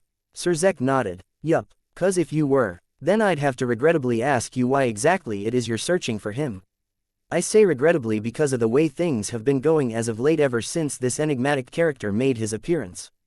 Meaning that he had the gall to insult my Rias Tan, and I can't let that go unpunished. Gabriel brought a single finger to her lip and hummed aloud. Say brother, now that I think about it, the guy one of the watchers mentioned being seen outside the shop on a few occasions had blonde hair, and horns too. Michael visibly slumped. Gabriel, you really need to tell me these things, he whispered in clear defeat. The blonde seraph only bonked her head playfully while putting together the most apologetic expression she could muster. Azazel released another bark of laughter at his man. You guys never change, do you? Sir wasn't as amused. Okay, so it's been established we're looking for the same guy. Could you tell us why you're looking for him though? Before Michael could respond, Gabriel beat him to the punch. The Great Red has disappeared from the dimensional gap, and we think whoever owns this shop could be responsible. Azazel only laughed even harder. Watching as Michael's line of sight drifted away from the innocently smiling Gabriel and toward a nearby post. More than likely contemplating banging his head over it. Father always did say his job was stressful. Once again, Sir was not amused. No, now he was downright horrified. What? The implications of what this could mean sent waves across whatever plans he originally came up with. If Gabriel's words proved to be true, then they were dealing with a creature that was on an entirely different level than themselves. That's rather disturbing, the Crimson Devil admitted with a low sigh. Azazel snorted. If we're all thinking of the same person, then I doubt you have much to worry about. Well, expect maybe a headache.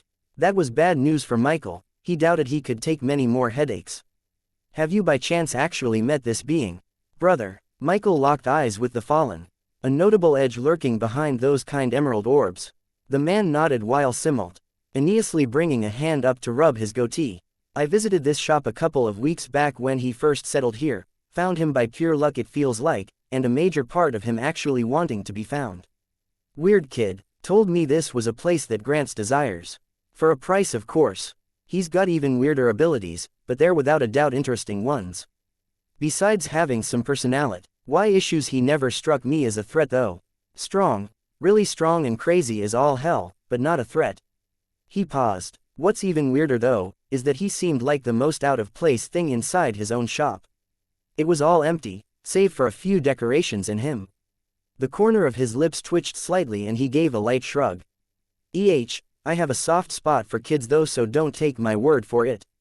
Just ask VA. The front door to the oddly colored shop suddenly burst open, interrupting the fallen leader, and a very distraught-looking teen with silver hair poked his head out. A broom gripped angrily in his hands. Oi, the hell is with all this racket out here? Don't you bastards know it's rude to loiter? I'm not above kicking your asses in the boss's place, ya know.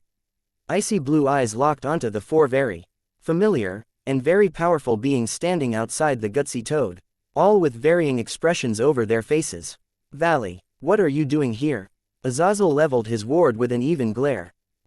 Hey Azazel, I can explain. Naruto-sama, Kokobile, survivor of the Great War, leader of armies and conqueror of entire battlefields, son of God, and commander of the fallen angels, neatly pressed his forehead against the abandoned church grounds with enough force to crack the old wooden floor before one sheepish-looking blonde.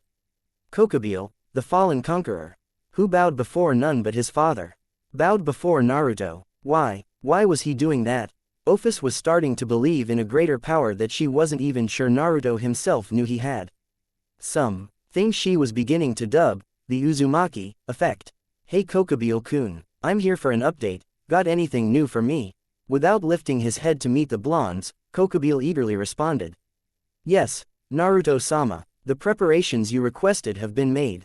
I've used all of my current influence to garner as much support as possible. Soon, your master plan will come to fruition and you can reap the benefits while I shower you with all too deserving praise. Was that a pool of tears spreading underneath his head? I'm so pleased, Naruto-sama. You have returned like you promised. I thought I'd failed you the last time. Such a mistake would truly mark me as unworthy, a dishonor of the highest. For you are all I can strive to please now. You, who have shown me the light. The pale-looking young man shuddered, bringing a hand up to his chest and clutching it as if he was hurt. Oh no, I feel it, Naruto-sama. This beastly urge inside of me. This is devotion. His head swung back, and with arms outstretched, Kokobile openly wept tears of pure joy. Naruto only continued to grin weakly. OPHIS couldn't even fathom what had just occurred. What exactly happened during your fight? She turned a pointing stare the horned blonde's way.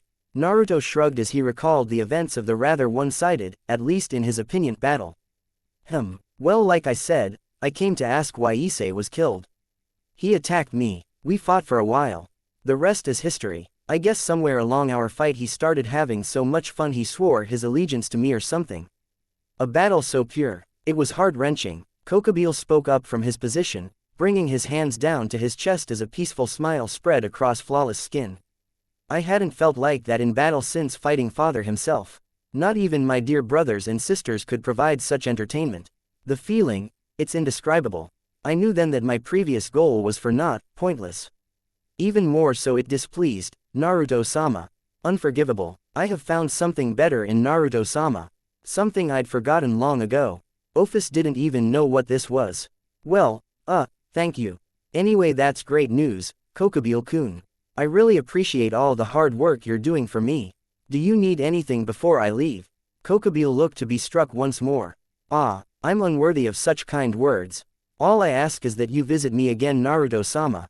Sadly, the rest of Team Naruto is not here at the moment, fulfilling their current duties in your name. They should be here next time though, have no doubts. I will make sure a proper greeting is arranged. Naruto nodded happily, as if one of the former generals of heaven wasn't openly weeping at the mere sight of him. Awesome. Remind Rainer-chan that we still have to finish our talk too, please. Thank you. The blonde turned to OPHIS and motioned for something. What? Naruto's brow furrowed. Say goodbye, silly. It's the polite thing to do. He shook his head slowly. Geez, don't you have any manners, OPHIS-chan? Quote. Her violet orbs locked with his blue in a battle of sheer wills. After a rather long period of silence where the two figuratively duked it out, the infinite dragon sighed in defeat. There really was no winning with this guy. Tilting her head goodbye, she turned and made her way out of the abandoned church that previously belonged to a rather shady and dangerous faction within the ranks of the Grigori. Now reduced to, what was the name? Oh, right, Team Naruto. The blonde in question only shrugged before following after her. He supposed that was good enough for now. Goodbye, Naruto-sama. I'll make sure to inform Rainer-chan. I hope to spar again soon. Call on us whenever you wish. I'll be ready. With a final wave, the duo dissipated into the wind. When Issei stepped into the gutsy toad that following evening, he expected to see the familiar face of a grinning blonde with horns, and a scowling gothic loli. Instead he was greeted with multiple curious looks from a multitude of very unfamiliar faces, although the brunette did note that one was a carbon copy of Rias, although male, and the others all had wings, one with a familiar black. Before the chiming could fade away, the youngest of the group of strangers all but shouted at him. Who the fuck are you? You trying to sneak up on the boss or something? Out of all of them, the last one had the strangest hair color. Valley was quick to level the shorter teen with a menacing glare, all the while flexing his power in an attempt to intimidate Issei.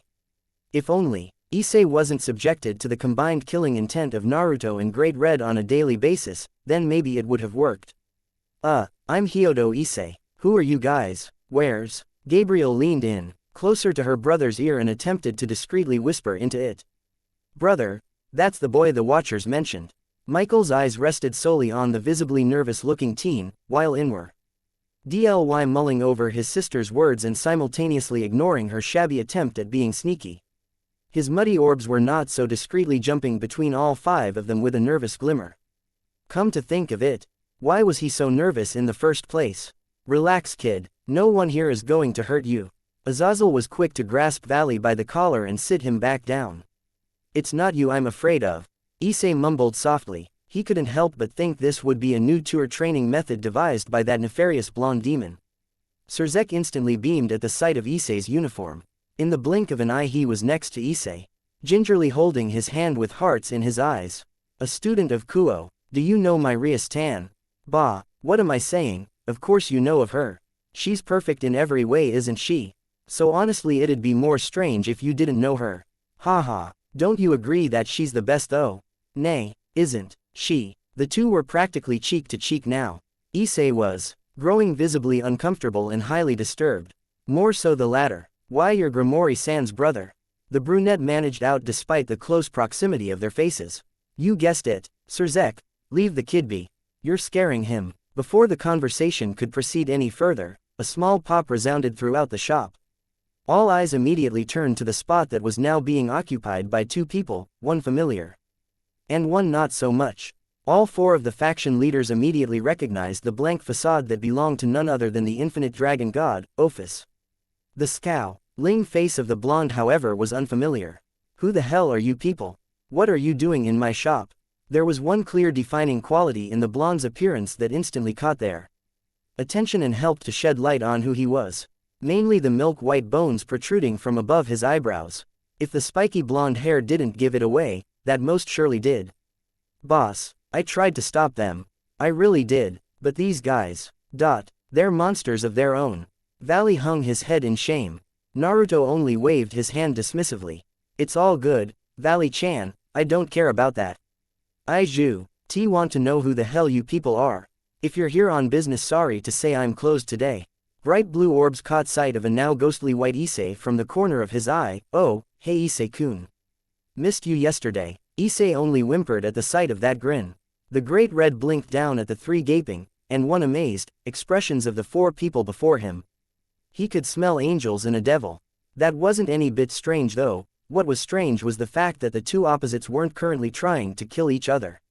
How very curious. Last I checked your kind despised the other. What brought this change? Never mind. I don't really care enough about it to want know. The dragon turned its thick neck toward the one grinning blonde. More training partners, Blondie. Quote, Naruto shook his head a no while floating the closest to the great being, his legs crossed in a wide smirk on his face. Afraid not red, these guys just wanted to make sure you were okay. They felt you disappear and got a little worried about it. You stinkin' lizard, you didn't tell me you were this popular. Naruto wiggled his eyebrows suggestively. The two spoke as if they were on equal footing. That alone was a testament to the blonde's power in the eyes of Surzek. Amazing boss, to speak so casually to the great red. You really are worthy of being my teacher. Azazel earned to his ward and raised a single golden eyebrow. Teacher, I'm going to grill that brat as soon as we get home tonight. The leader of heaven had his own opinion as to what was going on around him as well. The great red, and the infinite dragon god. Michael felt his eyes drift toward the two teens, one gazing at the horned blonde with awe and the other with dismay. Along with both of the heavenly dragons. With this much power, he withheld a smile. Did they now? Red blinked once and focused intently on the faces of the three angels floating a distance away. For a moment a flash of much younger counterparts enveloped their current appearances, and it remembered. Ah, I know you three. His children. You've grown up brats. Quote, Gabriel happily waved to the massive crimson dragon. Hey there, Red-sama. It's very nice to meet you. Or is it see you again? I can't really remember. Although I must say, you're quite the handsome dragon. The 12-winged angel winked in the dragon's direction, and the weight of it was enough to cause the great red's cheeks to turn an even deeper color of scarlet altogether. Whatever, of course I'm as handsome as ever. Quote, Naruto tried his best to contain his snort at the sight of the great red blushing, really he did. Despite his best efforts though it was useless. He'd been quite easily heard. What was that, Blondie? You laughing about something over there? Why not share with the rest of us? Better yet, why not be a good little ant and stay still while I squash you under my claw? The tall mountains surrounding them quivered and shook with each of the dragon's words. On instinct, the faction leaders unconsciously tensed and prepared themselves. Ophis shook her head slightly at the unnecessary display, while next to her Valley held a now unconscious Issei who'd passed out at the very sight of the monstrous red's power due to the sheer fear that struck his heart. Flashbacks of being squished, slammed, and Earned to a crisp overloaded his mind, and within seconds the poor teen had passed out. Who could even blame him? Naruto was more interested in picking his nose. Huh, you say something. He flicked a straight ray booger off of his index and turned his full attention to the now seething red. Why you? I don't even want to be near your insane rambling. Out. Get out. I want all of you out. Leave me in peace. Grumbling to himself, the dragon spread its wings and prepared to take flight. I swear, you're making me start to sound like the witch with all this talk of being left alone. The great crimson wings flapped once, and a storm of sand and debris enveloped the dry, cracked land below. Naruto happily waved goodbye as the massive dragon soared away, doing a good job of ignoring the scaly clawed finger being sent his way. The blonde inhaled deeply and then grinned. That red, you gotta love the guy, dragon, girl. Any help here? He turned to OPHIS, but only received a dry glare in return. It was pretty obvious he was alone on this one.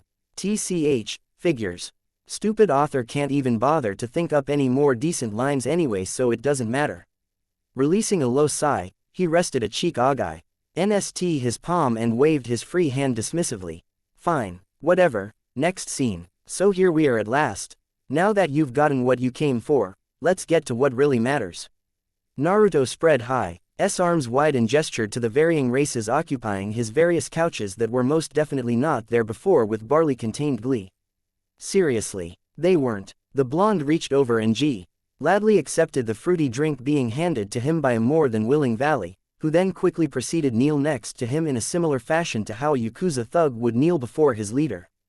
Quote, with all this, threatening the very balance of all world's nonsense put behind us, we can finally get to scheduling appointments for you all. Like I told you before, I'm off today, and tomorrow I can't attend to any of you on account of my cat being stuck in a tree. I'm totally free on Thursday though, so with that being said.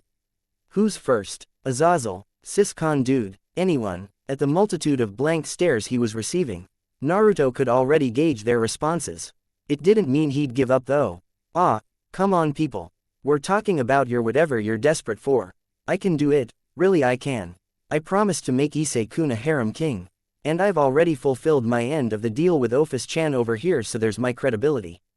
He gestured to the loli floating next to him. Hell, you even saw red for yourselves. What more do I have to do here? Guys gotta make a living, ya know. Isn't that right, Issei? The brunette in question was sleeping soundly on the lone couch furthest to the right. A light blush coloring his cheeks, no doubt due to whatever wild and perverse dreams he was having. See, Issei agrees with me. Azazel glanced about his companions and noticed that they were finally staring to understand exactly what he meant earlier on. His eyes met Michael's, and for a moment the leader of the Fallen had to fight back a chuckle at the sheer disbelief in his brother's eyes. Headache inducer indeed. I think I'll pass again. Genies are nothing but trouble anyway. The Fallen cut a visual path directly to Valley, who stiffened at the mere sight of his caretaker's piercing gaze. I hope you don't mind though, but Valley has to come with me. I'm sort of a father figure to him, you see, and I'd been wondering where he'd been the last couple of days. Naughty boy that one, had me scared to death. Azazel attempted to look the part of a concerned parent, but failed miserably. Valley quickly turned to Naruto and grabbed onto his elbow, clinging for dear life as he pleaded desperately with the blonde. You can't let him take me, boss. I don't mind taking the heat for you, but he's the worst possible fate for me right now. You gotta help me, boss. Save me, please. Those icy blue orbs seemed a lot less cold, and a lot more pathetic, as the teen shamelessly grovelled before some of the most powerful and influential entities alive. Such was the nature of Azazel's twisted punishments, that even Valley would beg for assistance. Naruto observed the silver-haired teen for a moment before nodding to himself, while releasing a soft whistle of appreciation. Nice. Great form, excellent water works. Now that is the way to grovel. Alright. Valley looked impossibly hopeful as Naruto turned his attention away from him and to Azazel. B boss, you really are amazing. He was saved. You can take him, Azazel. Quote. His hope was instantly crushed. It stood no chance. Whatever stars twinkled in the eyes of Albion's wielder were swallowed by an inky wave of pitch black. B boss, no, you can't let it end this way. Quote. Naruto only wagged a finger in the outraged Valley's face. Now, it's important to be considerate of your parents. Your boss I may be, but your father, surrogate or otherwise, I am not. Just please let him visit, Azazel. Well, honestly, either let him visit or I'll make you let him. I made a contract with Valley-chan here, so I guess you could say I'm his NCLE now, and nothing you can say or do is going to change that. He paused for a moment. Does that make any sense to you? He inquired offhandedly. It makes all the sense in the world, Uzumaki. The fallen responded while uncrossing his legs. Well, I'll be seeing you all. Lovely chat, but I have some rather important things to attend to at the moment. Azazel reached over and easily plucked the horrified Valley up by his collar and proceeded to drag the teen away, ignoring his ward's cries of mercy all the while. Just as he was about to step through the door, the fallen angel paused and then spoke. He supposed now was as good a time as any. By the way, Naruto, do you happen to know anything that could shed some light on the way Kokobeel's been acting lately? You see, he's been a little more intense than usual. Nope, no idea what you're talking about. Really? Right, so you have nothing to do with it whatsoever? You're sure? A quick nod was his only response. So the shrine he keeps in your honor hidden away in his room is just a coincidence then? Naruto shrugged innocently. Must be. No other way to explain it. Azazel sighed. Of course, he shouldn't have expected any less. The ringing of the chimes drowned out the rest of his exit, and Valley's cries of terror, mostly. With those two gone, Naruto lazily waved his arm and the door quickly shut behind them. Oh well, you lose some you win some, he supposed. No point in crying over spilled milk, right? With that in mind, the blonde turned his attention to the remainder of his guests and grinned widely, his fangs glimmering in the light. Now it was down to 3. So, what are you guys desperate for? Surzek didn't like that twinkle in the blonde's eyes. Honestly, this guy felt more like an actual devil than he himself did. Fighting down the urge to crawl into a hole and bury himself away, the Crimson Satan coughed into his hand and gathered his wit. It was time to begin with the negotiations. What would come next would surely shape the outcome of all the realms. Chapter 8. Ophis vehemently fought the urge to sigh. The boy, Issei, was blinking back at her with a bewildered expression plastered over his idiotic features from across the dark blue counter. Though she couldn't quite blame him for his confusion, as she herself was a tiny bit confused by her current predicament. One day she would get her revenge on that blonde sadist. Rest assured that it would come. Today, however, was not that glorious day. Mostly because that same sadist wasn't around. So run that by me one more time? Issei asked, without diving into the urge of strangling the sacred gear user for making her repeat herself. Ophis did just that. Naruto is off taking care of a contract and left me in charge of the shop. I'm supposed to deal with any requests to the best of my ability and oversee your training for the day. Issei nodded slowly in response. Yeah, that's what I thought you said. He muttered slowly. So does this mean that I can get the day off? A light frown tugged at the corners of her lips. If I have to suffer, then so will you. Issei hung his head in defeat. All thoughts of a peaceful and productive evening completely tossed out the window at the girl's rather dry response. He mused on how strange it was that Naruto was actually out of the shop for the entire day. Must have been a hell of a request to drag him away from his pride and joy for so long. What about the other guy? Why isn't he here? Sparing him a glance, Ophis shrugged her shoulders and returned her attention to what Issei assumed was Ga currently hovering in front of her face. Issei let out a tired sigh. Can you at least tell me what I'm supposed to be doing? Without tearing her eyes from the hard book, Ophis pointed to a moppin' bucket leaning far off in the corner of the shop. Issei's brow twitched, and he inched his neck back to level Ophis with a look that clearly read, "Are you fucking kidding me? He wants me to clean." The infinite dragon god turned the page and then nodded an affirmative. Issei was outraged. Are you serious? Clean what? This place is practically spotless. He gestured to the borderline empty store. Moreover, what the hell kind of training is this? When do I get my harem? None of this is what was promised. I swear he's just messing with me now. Ophis flinched at all the unnecessary yelling going on. Although she expected this kind of reaction, and luckily so did Naruto. Big brother also told me to remind you that it's either this, or I send you to Red for another friendly sparring match. You decide. Issei had crossed the gap between him and the mop in a matter of seconds.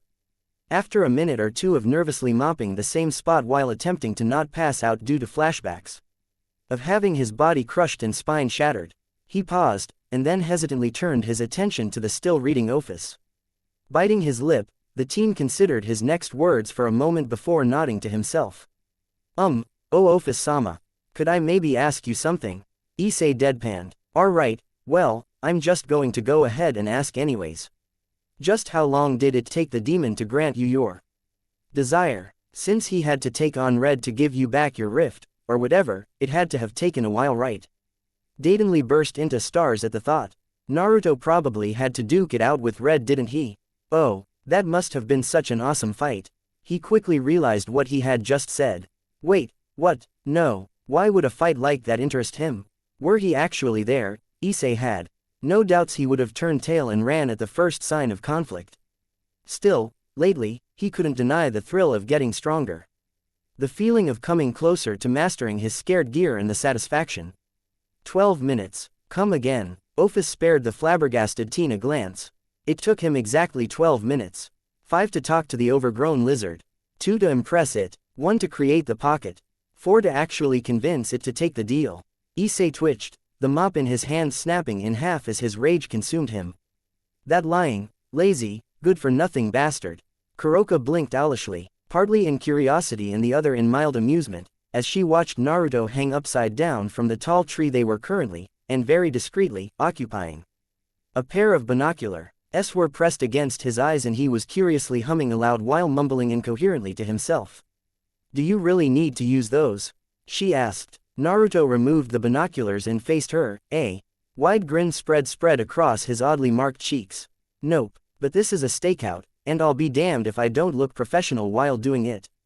Before the two was the most prestigious, and endly now co-ed, academy in the entire city, Kuo. The impressively sized Victorian exterior was impeccably maintained. The vibrant blues and pale whites looked pristine, serving to accent its raw architectural beauty. The building looked almost brand new despite its age, and radiated an aura of pure class. No pun intended. Why exactly were they here of all places? I bet you already know. You clever little shit you. Kuroka made a request and Naruto had to fulfill it. Well, I've spotted the person you described. Looks nothing like you, by the way. And it looks like she is currently decaying away in a boring classroom.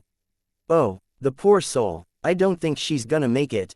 The heartfelt frown and genuine remorse that all but shimmered his eyes almost made Kuroka believe him. Almost. I expected nothing less. I doubt she would look anything like me with the way things are anyways. She retorted easily. Naruto discreetly noted the rather nervous edge flickering behind the girl's hazel eyes. Say, I'm not gonna lie to you. This is about the weirdest thing anyone's ever asked me to do. That's saying something too, considering I'm supposed to give someone a harem of all things. I mean, I'm not even sure I can really charge you for something like this. He crossed his legs and ran a hand through his blonde locks. Naruto couldn't help but pry, his curiosity was honestly piqued. A single glance, that's really all you want. You need to see this person so badly that you're willing to make a deal with me of all people. Knowing that I could effectively ask anything I want in return, I could tell you to kill yourself for all you know and you'll have to do it. Like it or not, Kuroka smiled thoughtlessly. That's exactly right, I'll do whatever it takes, even if you were to say, ask me to bear your children. He groaned at the last bit. Not this again. Listen lady, I've already told you, not until I'm financially stable with a clear-cut plan for the future. I can't just have my kids growing up with such an unreliable dad, you know. We can talk about it later down the line but not now. He paused, and then smiled. Although I suppose I can see where you're coming from. I have no room to talk myself. Given the chance, I would do anything to see the people I care about again. Even if it's just a single glance. Hell, I would probably bear someone's children. too. A single brow was raised in response to his comment. Oh, she opted to ignore the last bit. I wasn't aware you even had people like that. You don't look like it. Everyone has people they care about. Saying something like that is almost the same as saying I'm not human or something. Which I am. Kuroka waved of his concerns. An eerily cat-like smirk curling her lips back up. Of course, though that wasn't what I mean. She winked at him, her dark ears twitching softly while her tail swished about lazily behind. It's just the way you are, if that makes any sense. It makes it hard to imagine you in that kind of light. Doesn't seem like you were even born really. More like created. Naruto nodded an affirmative, which only served to confuse Kuroka. You're actually not too far off. He began as if nonchalantly discussing the weather. I was sorta kinda created about a year ago. Or is it reborn? That's a pretty good question honestly. He pursed his lips and adopted a thoughtful expression, dimensional. Travel can be a bit complicated. More so when things turn out the way they did for me. He shrugged. Oh well, I don't fully understand it myself. All I can tell you is I've got plenty of people I care about. I just can't ever see them again. That's a rather depressing thing to say. Not really, it's only depressing if you think about it. I'm just stating the facts. You're a pretty cool cat. Pun intended. And you're the first person to ask me something that didn't involve a selfish motive. You just want to see your beloved little sister, right? What was her name? Shitone. No wait, Shirome. Damn it, shish, Shirone. She corrected him. Please don't butcher her name like that. Naruto rubbed the back of his head sheepishly. Sorry, I'm bad with names. Like I was saying though, I can definitely understand how you feel. For you see, he pulled out a picture of a scowling OPHIS from seemingly out of nowhere. I also have a cute little sister to take care of. Although considering the trick she showed me last week, I'm not all that sure if she's even a she anymore. More like an it now, maybe. She did turn into an old man after all. He paused, to ponder on it for a moment before quickly shaking his head and resuming. My bad, I get distracted super easy nowadays. I suppose what I want to ask you is why haven't you tried to do this yourself yet? You've had plenty of chances to, I'm sure. Given your status as a stray. Kuroka couldn't quite fight the narrowing of her eyes. So, you know about me. She murmured cautiously, underneath the sleeve of her kimono. She flexed her hand. Naruto nodded once while crossing his arms and beginning a brief explanation. Yeah, I had Surzek tell me a few key details about the underworld and devils in general. Had Michael do the same thing only with the angels. Really, there's a crap ton about this world I didn't know. Gods, devils, dragons, heroes, nine-tailed foxes, angels, the fallen, senjutsu. There's apparently more too. I don't think I'd be able to count them all on just two hands. While it did sound like he was implying he could sprout more arms, Kuroka was more concerned over the fact that he had already made contact with Surzek. You can relax by the way. Naruto flickered his gaze to her obscured arm. I'm not gonna turn you in or anything. Personally, I think it's right stupid that you're being treated this way for just wanting to protect your little sis. Kuroka inwardly cursed herself. For a moment, she had forgotten entirely that the same guy who was recently cracking lame jokes just a second ago was still a downright godlike being. Though that did nothing to ease her nerves, seeing as even Michael and Surzek would be powerless against the horned blonde nonchalantly floating next to her. Long story short, if conflict did erupt, she would have a better chance at running away than actually fighting. And even then her chances were slim to none. She hesitated. It's complicated. Kuroka expected a many different things. For him to pry more, perhaps give some heartfelt advice. Maybe even outright admit that he didn't have all answers. Something that wasn't a short, almost bored nod and a casual dismissal of her blatant "I'm cool with that." He said nonchalantly, I don't very much enjoy complicated stuff anyways. Who the hell was this guy? Besides, it won't change a thing. You're about to learn something, Neko-chan. When you makes deals with me you can bet I'll deliver in surplus. A confident smile curled his lips upward. Road and Naruto slammed a proud fist over his chest. Right over the bold lettering that read, Madara is a total douche. Uchiha hacks. In rather cartoon lettering. Not a second later and he vanished from her line of sight. What? Kaneko was having a rather boring, but otherwise peaceful day so far. No stray devils to take care of, no wishes to fulfill, and to top it all off a very big bowl of her favorite candy was waiting for her back in the club room. Prepared by none other than Akeno herself. Her bright yellow eyes fell into a sleepy haze at the thought. The line between reality and Drea quickly blurred, and what was once a classroom full of students was now a bright world of giant edible candy. If only her dream could have lasted a little longer. Sleepy eyes blinked owlishly as her, and by now the rest of the class, realized there was a blonde stranger currently floating above her desk with a grin that could have rivaled a fox. Or maybe a shark. Yo, you Sharon. Kaneko's eyes widened. How did he? What? I'll take that as a yes. The blonde titled his neck back, eyes locking with the visibly gaping teacher's muddy brown from across the classroom. Yo, name's Naruto Uzumaki. Sorry to interrupt your lesson and all, but I need to borrow little Sharon here for really urgent family reasons. I've got someone who'd like to have a chat with her. You don't mind, do ya teach? Pay. Raps. It was the now uncomfortably razor-sharp teeth or the blood-red demon orbs piercing through his very soul. Whatever the reason, the likely terrified teacher swiftly nodded his head. Oh, of course, you Uzumaki-san. Ju, just be sure as she gets back on TT time. His grin widened. Thank you, I'll be sure to do that. The now named Naruto returned his attention to a stunned Kaneko, and with a single wave of his hand the two were gone. See you around, everyone. Not a minute later the class burst into mass hysteria. Kuroka gaped. Kaneko glared. With a resounding clap, Naruto wiped the tears from his eyes and took a breath, fanning his face while speaking. I know this must be a lot for you guys to take in. But your family, you have to talk. What if one of you dies and then the other is left with nothing but questions? Is that what you want? Kaneko was not amused. Sister, where am I? Why am I here? Her eyes darted over to the now openly weeping Naruto. Who is this guy? Kukuku. Who am I, you ask? Slowly, almost ominously, Naruto rose. Arms falling limply to his side as a red haze began to wisp off of his body in a manner reminiscent to smoke. I'm a lot of things, ruler, first and foremost. Shaggy locks obscured his eyes from view. I am a conqueror of sorts. I've been known to be a kind of demon too. With a flick of my tails the oceans rise and mountains crumble. The they were occupying was suddenly quivering. Despite their best attempts, both sisters couldn't help but gape in awe. I am Kura. Naruto suddenly stopped mid-rant and slapped himself. In an instant, the dark energy vanished. Oh my god, I'm so sorry you had to see that. Naruto chuckled sheepishly and rubbed the back of his head. An apologetic grin spread about his features. That happens sometimes when I get excited. He then wiped a bead of sweat from his brow. At least it wasn't Shukaku this time. He's a nut.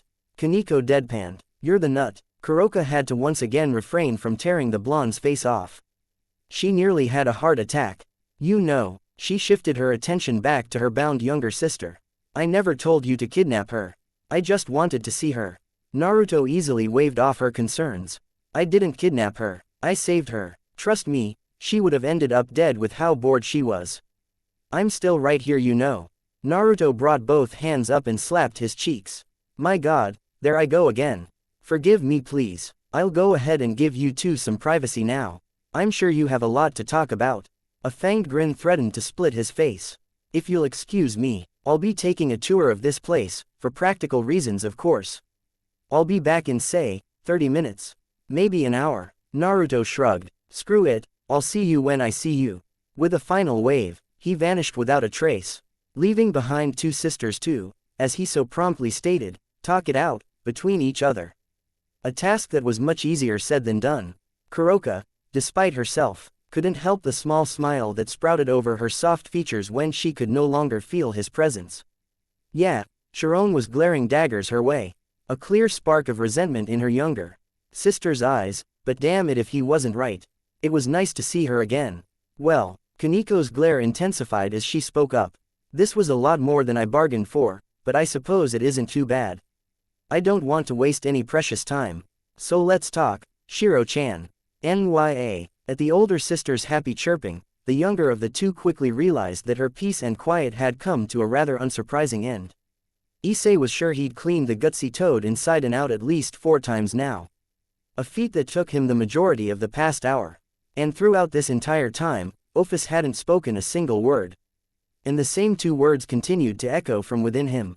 12 minutes. 12 fucking minutes. Naruto had impressed Ri, who was about the strongest thing he had ever encountered. Created an entire pocket dimension for the equally sadistic overgrown lizard, and apparently showed off his real estate skills all in one go. He could do all of that in 12 minutes, but couldn't help him at least start his dream. As much as I love Jiraiya Dono's work, I'm starting to really want the real thing. The brunette stole glances toward the floating OPHIS every now and again. I'm starting to think he's secretly building his own while I sit here harem-less. Truly, Naruto Uzumaki was a sadist of the highest pedigree. Before he could even bother with opening his lips, I found the words and breath quite literally smacked out of him by some invisible force. Don't even try to strike a conversation. Your pathetic intent is written all over that mediocre face of yours. OPHIS idly tended to a single strand of her raven locks that was currently blocking her line of sight. The only reason I deal with Naruto is because he's strong, and because I do owe him this much. You, and the rest of this annoying band however, are not as strong as him. Therefore I can impose my will all I want. She spared him a single blank glance. To make a long story short, shut up, keep sweeping, and maybe I won't banish you to the 9th level of hell. Does that even really exist? The manga the darkly dressed girl was previously reading snapped shut, eliciting a slight jump from the paranoia-ridden teen.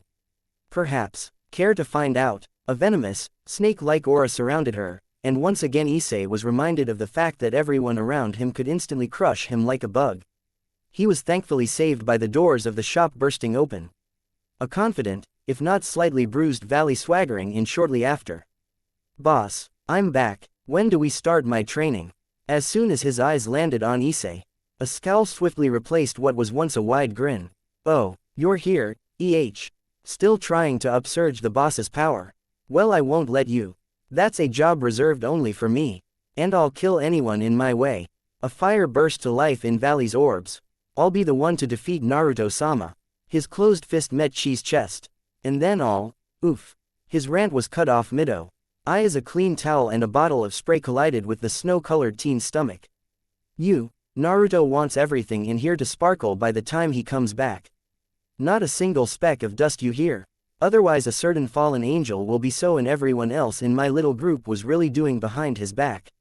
Understood. Valley needed no further encouragement. Like Issei before him, the Sen wielder of a dragon practically threw himself at his given task. Although with a noticeable amount of gusto. Of course, no doubt this is a task that he's cleverly crafted to conceal some type of training to make me stronger. And as the boss's second-in-command OPHIS-sama, I won't refuse. I'll have this place so clean that the boss will have no choice but to acknowledge me. I never noticed how weird he was. OPHIS mused to herself as Valley went on with his rant. Oh well, not really her problem anymore. From her position over the counter, OPHIS watched as the two opposites began to clean and tidy the shop up. A shop that was, as Issei already noted, pretty damn clean and mostly empty. Though she tried to fight it, OPHIS couldn't help the tiny smirk that curled her lips up. Naruto was a demon alright, but she supposed things haven't been as boring with him around. Rias released a low groan as she strutted down the empty halls of Kuo Academy. The perks of her overly protective lovin' brother also being the head of the school itself were nice at times. This time around however she couldn't truly find any way to ease the doubt in her mind. In less than a week, she would be married. To one of the biggest assholes she'd ever had the displeasure of meeting. Riser Phoenix was a holier-than-thou, narcissistic, arrogant, and distasteful bastard whose only interests were women and power. He was also the man whom her father had promised her hand in marriage to in an effort to combine their two pure clans and as a direct effect, increase both the Grimoire and Phoenix family's power.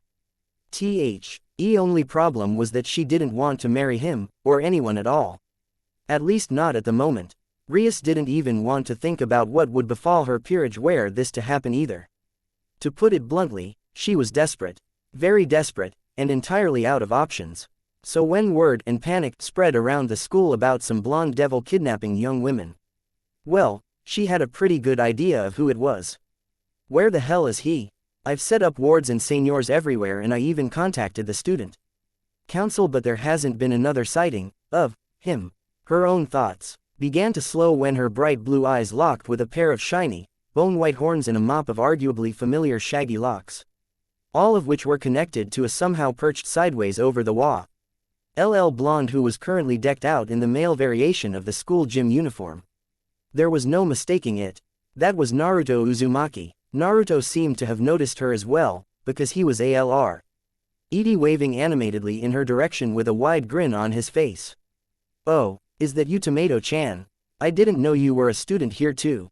Surzek never mentioned ya." Rias's lip twitched ever so subtly at the unwarranted name-calling and the casual mention of her brother. It would seem the two had already met, which could possibly mean her chances of securing the blonde's help might have taken a regrettable plunge. But she was desperate enough to try. And you know what they say. Hey, I couldn't help but notice this absolutely delicious feeling of pure defeat radiating from you. Desperation only attracts vultures. His grin seemed a bit more wild, and Rias could have sworn that fangs were now jutting from the corners of his lips. Luckily for you, fixing people's problems and coming up with solutions is my specialty. I think I've messed with you enough as it is anyway. Why not come by my shop tomorrow and we can talk there? What do say, Little Red? His close proximity wasn't enough to throw her off. The fact that she didn't even register him move from his previous spot over the wall however did. I don't know where your shop is, she admitted sourly after a moment. Naruto tilted his head. Of course you do. You've been staring at it for the past week now. Before she could even speak, Naruto raised his hand in an attempt to shush her. Trust me on this, just do what you normally do and I promise that this time around, you'll see it. He winked. You don't even know what I'm going to ask for. How are you so sure you can provide a solution for my particular problem if you don't even know what my issue is? Naruto only grinned. You're right, I don't, which means the only thing left to do is to come to my shop and find out if I can or cannot. He shrugged his shoulders. Either way I've wasted too much time already. I've got physical ed next and I don't want to be late for that. I heard we're going to be playing dodgeball, which I have no idea what that is to be honest. But I'm assuming it involves dodging a ball. Rias was baffled by the sheer amount of inane babbling spewing from his mouth. Why was it that all of the insanely powerful beings were all batshit insane? Ah, I'm gonna be late. Until next time, Tomato-chan. Just like before, Naruto vanished into thin air with a simple wave goodbye, leaving Rias behind to inwardly fume over the fact that, once again she couldn't get a single thing from him other than a few taunts and a casual dismissal. For one such as her it was admittedly a bit frustrating to say the least. Although one thing was for sure, Naruto Uzumaki was trouble, the type she never thought she would have to deal with either. Stray devils, angels, fallen angels, she could handle that no problem. A psychopathic blonde with horns who could casually warp the very fabric of space and time at will. Now that was an entirely different story. Another sigh escaped the red-headed girl. Time to alert her peerage of their newly found plans after school. P.S. gave a little shout out to an old favorite of mine titled Freedom Has a Price, in this chappy if any of you noticed. Chapter 9. So, Issei gulped. Tell me again how this is gonna work. Within the confines of the gutsy toad, Naruto grinned widely and explained it to him one more time. Well, princess here, Naruto gestured to the stoic redhead in her peerage standing at the far left corner of the room, is about to get married to some dude, and the only way for her to not marry this dude, apparently, is by beating that dude and his friends to a bloody pulp. Now normally I'd be the one doing that, but you two, bright blue eyes jumped between Issei and Valley. Need to start pulling your own weight around here. I already gave Valley his mission, so this one falls on you Issei. Okay, I get that part, but why do you have to kill me to do it? He asked with an unusual calm about him. Rias took it upon herself to answer the teen's question. I can't use my evil piece on you. Not while you're alive at least. While you're dying however, we can make a pact and I can then resurrect you as a member of my peerage. This way you will be able to fight by my side during my match with Riser. Evil piece. What the hell was that? On the other hand, you're taking this all rather well, Issei-kun. Akeno added, a smirk on her face. He shrugged. I die at least once a week, every week. It's no big deal by now. Akeno was left, impressively enough, speechless. Rias would have continued her explanation of things, had she not felt a tug at the edge of her skit. She spared a glance down and was rather surprised to see something she thought she'd never witness in years. Kaneko was frowning. No, scowling more like, President, kill that man. She pointed a finger to the grinning Naruto. Rias deadpanned in response, caught completely off guard by the request. Next to her, the only male of the group, another blonde who looked too pretty to be a boy placed a comf. Ording hand over the ashen-haired girl's shoulder. A weak smile tugging at the corners of his lips. Ah, Kaneko, I don't think President can do that. This guy is supposed to help us out, remember? No, he needs to die. As for the blonde in question, he only smiled and waved. Yo, Sharon, good to see you again. I didn't even notice you were here, you're so darn tiny. How'd the talk go? All at once, 4 pairs widened. How does he know about that? Was the only thought that crossed Rias's mind. Naruto blinked owlishly at the sudden tension that had quickly overtaken the room, the smile on his face flipping upside down as a result. What? Did I do something wrong again? He questioned with a tilt of his head. When are you ever doing something right? A disembodied voice echoed. Rias in her peerage tensed even further. Oh, no, no. I forgot. I fucking forgot. Oh no, not again. Valley dropped to his knees, a visible shaking to his prone form. That really didn't help the situation in the slightest. Rias exchanged a nervous glance with Akino, who was already gathering as much magical energy as possible in the event of a surprise attack. Valley, the voice taunted, entirely void of any actual mirth or emotion. By the look on your face, I'd say you forgot to buy me the latest issue of Jump. Tisk tisk, I'm very disappointed in you. Out of seemingly nowhere, a child appeared, dressed in all black with strikingly violet milky eyes, her tiny body hovering behind the collapsed wielder of the vanishing dragon as if held up by strings. You realize you'll have to pay for this, don't you? I want a pound of sweets, you know the kind, and the latest issue, by tonight. Do this and you'll live to see another day. Actually big sis, be big bro already gave me. I don't care what Naruto told you to do. I'm telling you to do something, and you will get it done regardless. Valley turned a weak glance to the aforementioned blonde, expecting some type of help, only to find him casually making conversation with the rest of Rias's peerage with his back turned to him. Big bro, why, so, your name's Kiba. I knew a Kiba, really good friend of mine. One of the best. Smelled like a dog though. But I mean that in a good way. The pretty blonde boy smiled sheepishly and nodded along while trying his best to make sense of the entire situation. Two heavenly dragons, get who could make both of them quiver and this guy. Reality warping powers aside, it was pretty easy to tell this particular group wasn't anything to mess with. To think Issei of all people would be a part of such an eccentric troupe. Life was strange indeed. Oh, OPHIS, I didn't see you there, you're so darn tin. OPHIS smiled and flashed a picture of Naruto cuddling the giant claw of the great red while the two slept. To which Naruto instantly shut his mouth. Never mind, OPHIS nodded happily. Tonight, Valley, she warned before floating over to Naruto's side. I think I liked her better when she was a power-mad tyrant. At least then she didn't boss me around as much, he thought to himself. Internally, his own dragon agreed. The months he'd spent with the Chaos Brigade were fun. If only because he was always flexing his muscle against worthy opponents. Speaking of the brigade, I wonder whatever happened to the rest of those guys. He gave a mental shrug. Oh well, probably not important. Cough. Rias, who had spent the better part of a week trying to find the elusive blonde, was promptly fed up. She'd be getting some answers, right here and now. Starting with how he knew Kaniko's real name. This has gone on long enough. I demand that. Hello, Naruto, are you in? The familiar chimes echoed and two more joined the party, one of them the ruined princess knew very well.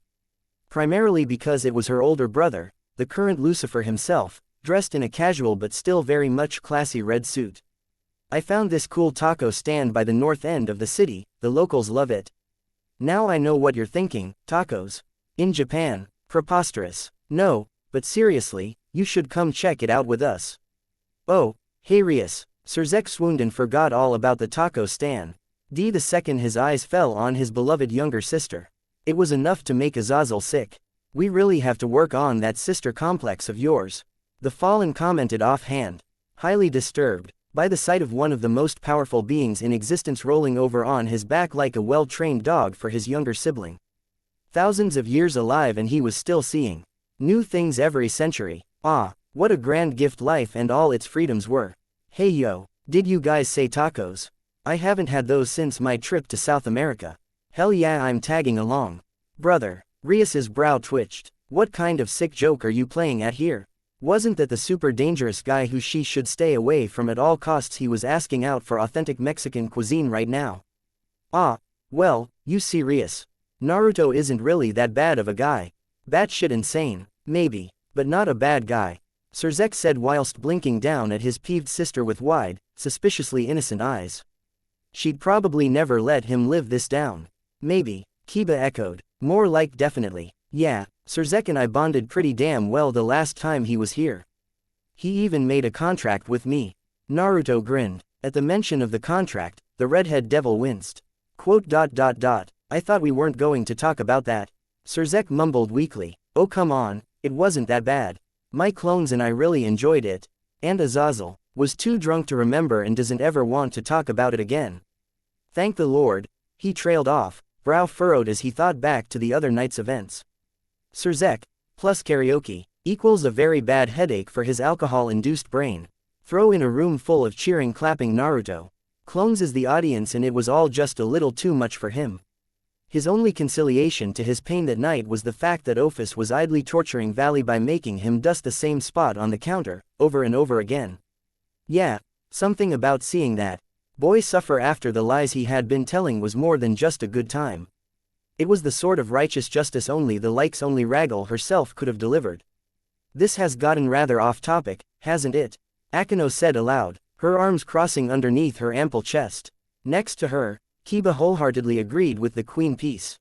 It would seem he has a way of attracting oddities to him. Doesn't it? Who, Issei, or Uzumaki? Both, was his curt reply. All right fellas, let's be on our way. OPHIS, are you coming? The infinite dragon god sighed. I don't have much of a choice now, do I? Delivering a final glare to the still collapsed Valley, OPHIS allowed a rare smirk to turn the corners of her lips up when the already pale teen turned ghostly white. Oh crap, that reminds me. Before anyone could react, Naruto was behind Issei, and by the time Issei next blinked, he took note of the bloodied arm sticking out from his chest. Gee ga, see couldn't you wheeze have been gasp a little cl. Cleaner, he mumbled through the blood pouring out of his mouth. Nope, Naruto chirped, even as Issei's prone form dropped to its knees and then unceremoniously fell onto the ground. Valley, clean the blood up before you head out. And you, he pointed a finger to the shocked Rias. Relax, that was an insta-kill, he didn't feel a thing. Now make with the resurrecting before I change my mind. For a second, the redhead didn't respond, until her mind finally made sense of what had just occurred. Later, but before she could verbally state what exactly was wrong with what Naruto had just done to a human kid, the blonde, along with the three other godly beings, her brother included, outright vanished without a trace, leaving a bloody Issei behind with a hyperventilating Valley who was as of now desperately searching for a mop with renewed vigor. We should have killed him. Kaneko trailed off. I don't think we would have stood a chance. I mean, I didn't even see him get behind Issei. Kiba added with an apologetic smile. That guy, he gives me the creeps. Both of the younger teens turned an eye to the smiling Akeno. A single raised brow the only indication of how shocked Kaneko really was to hear those words. If she, the sadistic queen, of all people was saying that, then it was true. No doubt about it, that guy was on a whole different old dude with Surzek, anyway. He looked familiar somehow, I can't quite put my finger on it though. Akeno mused aloud, more to herself. Yo, you all know he doesn't have much time left, right? Valley, being the ever-responsible one, decided to inform the group of their future members' current state of being. Namely that their window was running short and soon, Issei would be dead for real. As he watched them spring into action, their current thought process broken, the teen breathed out a sigh of relief. If that girl would have figured out who Azazel was, Boss would never hear the end of it from her. Now knowing that his work was done and his good deed in the name of Big Bro was accomplished, he happily returned to cleaning his training partner, rival's pool of blood from the ground.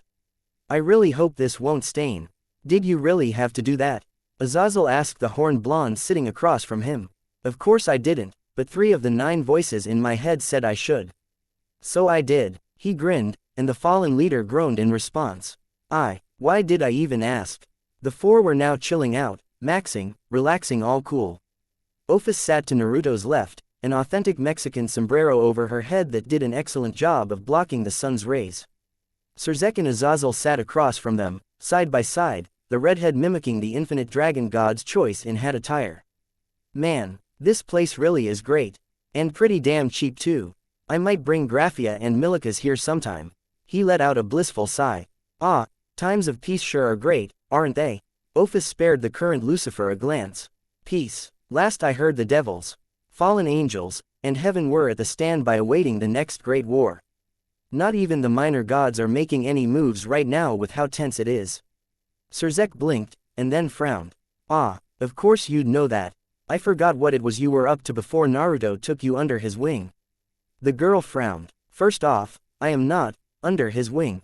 I'm merely appeasing the terms of my contract.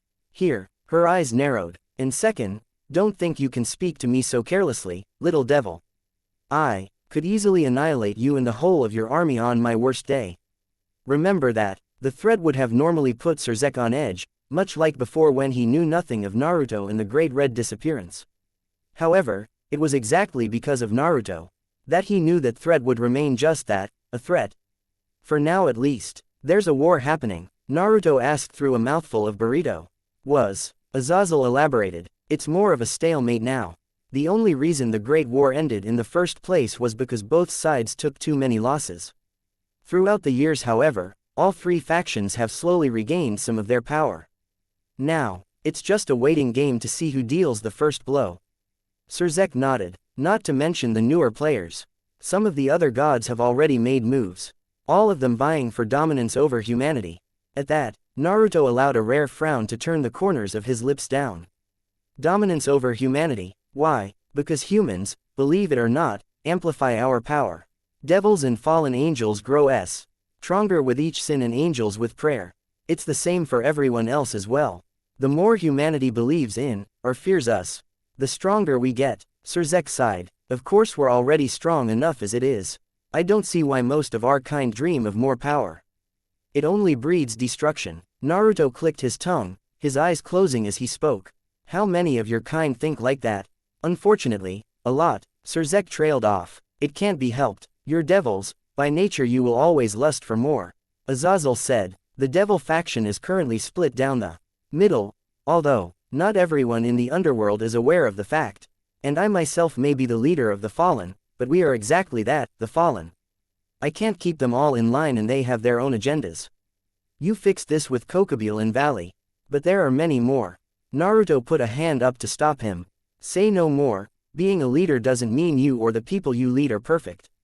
Back home, even the strongest, most respected of shinobi, the Hokage, they all had the occasional roach living with them. A nasty scowl replaced the frown. A few of those roaches were damn hard to kill too. A grin instantly lit up his face. But that's all in the past. So, you're at the brink of war. Great. War always attracts customers. OPHIS would have bonked him in the head had she cared enough to. A scoff, however, was more than enough. A war like this one will end up killing all of your customers instead. She added as an afterthought. Naruto made a face. No more customers. Azazel nodded his head. The infinite dragon god is right. The last war brought about the end of God himself and the original Lucifer. Two of the most powerful beings in the world. The latter was more of a blessing since it all owed Surzek and his generation to come to power. But the loss of God, needless to say, it still hurts us. All of us. He put a hand to his chest and frowned. Just how strong were these two? God and the Og Lucifer? Naruto asked, the question faintly prodding at him from within. Surprisingly, it was OPHIS that answered him. He was strong. Strong enough to make even the Great Red listen. I met both of them when he was still young. And Lucifer was still known as the Morning Star, Hellel. Before the seal, his power was seemingly endless, infinite even. Much like our own. After the sealing he lost much of his strength but was still a force to be reckoned with. Damn, Naruto whistled. Sounds like a cool guy. Father was eccentric, odd, and more than likely insane, but cool. He most certainly was not. Azazel said, his thoughts drifting back to happier times. You guys have been alive for a long time, haven't you?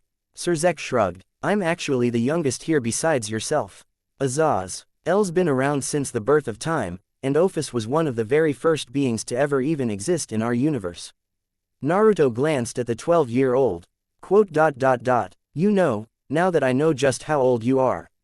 It makes me wonder. You're some kind of sick freak, aren't you? He himself was still a teenager physically, granted with the mental age of around 900 if you add up all the Biju's memories. But these guys, we're talking in the thousands, maybe even the 100,000s. That was ridiculous. I choose whatever form suits my tastes. I like feeling young, and children are often underestimated. Even you made that mistake when we first met. Actually, I was just wondering how a kid managed to wander into my store. I didn't underestimate you at all. In fact, I could literally taste the power rolling off you. You're not very subtle, you know. Besides, I don't underestimate anyone ever. He let the topic drop shortly after and switched back to his first question. A war? Huh. He spared a glance at the half-eaten burrito, and sighed. Suddenly I don't feel very hungry. War. Every bit of him disliked the word. We've been trying our best at an actual peace talk for years now. But so far none but a few have agreed to it. Michael's got his hands full just trying to run heaven. The devils don't listen to reason, only power, and my kind are, well, selfish. To say the least. Naruto hummed aloud. Yeah, that's one hell of a clusterfuck, I'll tell you what. People passed, laughter echoed within his ears, and the sun beat down on them all equally. Why couldn't the world just be okay with that? Why did people always want more? I suppose we can take things one step at a time then. Naruto began after the silence had passed. How are you coming along on what you owe me, Sir Zek? The super devil knew this was coming and was fully prepared for it. It's all set. You start tomorrow. OPHIS spared the blonde a glance. That reminds me, what did you ask for as payment? Naruto grinned like a fox. The odd marks on his cheek crinkling as he did so. For a second, he almost looked like the textbound REL. Oh, nothing important. Don't worry about it. This time around you won't have to get involved. Her brow rose, but she didn't question it much either way. If she wasn't involved then she simply did not care. Well, with all of that being said, let's finish our food. It's gonna be an exciting week for all of us. He cheered. Two simultaneous groans followed, while Sir Zek raised a glass in response. Yeah, let's get hammered and eat tacos. And so they did. Oh, Faiz was just a few inches shy of enjoying some cold brew, when Naruto snatched the drink away and shook his finger. You can't drink with us, OPHIS-chan. You're still a kid.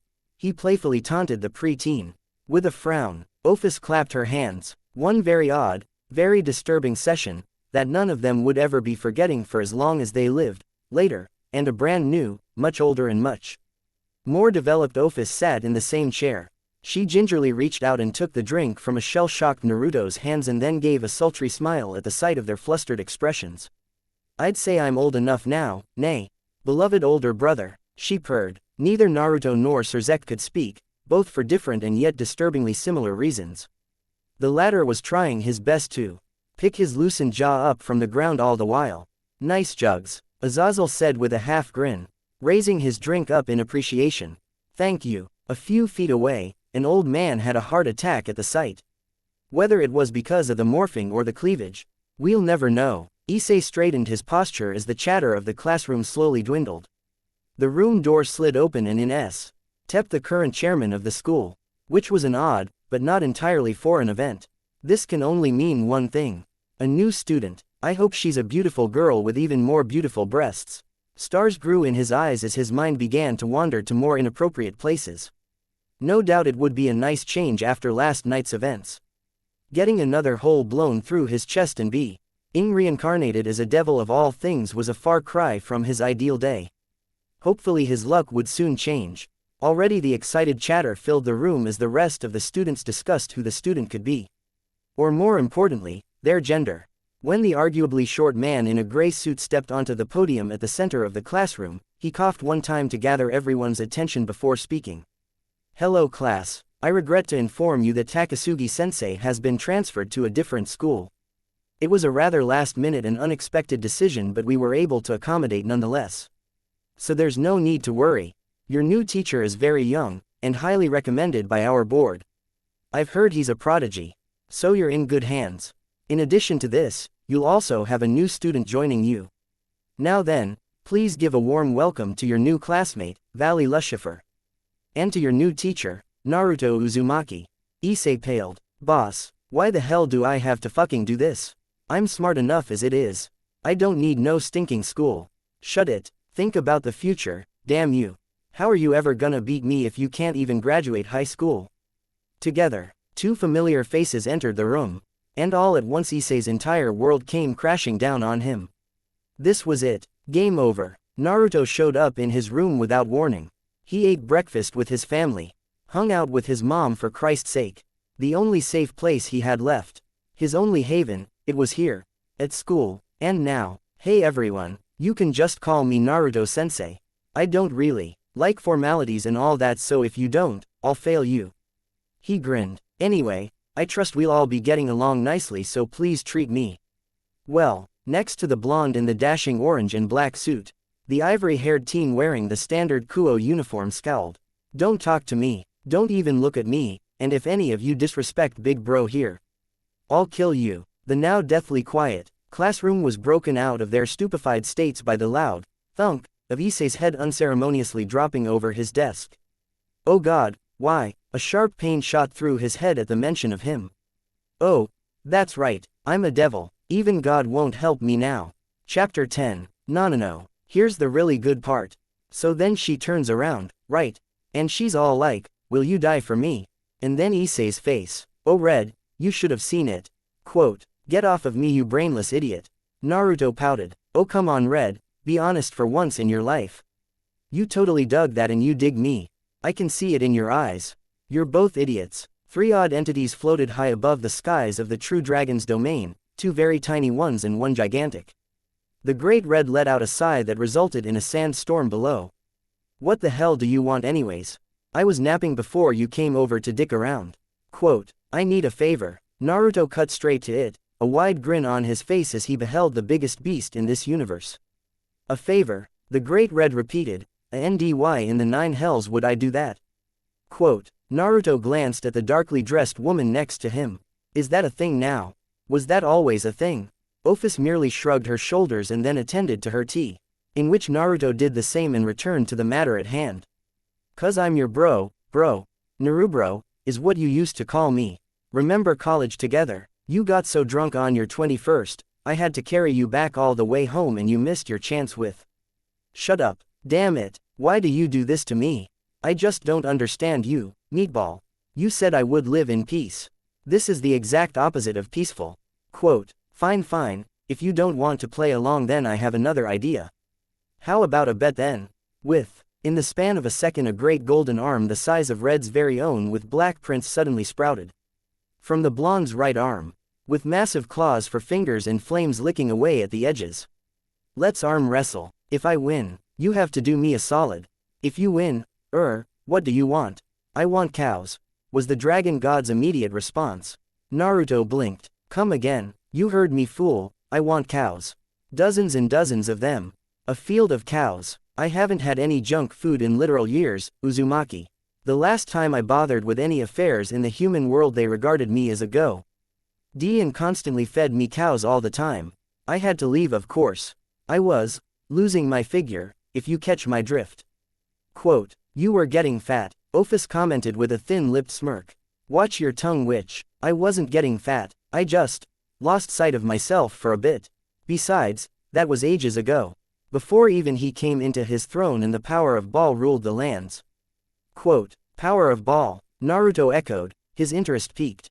A story for another time, but there were humans before these and there was a god before God himself.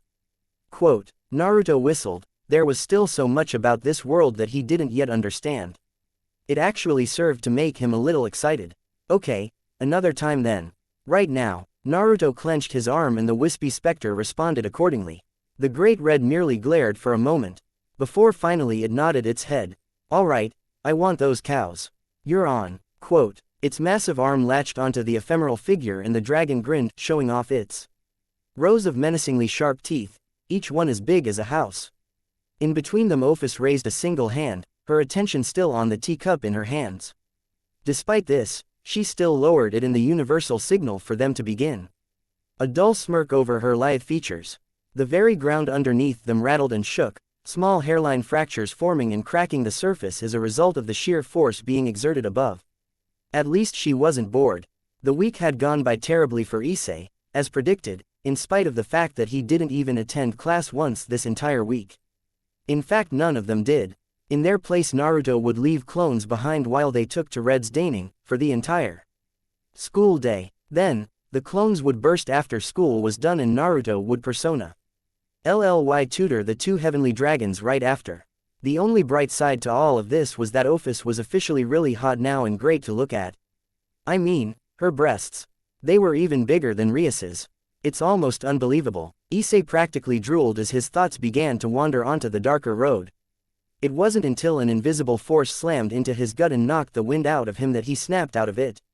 The teen dropped to his knees shortly after and groaned in pain. No one saw OPHIS move, so no one could prove it. But they could all see the satisfied smile on that normally expressionless face. Alright, Gather around team, we've got some things to discuss before our trip to the underworld. Naruto floated above his counter, a grin on his face with OPHIS at his side. Era, our brave leader speaks. We must obey everyone. Akeno joked while crossing her arms. We should kill him. Kaneko, don't start this again. Kiba muttered while pinching the bridge of his nose. Out of all of them, Rias stayed silent, her fingers gripping the edges of her school skirt as she thought about what this battle would truly decide for her. That her very future was on the line. Hey, Issei, remember what I told you? Naruto nudged him and winked. Yeah, don't do anything until the very last second cause that's how it works. And, Issei exhaled, and I'll be sure to do the thing right after. He grumbled. Naruto grinned so wide it threatened to tear his face in two. And in the hands of these guys. Great, what could possibly go wrong?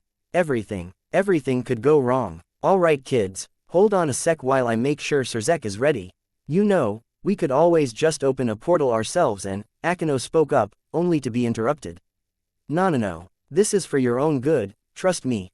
The horns on his head made it really hard to do that. Naruto dialed the number and put the phone up to his ear, then awaited patiently for the Lucifer to pick up. Rings later and a smooth voice could faintly be heard over the other line. Ah, Naruto, I take it everyone's ready. Quote, yup, we're all set to go here, what about your end? We are good to go. It wasn't easy, but I managed to pull a couple of strings. Are you sure this will work? Quote, positive. Minus a heart attack here and there, it'll be fine. Just chill out and wait for the signal. What's the signal? Quote, you'll know it when you see it, trust me. Roger, out. Naruto swiped right on the phone and ended the conversation before clapping his hands together happily and regarding them all. Alright class, Naruto-sensei here. It's about time we begin our trip to the underworld, in style. He winked, so buckle down. Kick back, and try not to cry. The teens all exchanged a nervous glance with one another, none of them really liking the vile looks on Naruto or Ophis's face. Would you like to do the honors? Naruto extended the offer to the woman next to him. Of course, she responded, and with a snap of her fingers the proverbial shit hit the fan. Where the hell is she? Riser Phoenix sat within a perfect replica of the Kuo Academy's principal's office, his all-female peerage consisting of a whopping 14 members surrounding him. And even more, a crowd of devils who were patiently waiting behind an oddly colored veil surrounding them, and the entirety of what was Kuo Academy itself. His queen, a beauty with a destructive ability by the name of Yubeluna, smirked. Perhaps they were afraid, Riser-sama. You are unbeatable after all, I too would be scared. E-man who inherited the will of the legendary Phoenix couldn't help but agree with her as he kicked his feet up and reclined. Who could blame them? He shrugged. I suppose we can just declare me the victor now and… Before the bird could finish his sumptuous speech, a flash of light blinded them. Riser turned his agitated eyes to window while ignoring the complaints of his peerage, where up in the sky, a darkly lit scar had suddenly made its home. It hummed an angry red color and spanned as far as the eye could see. No one, not even a blind man, could have missed it.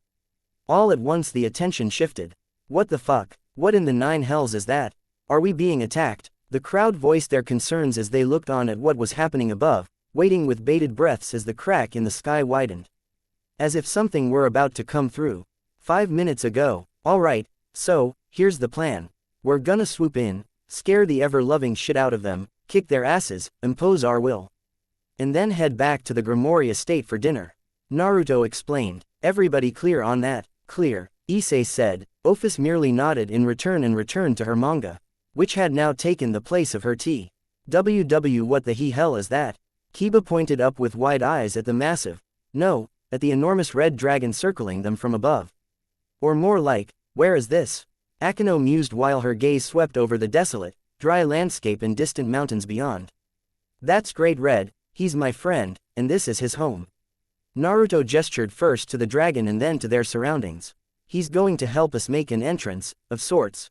An entrance, he says, Kiba mumbled, finding it nearly impossible to tear his eyes away from the beast. Just who the hell is this guy? Rias looked at the Great Red, and then looked at Naruto, and then at the dragon, and back to the devil. That's the Great Red. I've heard stories but he's even uglier in person. I know what you mean. Naruto nodded, agreeing with her.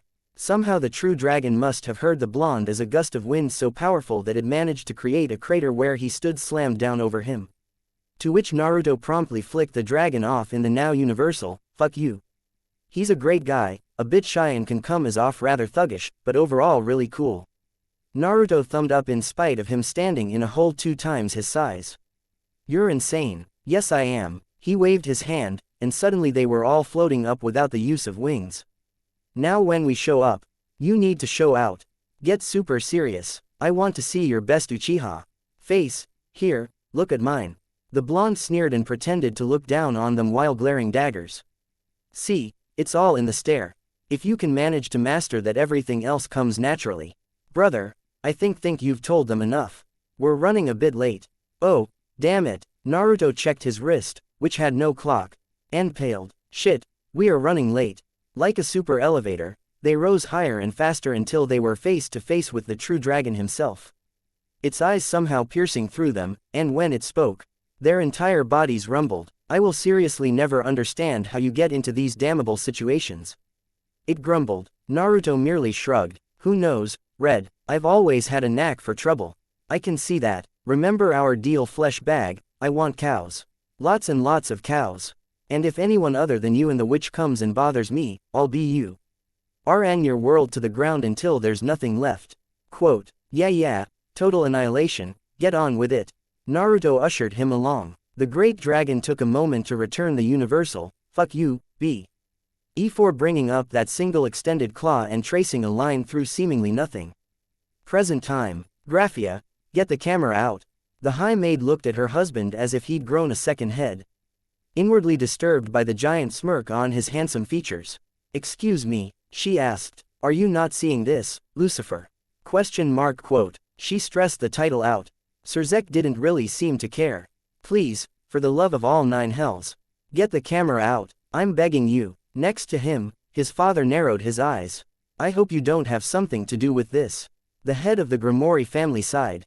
Today was bound to be a headache, HS coming out. Indeed, what looked like the peak of a mountain tore through the thin crack, followed by another, and another, and another one, until T was torn all the way open and the fiery eyes of what most would constitute as a god burned through. A roar that rattled the very core of the underworld and the souls of all who were present echoed. And teeth that looked as if they could take a chunk off of the earth itself were displayed for all to see. It was a dragon, one bigger than anyone had ever seen or heard of. The trunk of its neck aloe, nay the size of the entire arena, and worst of all, it had its eyes set on them. It was a dragon. They were doomed. Devil kind. Hear my words. The great beast did not move its jaws when it spoke, but its voice could be heard regardless. Today is a great day. I am the true dragon of the void, and I have come to observe this game of yours. If my allies and myself are thoroughly satisfied by the end of it, you will all live. If not, ... Quote, from the very top of the dragon's head a torrent of golden energy burst outward, until it finally dissipated and a humanoid 3-headed fox with 9 great tails sat in its place. Hoi, Naruto Uzumaki, hear people, the second, but infinitely better and less old and ugly than the first, sage of the 6 paths. And I'm here to deliver a message to you, and soon. To the entire supernatural world. But only if we have some fun. If not, you all die. He grinned and at once all 3 mouths sneered. Let's enjoy the show, everybody. 5 beams of golden light rained down from the torn heavens and broke through the barrier that separated Riser and his peerage from the rest of the world. When the light dissipated, the occult club and Issei were all that remained. A cool sneer on each of their faces. Surzek. Graphia couldn't believe her eyes as she clenched the yellow flag in her hands in preparation. What is going on? Snap. The flash of the camera caught the Queen of Lucifer off guard and left her momentarily stunned. Got it. Malika's is so going to love this. I'm gonna frame this one. Sirich's admired the picture of his normally stoic wife's response to the dragon and the fox. Your fan club would pay so much for this, you know. He trailed off while waving the camera, entirely unaware of his wife's growing ire. Damn it, Surzek, you do have something to do with this, don't you? Zeoticus groaned. Surzek turned an eye to his father and smiled. I won't tell if you don't. He winked. Although trust me Dad, this is for the greater good. He really is your son. Venelena Grimoire sighed while pinching the bridge of her nose. Zeoticus couldn't find it in him to dispute his wife's claim. He could only hope his son was in the right mind. Or else misery would truly fall upon them all. The Great Red, I never thought I'd lay eyes on the symbol of the end itself in my lifetime. He mused as the head and arms of the great beast poked out from the dimensional crack. A beast that even he could not conquer, only ally with. What the fuck is going on here, Rias? Riser demanded, his fearful gaze on the monstrosities above. This better not be some cheap trick. He scowled and pointed an accusing finger her way. The ruined princess uncrossed her arms and spoke, an unusual calm about her. She'd been nervous days before, but now wasn't the time to be nervous. They would feed off of it. No, right now she only needed to place her faith in her peerage and they would overcome. Truth be told, Riser, I myself have no idea what's going on. I do however know this. Today you will lose this game, Riser Phoenix. I swear it by the blood that runs through my veins. As the very words left her lips, her own peerage prepared themselves for battle. Kaneko slipped her delicate hands into a pair of sturdy gloves. Kiba took a death breath, and a sword instantly flashed to life in his hand. Akeno had tiny sparks of lightning that danced about her robed form. And Issei, he was currently trying his hardest to stop his hand from quivering. This guy, he's the one. Why do I have to fight? Why can't Valley fight? He's much better than me. Because Valley won't fight someone he deems weak. Besides, don't forget who you've been training with all this time. Have some faith. Be you, but I don't even have a real reason to. The man she'll marry isn't the man she loves, and he's a bad man. Isn't that reason enough? Don't overthink it. In fact, here's a tip. If you want women to love you, you gotta be the hero. One more quivering rat won't do you any favors. Little bitch. Riser grinned as his own much bigger peerage followed suit. I hope you're ready, Rias. Because after this, I'm going to really make you mine. He laughed like a madman as hot white flames gradually licked away at him and the temperature around them gradually rose. I believe in you. All of you, Rias whispered, sure that every one of them heard. She already caught the nervous shaking of Issei. This guy, he wants to take her from her friends, and take away her choice. He was shaking. There's no way. His entire body was shaking, but he wasn't afraid.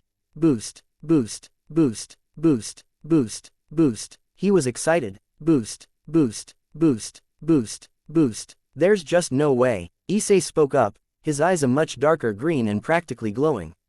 No, he was angry. There's no way someone like you is gonna take someone like Rias away from the people she loves. The jewel in his gauntlet responded to his will, and a voice in the back of his head whispered. Let's go, partner. With a mighty cry, a beam of green energy erupted from where he once stood and encompassed both factions. What? I told you. All it takes is the smell of a real ba. TTLE, and the dragon within him couldn't help itself. I'd like to think it was more than just the dragon. Naruto commented with a proud smile, his ears picking up on that final cry. Issei was a lot of things, good and bad. A terrible pervert and a lazy bum, yes. Impatient and dull, yes. Hard-headed and stubborn, yes. But he also cared. He cared more than a lot of people thought he did. He was beaten and killed on a daily basis. But he came back every day regardless to him, his abuser. Not because he craved power or a harem, at least, not fully. No, he came to him every day because as time went on. Issei noticed the change in himself. The change he wanted to so desperately see. In the end, the boy who seemingly only cared about boobs, wanted nothing more than the ability to change himself. He's a good kid, he just needed the right motivation. The thought of himself being forced to marry. The thought of his ability to choose or run away taken from him. The thought of leaving his friends, his family, his life behind. The fear, the pain. All of the things Rias probably felt, Issei took these emotions onto himself. And like that, he felt it, and he cared, and he made it his problem too. You really are an odd one. I knew it the second I laid eyes on you. OPHIS said from within the avatar, her spot next to his as always. Naruto only grinned in response. The #1 most unpredictable knucklehead ninja. That was the first title I'd ever gotten. When the light died down and those in the office could finally see. A suit of crimson lied in wait, metallic wings spread wide. The balance breaker. I am the hero. Quote. With that, Riser felt the air leave his lungs as a gauntlet was smashed into his stomach, the force of the blow tossing him out of the window, broken glass F. Lying in debris tossed about everywhere as he was sent rag-dolling away only to body slam into the side of the main building, an indent forming around him and spit flying out of his gaping mouth. Back in the office, none could do anything but watch as the transformed Issei stalked after the immobilized and no doubt paralyzed blonde man. And all of a sudden, Rias felt her odds significantly rise. W. Had occurred next was thoroughly a massacre. Look on Devil World, Naruto's voice boomed from the now violet heavens. Watch your brightest flame get snuffed by the most pathetic of humans, and know that I, Narwhal of my shop, are the official protectors of humanity. But not during business hours. He added at the very end. So with that being said, do not fuck with us. Chapter 11. Following his declaration, all 9 hells broke loose. I told you we would be attacked. Fools. Quote. They charged at the 3 by the hundreds. Black bat-like wings spread wide in powerful attacks at the ready. He could literally taste the murderous intent being directed at them. From the very top of the Great Red's head, Naruto grinned from within his battle avatar at his begrudging companion's words. LL the while his skin gradually turned a pale olive and his hair a snow white. Next to him, OPHIS shut her manga and sighed. I suppose I could spare a minute. You owe me though. Naruto's grin only widened. Yeah, I get it. By now, everyone else should have already made themselves known to the lesser-known factions, and Kokubile along with my clones are taking care of things in heaven. Right here is where we do our part. How you might ask? Well, it's simple really, we just have to raise a little. He paused dramatically. Hell. OPHIS and Red both groaned. Naruto pouted at their obvious lack of a sense of humor. Oh come on, that was gold. He crossed his arms and huffed when they both ignored him.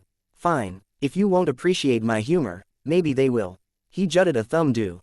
WN at the approaching legion as his body gradually vanished in an odd vortex. Don't forget, we aren't killing, was his final command before disappearing completely. That's a rather difficult order to follow. These weaklings are like ants, I might accidentally crush one or two. TCH, at least you two will be showing off. The most I'll be doing is breathing on them. Quote. A dull smirk overtook Iz's pale features as she stood up and stretched her arms, her bones popping as a vile, dark aura encompassed her figure. Oh well, we should probably get this over with. Agreed. Without warning, Naruto suddenly phased into existence in the very center of the attacking devils. Most didn't even notice the grinning blonde hovering in between them all as they zoomed past their target the Great Red, and when a few finally did, it was already too late. In the blink of an eye 24 devils fell, their bodies dropping like flies from the sky and speeding toward the ground below. They didn't even have time to shout before sleep claimed them. That number doubled within seconds. Then it tripled, and so it went. At the same time, beams of pure unholy darkness tore through the faction like they were made of wet paper. Magic circles with dull glowing infinity signs in the center sporadically overtook the battlefield, numbering in the hundreds. They flashed about and destroyed the opposition, as ethereal snakes twisted among one another, passing through body after body. With every devil they touched, that devil's power was instantly drained and it fell like all the others. Naruto pouted, his arms crossed as a smirking OPHIS gradually descended toward him. Hey, that's not fair, Red and I don't have super cool mellow powers like that. She shrugged. That's your fault not mine. The R was distracted by the chorus of loud cries and a loud boom, a sudden gust of powerful wind sending 100 bodies tumbling past them. From above the Great Red sniffled. I sneezed. Quote. Yeah, it was pretty much a one-sided thing. This is getting kind of boring so I'll just get on with it. Next phase, initiate, Naruto exclaimed before turning toward the approaching devils and spreading his arms wide, welcoming them. Alright, go ahead and take me in. Be gentle though, please. Without putting up a fight he was instantly dogpiled. OPHIS could only shake her head at his antics before she followed behind him and raised her arms in surrender. Unlike him however she wouldn't be letting any these cretins touch her. Another heaven-shaking boom and the winds rushed past them all yet again. Sorry, I think I'm coming down with something.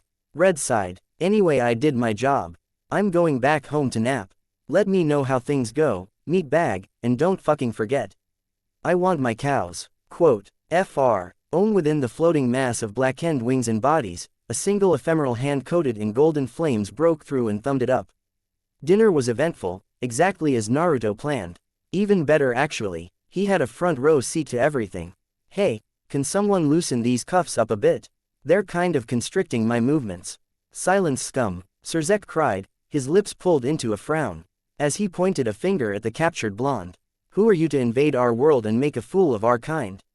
Speak, human filth. Next to the Crimson Satan, Ajuka Beelzebub frowned. Hey now, don't you think you're laying it on a little too thick there? He muttered, trailing off.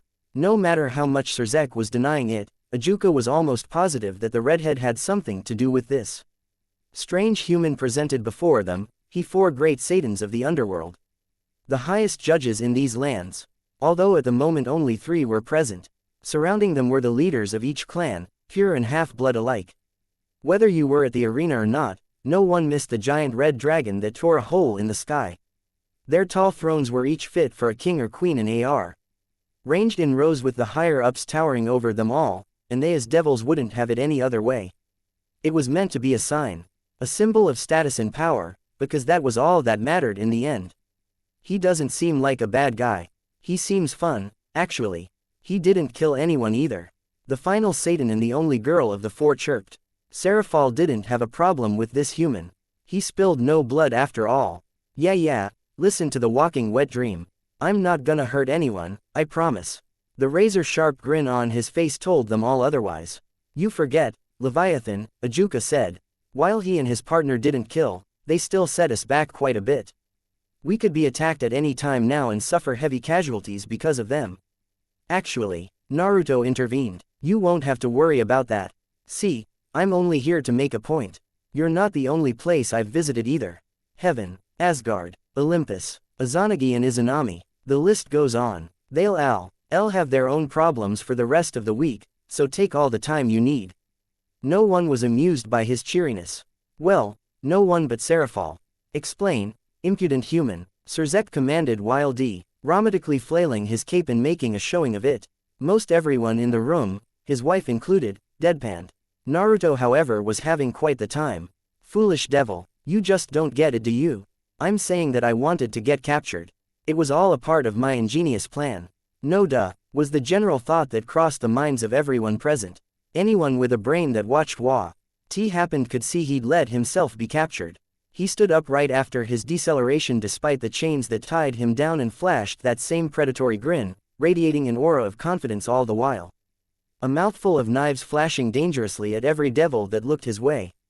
With only a tug of his bound arms, the chains that were supposed to hold back even an ultimate class shattered outright. He did the same to the ones on his neck and legs before stretching, letting out a small yawn. By now everyone but the 4 had risen from their seats. I just wanted to make this very clear. Face to face, in case you didn't hear me the first time. He smiled, and a sudden pressure crashed over the entire room.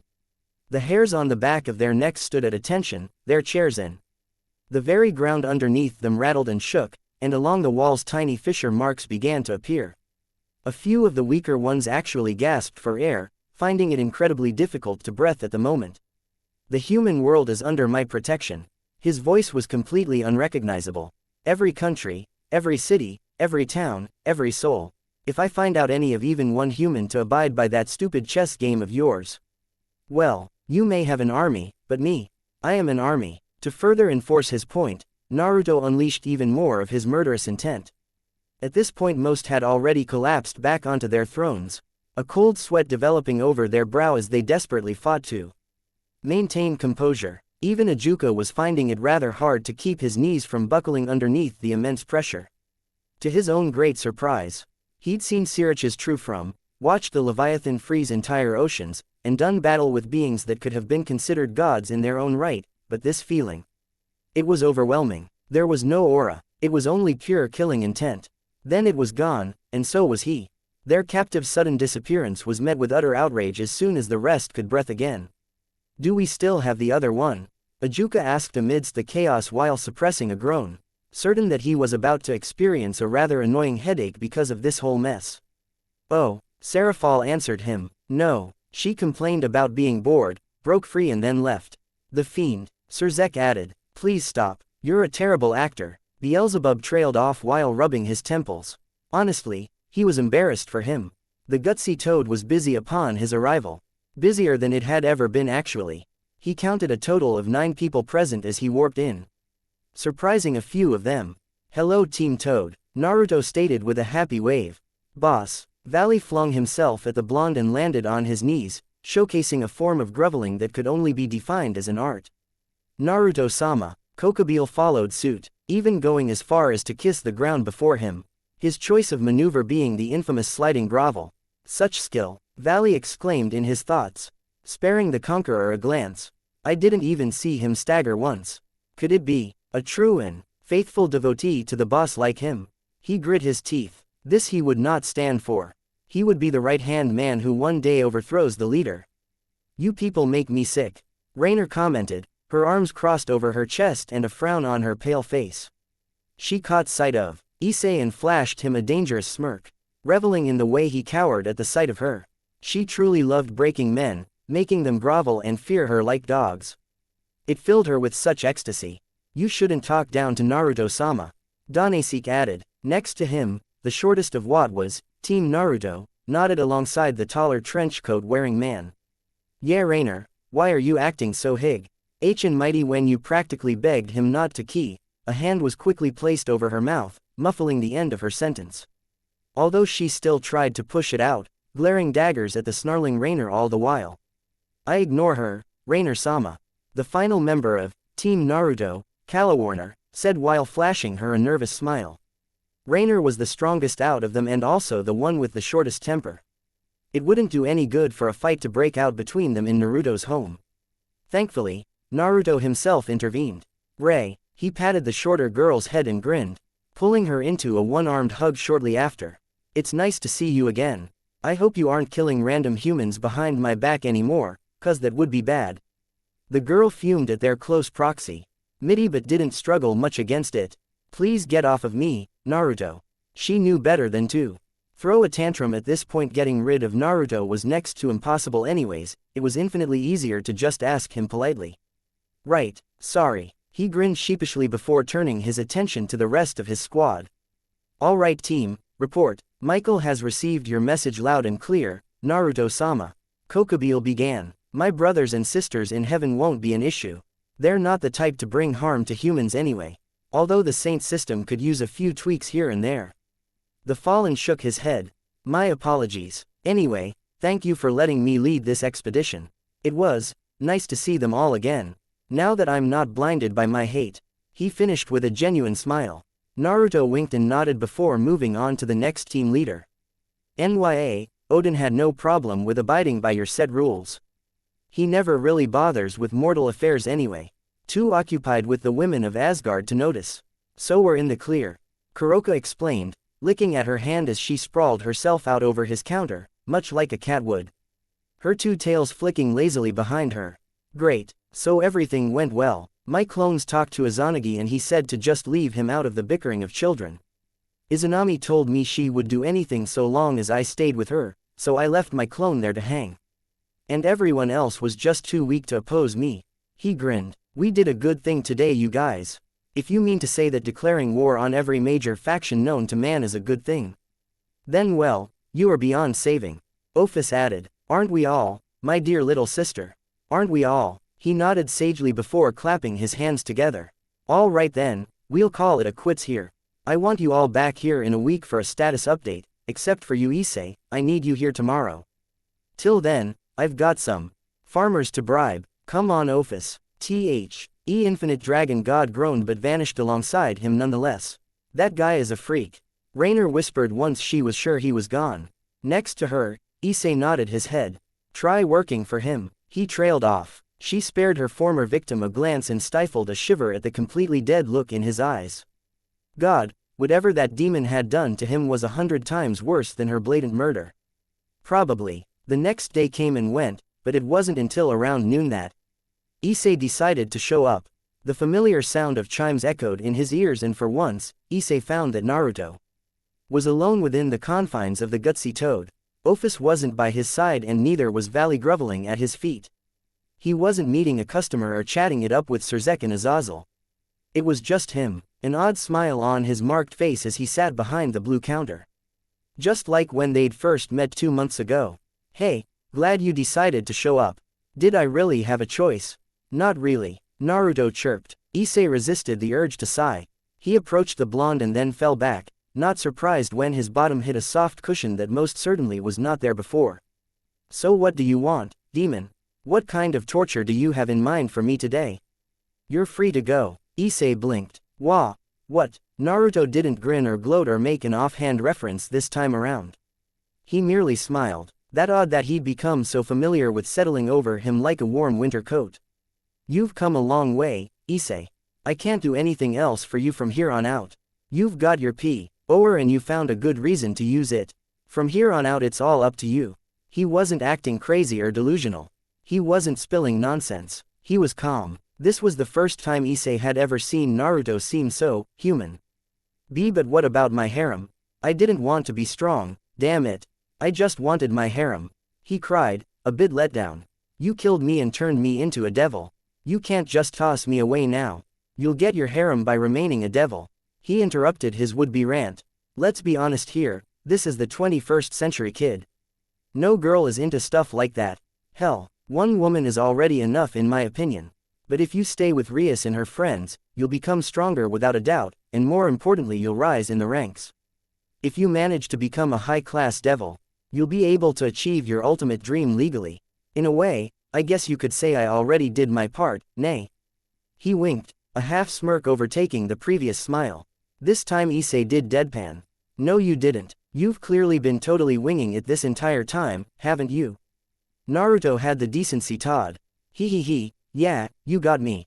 This isn't some magical shop that grants desires or anything. I'm just a lonely guy who wanted a little attention, that's all. At that response, Issei's brow twitched. Unbelievable. You really are one peculiar shopkeeper. Oh, we did the thing. Issei didn't even bother with trying to make sense of what he meant by that.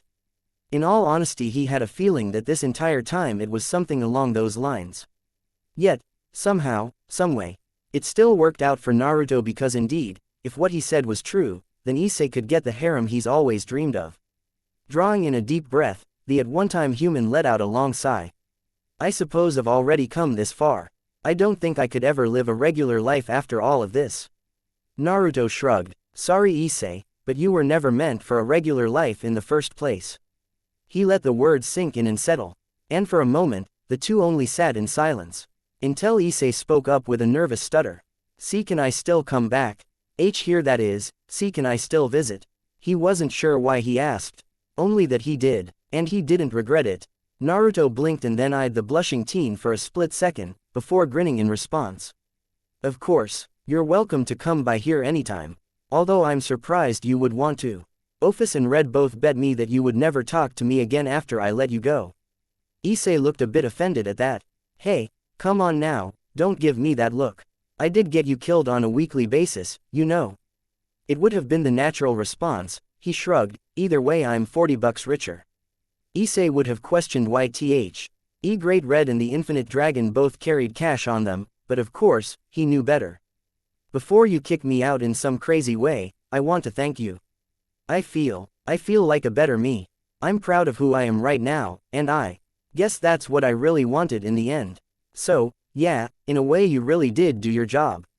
Issei flashed him a thumbs up and grinned in a familiar fashion, with teeth bared and looking extra pointy for all the world to see. But there's no doubt that I'm going to get stronger, and one day I'll be stronger than even you. And when that day comes I'm going to pay you back for the hell you put me through, tenfold, believe it. Naruto instantly snapped his fingers and Issei suddenly found himself swimming in a nearby lake. He blinked once and then screamed the top of his lungs while Deedrake's laughter echoed within his ears. Meanwhile, Naruto was clutching at his chest, a pained look on his face as Issei's last words haunted him. Believe it, believe it, believe it. At the same time, his chimes sounded. When Naruto cut his moping and looked up to see who his latest customer was, his blue met a pair of wide green eyes. It was a girl, a nun by he looks of her, with long flowing butterscotch blonde hair and a warm smile on her lithe features. Idly, Naruto noted it was probably the most innocent smile he'd ever seen. Hello, my name is Asia, she introduced herself. I was wondering if you had a map here that I could purchase. I'm a little lost you see. Naruto stared. Asia stared back. This lasted for a whole half-minute. Then he grinned. Welcome to my shop, Asia-chan. As it just so happens I do have a map, but, it'll cost ya. And so, the cycle begins anew. Chapter 12. Asia Argento didn't really understand how it happened, only that it did. Knock, knock, knock. I'll get it, Naruto-sama. Please stop calling me that. The blonde grumbled. And don't bother, it's probably just another faction group come to pick a fight. You would think that they'd know better by now. Bright blue eyes shifted to the woman floating next to him, her legs crossed and a blank expression on her pale face. OPHIS had decided to remain in her adult form ever since the taco shack incident, and he still wasn't 100% used to it. Naruto caught a glimpse of Valley's blush, his beady eyes shifting ever so slightly toward the woman's bust, and he stifled a smile. I suppose I'm not the only one who isn't used to it. Naruto mused to himself, watching with barley-contained amusement as the youth suddenly toppled over while holding his gut. A bit of blood leaking through the cracks of his clenched teeth. OPHIS smirked at the sounds of his gagging. Keep mopping, albino. Oh, and you missed a spot. An ethereal snake phased through the ground right after the words left her lips, the area it touched turning a wicked black, the wood rotting away in seconds. His good mood was ruined. My floor, Naruto mumbled, shocked. Why the floor? He stood there in a daze for a moment, only staring at the still smoking wood before he immediately threw himself onto his knees, a brush and a bottle of bleach magically appearing in his hands and a wild look in his eyes. Knock, knock, knock. Asia watched this all happen in wonder, practically hypnotized by it all. No matter how many times she stood off to the side and quietly watched them be them, it still amazed her. Exactly a month had passed since she'd decided to make a deal with this proverbial devil, who promised to grant her ultimate desire so long as she was willing to pay the price. After everything that had happened to her prior to their meeting, the choice was almost painfully obvious. At this point Asia was willing to pay any price. I'll just go and get the door then. She trailed off, a sheepish smile on her lithe features. Naruto nodded in the midst of his furious scrubbing. Fine, but don't say I didn't warn you. You might end up having to heal another one of Valley's limbs again. The teen in question groaned. Boss, why does she hurt me? Now she was here, one of them. Asia Argento had pledged her heart and soul to Naruto Uzumaki, to them, and to this place. But they were odd. This place was odd, and Naruto Uzumaki, he was the oddest of them all. She didn't fit in with them, it was just that cut and dry, there was no other excuse. A tiny part of her regretted saying yes that day because of the fact, but she knew it was too late to turn back now, far too late. Asia was inches away from opening the door when it swung open, the sudden rush of wind sending her long flowing hair whipping about. Naruto Uzumaki, I challenge you. Surzek waltzed in, easily stepping past a dumbstruck Asia and pointing a finger at the madly scrubbing blonde. Last night was a fluke. There's no way in my 9 hells that you could have outdrank me. I'm hundreds of years old and a damn devil. Damn it, Dad, why me? Azazel sighed as he followed behind the eccentric Lucifer. TCH, I really am starting to sound like Michael. Ah, welcome to the gutsy toad. Asia caught the brief wave from Azazel and visibly drooped. The ex-general of heaven and leader of the fallen angels. The current Lucifer and head of the underworld. The dragon of the void. And him. If she were to be honest with herself, Asia would admit to feeling like an ant standing among giants sometimes. Just waiting to be crushed. Shut it, you sore loser. Naruto snapped, clenching the now dirty brush and swinging it dangerously at the Crimson Satan. I won fair and square, now get the hell out of my shop. I have to clean this damn stain that somebody, he paused to glare at OPHIS, who only flipped a page in response, made without bothering to stop and think first. Shame on you, this took me an hour to make. Screw you, I don't care about any of that. You cheated because you have, like, 9 different livers, right? That's cheating, Naruto snarled. I have the normal amount of livers, thank you very much. Quote, I bet you don't even know how many livers a normal person has. Shut up, I totally do. Valley groaned, his knees pulled up and arms wrapped around them as his entire body rattled. Help me, he whispered, vision foggy. Let it be known that OPHIS never held back. Actually, you should come with us. We have an interesting bit of news you might want to hear about. Azazel stopped a few inches from the raving blonde, as cool as a cucumber draped in blandsome face. It might just be very important to you. Naruto looked up at the older man skeptically. You sounded like a total weirdo just now. Azazel deadpanned in response. Look, damn you, it's about your story. You said you crossed dimensions, right? At Naruto's nod, the Fallen continued. Well, he suddenly paused, his violet eyes taking in the weird shop and its occupants until they landed on Blue. We might have figured out a way for you to go back home, Naruto. There was a notable silence that lingered for more than just a second, and for the first time in a very long time Naruto couldn't quite come up with an answer. What? Azazel nodded once. We have a lot to talk about and we can't talk about it here. It has to be in private. Surzek picked up where the Fallen left off, all traces of humor gone. The sharp glint in his eyes and the thin-lipped frown on his face were odd, to say the least. He truly looked the part of Lucifer now. Naruto sighed and then turned to a still reading OPHIS. Keep an eye on the place, I'll be back later. Yup. Oh, and, Asia, can you heal Valley for me? Thank you. Without another word spoken between them, the three vanished in a familiar swirl, leaving behind a deathly quiet room.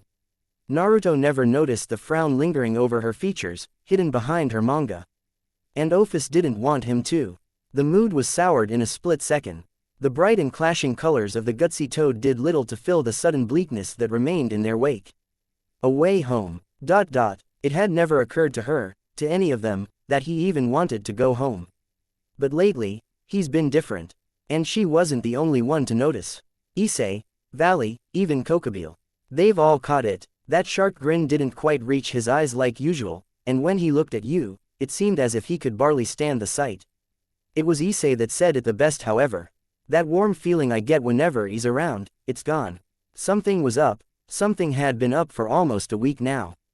But what? By the door, Asia bit her lip, unaware of anyone's thoughts but her own. If he goes home, what happens to my wish? The coffee shop they'd visited was busy, but Naruto managed to find a corner for them to sit and discuss what was a very important subject. At least to him it was. All right, talk. What do you mean by go home? Azazel and Surzek exchanged a glance. Actually, we're waiting for someone else to join us. The Fallen voiced. Someone else? Naruto asked, his brow raised. Azazel nodded. Yeah, it's not normal for him to be late either. He half shrugged. Well, I suppose we can fill you in on the details until he arrives. Since you declared war on every other standing faction, things have gotten a little tense. Don't get me wrong, it did what was intended. No one is eager to cross you in your, shop anytime soon. Humanity is safe. The fourth faction, Surzek interrupted. That's what they're calling the Gutsy Toad, and you and your friends by extension. Naruto beamed. Cool, yes, you may have less than 10 members in your group, but the weakest of you is still enough to wipe out a city. And the strongest, TCH, let's just say no one is all that willing to go toe-to-toe with the Great Red anytime soon. Man, why does Red always get all the credit? Just because he's bigger doesn't mean he's stronger. I can take him, never mind that. You and the Great Red both put on a helluva show last month. The underworld is still reeling. A few of the devil clans have actually united underneath your name, and I'm pretty sure OPHIS has a cult following. Surzek interrupted again, and from what Azazel told me, Michael is up to his ass in complaints from various archangels and the principalities. You really sent a message? Naruto shrugged, leaning back onto his chair and leveled them both with a bland stare. That was the plan, wasn't it? There's no point in being quiet about anything. Besides, I'm the best at being flashy and loud. Azazel chuckled at that. That you are. However, like I said before, things are beyond tense between certain factions now, and there are rumors that a shady organization is acting behind it all. Okay, but what does any of this have to do with going home? I'm getting to that, he said, crossing his arms. I've a contact within that organization. We met up recently and he told me all that he knew. They don't have a name, but they do have an army, and a motive. To reach the other world. Azazel paused to take a sip of his drink and let the information sink before continuing. It may be a far cry from it, but that other world might just be where you're from. When Azazel told me, I asked Akuja to look into it, and lo and behold, there were a few notes and theories dating back to the First Age. As it turns out, the rift where OPHIS was born isn't as infinite as we first thought. It connects 2 points, our world and mine. Naruto finished for him. Surzek nodded along. We don't know why, but we do know that. I think I should take over from here. 3 pairs of eyes moved to the 4th empty chair next to Azazel, where Michael himself suddenly sat, a smile on his flawless face. Ah, hello everyone. I apologize for being late. Gaber, IEL insisted she come along and I had to explain why it was a bad idea for both of us to be gone during such a crucial moment. Wow, that was cool. I didn't even sense you. Naruto said, blinking. Michael's smile widened by a tiny margin. Omnipotence, he explained. One of the many abilities Heaven's throne grants me. Azazel used to use it to peep on human women while they bathed behind father's back. Kehehe, damn good times. Naruto smiled wordlessly. Most people hated the idea of peeping, but the act only ever managed to remind him of Jiraiya. As Surzek was about to tell you, this organization, who we believe to be scattered remains of what was the Chaos Brigade, want to awaken a creature that sleeps between this world and the other. The beast of the apocalypse. Trihexa. If Trihexa is gone, then passage to the other world is theoretically possible. However, Michael trailed off, taking a moment to judge each individual expression before continuing. What I am about to tell you is my biggest secret. Something even you don't know, Azazel. He took a breath before continuing. Our father did not die in the Great War, only a shell of what remained died that day. Our father, our real father, gave his life to prevent that monster from ever waking up, for if it did, it would destroy everything and everyone. I know, Azazel said, taking another sip of his drink. Yes, I see. NC, this might be a shock for you more than Naruto-san or Sirs. Wait, what? I know how he died. So do Naruto and Surzek. I figured it all out a long time ago after I fell. The fact that I fell in general clued me into it. Michael coughed. Yes, well, as awkward as ever. I really missed that about you, brother. Azazel clapped his brother's back and grinned, ignoring Michael's protest. Bad news aside, sharing a morning with you makes this a great day. Naruto's smile stretched itself thin. Thankfully no one noticed. Trihexa. Surzek mumbled the name. A being so powerful, that the god of the Bible couldn't kill it, only seal it away. He sighed. And here I thought we were finally making progress. It's like one step forward 12 steps back, isn't it? Things aren't going too well downstairs either. There's been a lot of tension between the Polars and the Satans, and someone is making moves behind my back that's bound to stir up trouble. Which is why we're all here now. Michael said, the leaders of our respective faction, and yes, that includes you now, Naruto. The angel silenced him with a glare before the blonde could even speak. Somehow, even though it was a glare, the action was still relatively kind. The church is angry, the gods are pissed, hell is a mess, and I'm losing my goddamn mind in heaven. We need a plan. Silence. Naruto, Surzek, and Azazel all simultaneously blinked. Damn brother, I didn't too. Holy shit, that's like the worst I've ever heard you say. Naruto whistled in appreciation. Sorry. Michael blushed at all the stares. Even the elderly couple a few tables away were looking at him. I suppose I am a bit stressed. That's an understatement. I think the last time I remember you saying the word damn you locked yourself away for a whole year. Even father couldn't get you to come out. Naruto snickered at that. That's funny. For being really strong, you sure are a big softy, Michael. No wonder Kokobile never shuts up about you. Michael was inclined to ask what it was that Kokobile said, but then he remembered the last time Kokobile had visited, bringing an army of Naruto clones and a few others unfamiliar faces, and he decided against it. It was nice to see Kokobile again, but just as when he fell, the man's personality had done a complete 180. Amidst their tiny conversation, Surzek snapped his fingers and grinned. I've got it. All eyes turned to him, and very eagerly, the Satan explained. I know how we can solve our problem. We just need to lure our enemies out of hiding, right? That way we can take them out all at once. So what better way to lure them out, than by giving them what they want? All of us, hell, the church, the fallen, and Team Naruto. We'll get together and offer tea. Talk about peace and all that good jazz. They won't be able to resist the opportunity. You'd have to be an idiot. That would be a good plan, if it didn't risk hundreds of lives. Azazel pointed out the one major flaw in his plan. Michael agreed. Indeed, we might win, but at a cost. We'd be needlessly putting our people at risk. Surzek grinned in a very familiar fashion. Yeah, but we don't have to. You guys forget about our secret weapon here. Coo. Blue eyes shifted to Naruto, and he blinked in response. Who, me? What am I gonna do? Oh, no, wait, don't tell me. You want me to recruit Red, and then both of us take a trip to the rift and look for Trihexa, and then we kick his or her ass and come back home, right? 'Cause I can totally make that happen. The blonde nodded along to his own plan. Can you actually do that? The fallen general asked warily. Isn't doing something like that, I don't know, stupid and suicidal? Yep, but that's pretty much me. 50% stupid and 50% suicidal. That isn't something to brag about. Naruto scoffed. Of course it is. Besides, I think Red and I can handle ourselves just fine. It'll be a good bonding experience, and if anything goes wrong I'll just blink us back. Granted, I'll be entirely drained and at the brink of death considering how intense the battle will be, and warping something as huge as Red will probably suck the life out of me, but hey. I haven't died yet, so fuck it. The two brothers were about to interject yet again, when Srezek interrupted them. Okay, you should do that, but first, listen to my plan. Two sets of eyes glared daggers his way, and the redhead shrugged in response. What, you guys don't know Naruto like I do. We spend a lot of time together. Besides, he's got us watching his back, so he'll be fine. All we have to do is be ready. Azazel blinked. That was actually pretty inspiring. Michael half nodded. Indeed, you two are like two peas in a pod. You know that. The both scoffed at the same time, and Srezek stifled a smirk at the act. Anyway, back to my master plan. So check this out guys, first we... What the hell do you mean just let him go? Issei flinched at the sound of Valley's screaming.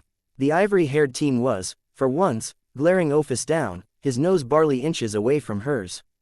A visible fire in his eyes and a snarl marking his boyish features. Long story short, Valley was pissed. Why? Because Naruto Uzumaki, the wayward shopkeeper, might have finally found a way back home. And that meant that he'd be leaving us. I mean exactly what I said. If that idiot decides to leave, let him leave, Ophis said, glaring back in her own way, meaning that her eyes were narrowed ever so slightly. Also, a black and vile aura was seeping from her body. Ophis too was pissed. We shouldn't be fighting. Asia tried to intervene but found that the combined pressure of both of their energies was too much for her. She could barely speak, let alone move. Her words fell on deaf ears. As expected. Don't you realize what this means? Boss won't be around anymore. He won't train me or the idiot, or go shopping with Asia, or spend time with you. No one is going to do that stuff for us anymore. Does that not matter to you? Does he not matter to you?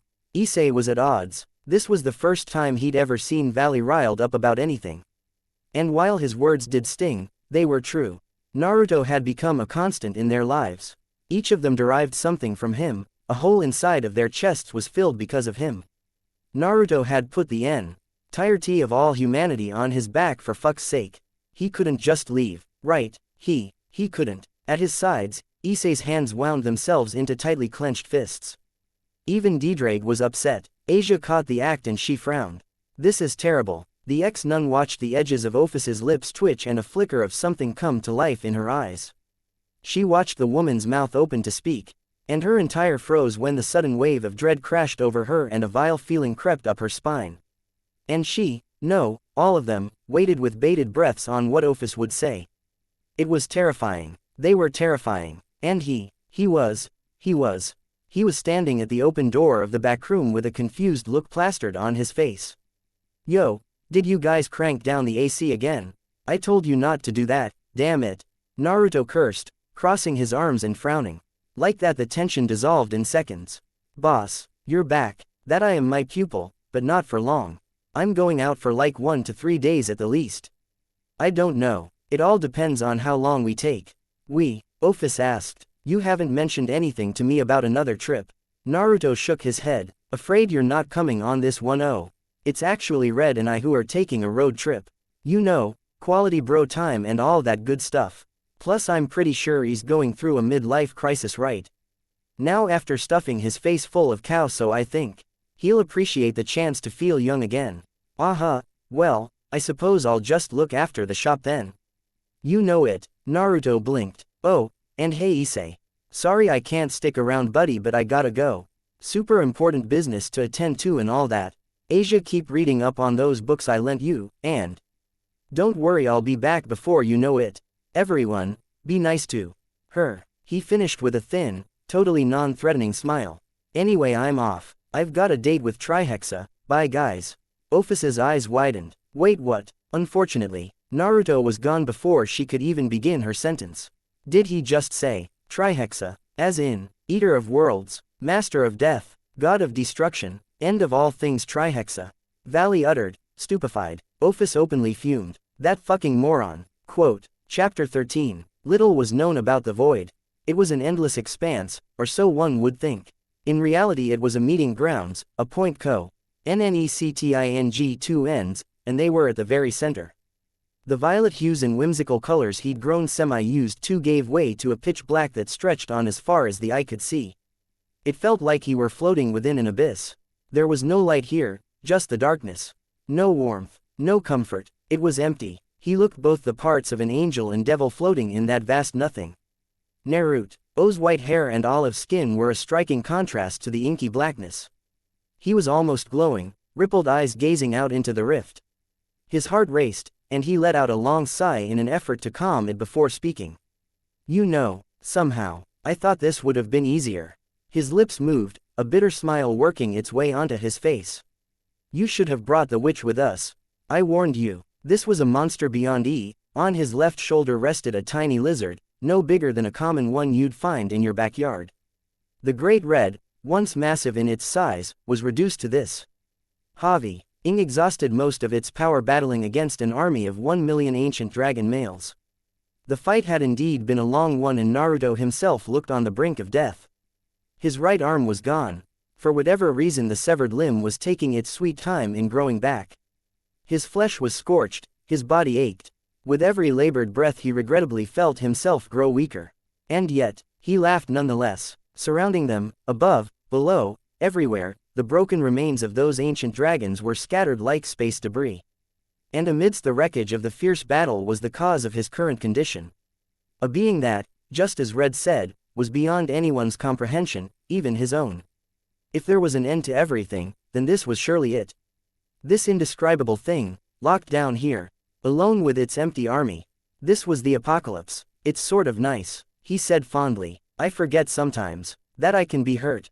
It's nice to be reminded that a little piece of me is still human. Even now he could see him, resting inside of that monstrosity, exposed for all the world to see. Sheltered by a bright ball of light, shining like the brightest star yet illuminating nothing. That light was the reason why this fight had taken a turn for the worst. A monster he could kill. A child, never. And what slept inside of that beast was a child. Curled up into a ball, bright blonde hair framing his pale face. The moment Naruto laid eyes on him, he hesitated. And it was that hesitation which decided the outcome of this battle from the very beginning. Why does everything have to be so damn complicated? He mused aloud, shutting his eyes for just a second. Blame your rotten luck, Red said, grunting as it unfolded its tattered and torn wings. Well, I suppose this isn't a bad way to die, right? I've been bored of living for a long time anyway. I hope death will be a little more interesting. So you think there is an afterlife? Who knows, brat, but Uppos were about to find out soon enough. Quote, the shell of a beast roared, an inhumane sound. Somehow shaking the very nothingness itself with the act alone. It was angry and just as hurt, but the child slept on nonetheless, unaware. Hundreds, thousands of magic circles came to life above them, each a different color. They went on, of every size and shape, until it was all he could see. There would be no escaping this one. Indeed, it didn't take a genius to figure that out. He fought back a dry laugh. Oh, I get it, what a sore loser. It was planning on taking itself, Red, and him out in one final blast. The boy would survive and the body would probably reform as a direct result. Despite that fact, it made for a rather pretty sight, if Naruto were to be honest. A lot better than the decor, that's for sure. I'll let you know how it goes. Before Red could respond, the blonde spared him a glance and then smiled as if to say I'm sorry. That odd third eye on his forehead focused on its tiny form, blinked once. And then the dragon vanished. Teleported away as far as Naruto possibly could with home in mind. Moments later and a torrent of white encompassed everything and anything, turning the dark world a pure white. The sound of the blast was deafening. Ophis sat at the counter, her legs crossed while she floated midair behind the blue oak. In her hands was her favorite manga and loading alongside her was a bowl of white chocolate pretzels. Valley was gone, having stormed out after their argument and not returned since. The fool was probably out looking for Naruto right now. Only stopped by a few times a day to ask if Naruto had yet To return, only to leave empty-handed, hiding behind that lecherous smile. He could try and fake it all he wanted, but she knew he was worried. The only person keeping her company, so to speak, was Asia, who had been relevantly quiet for the most part. Nervously sweeping the same spot all the while stealing glances her way every now and again. Besides that little inconvenience, however, it was fairly quiet. By all means, OPHIS should have been pleased at the lack of any noise or interruptions. Instead, however, she felt empty. A feeling she was no stranger to. But this time it was different somehow. Whatever the reason may be. That was the last straw. It's impolite to stare, she said abruptly, sparing the blonde girl a glance. Asia flinched, her cheeks flushing red. I'm sorry, OPHIS-sama. You're still doing it. Sorry, OPHIS. Stop apologizing so much. You haven't done anything wrong. If it's my wrath you fear, you shouldn't. Unlike the rest of these idiots, you're relatively tame. Asia almost bit her own tongue when the word, sorry, threatened to leave her lips for the third time. Thankfully, a sharp glare from the woman helped to remind her. All right. It was at this point that Asia realized she had nothing else to say, which ended up with her staring again. I'm beginning to see a pattern here. Naruto was adopting them, the idiots and the outcasts of society. He was taking them in, one by one. And she was playing nanny of all things while he, can you please stop staring? OPHIS snapped her book shut, unintentionally spooking the dazed Asia. The blonde jerked back in surprise and fell against a row of empty shelves behind her, knocking them over in the process. Oh ouch, you really are hopeless, OPHIS said, watching the dazed girl struggle to stand again. Asia let out a weak laugh at that. Why yes, I suppose I am. OPHIS watched her for a moment, violet eyes studying the blonde, and then she fought back a sigh. That isn't a bad thing. If you're hopeless, you've an advantage many do not. It means you have absolutely nothing to lose and everything to gain. Was that supposed to be a pep talk? Asia mused to herself, stunned. That was terrible. Anyway, like I said before, stop staring at me. It's very distracting. The woman continued. I'm aware that I have the ideal body image, and you're questioning if you're starting to fall in love with me. Which you probably are, but I don't very much appreciate being ogled. What? Forget I ever said that. She groaned. I need to stop hanging around that idiot so much. I see. With nothing else to say, and with the hopes that she wouldn't be caught staring again, Asia began a vain attempt to clean up after her mess. All the while OPHIS watched her until she could no longer hold it and the words left her lips, a question that had been bothering her for some time now. Girl, tell me, what was your desire? Naruto hadn't spoken a single word of it to her or anyone else for that matter, and at this point she was more than just curious. Asia stiffened at the mention. OPHIS could hear her heartbeat grow erratic with every breath the girl drew. And the song it sang was melancholy. The girl bit her lip before she spoke. I would rather not talk about it. I made him promise, Naruto-san, that he wouldn't either. A raised brow was all OPHIS managed in response, the smile that threatened to come to life squashed down as quickly as it came. A promise, a vow forged by words alone. How very simple, idiotic even. Of course Naruto of all people would find something so insignificant, so easily broken, sacred. He was the embodiment of all things human, everything moronic, right down to the fragile nature of what was called the soul. The link shared between all living things. What made them want, strive and achieve? What caused them pain and endless suffering? Shortly after meeting him, she'd began to wonder if she were any different. Could a creature born from nothing have a soul, a heart? Asia awaited the darkly dressed woman's response, and when she found none, the girl decided the silence that lingered in between them to ask a question of her own. OPHIS-sama, do you think that he'll leave us? Violet eyes blinked back into focus and the words that around in her mind. A dozen different responses came to mind at her question, and yet OPHIS couldn't translate a single one of them into proper words. She tried to stave off the peculiar feeling in her chest at the thought of him leaving. But it was pointless. Whatever it was, it hurt, and it stabbed her and buried itself deep within her bosom. But there was no blood, only a creeping numbness. If this was the soul, then OPHIS was better off without it. Her lips parted, and she paused. What the hell are you on about? OPHIS blinked. Asia gaped. The Great Red was very confused, but only for a moment. The instant it laid eyes on the two, it all clicked. and a rage it hadn't felt in a long time burst to life within its now tiny lizard body. The weakened dragon could only curse its begrudging friend's name. Naruto. That fucking moron. Quote, it's dark. But, it's warm too. I'm safe here. Quote. I am. Quote. I don't. It's ugly out there. I don't want to see any of it. I want to stay here. Quote. Play. Quote. Okay, I'll play with you. Quote. I promise. But, you have to promise me something. Quote. Promise me that no matter what, you'll stay by my side. Promise me I won't be alone again. Quote. It was a gathering unlike any before. The gutsy toad was packed. Team Naruto in its entirety took up most of the space inside of the shop, and the tension was palpable. A grim, heavy feeling that lurked in air. The news had been quickly shared and no one took lightly to it. We need to move out. Like, right now, we can't just sit here while the boss takes on the fucking end of the world by himself. Valley wasn't just upset this time, he was downright livid.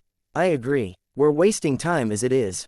Issei was next to his opposite, a fire burning within his eyes. The green gem lodged above the back of his hand glowing brightly in response to his resolution. If he's even alive, that is. Rainer mumbled, her arms crossed. Next to her, Kokubile looked as if he'd been stricken. You take that back, you. Naruto-sama would not fall in battle, especially not to a creature most unholy. I would lead a crusade against such a beast and make sure my last dying breath is spent avenging our glorious leader.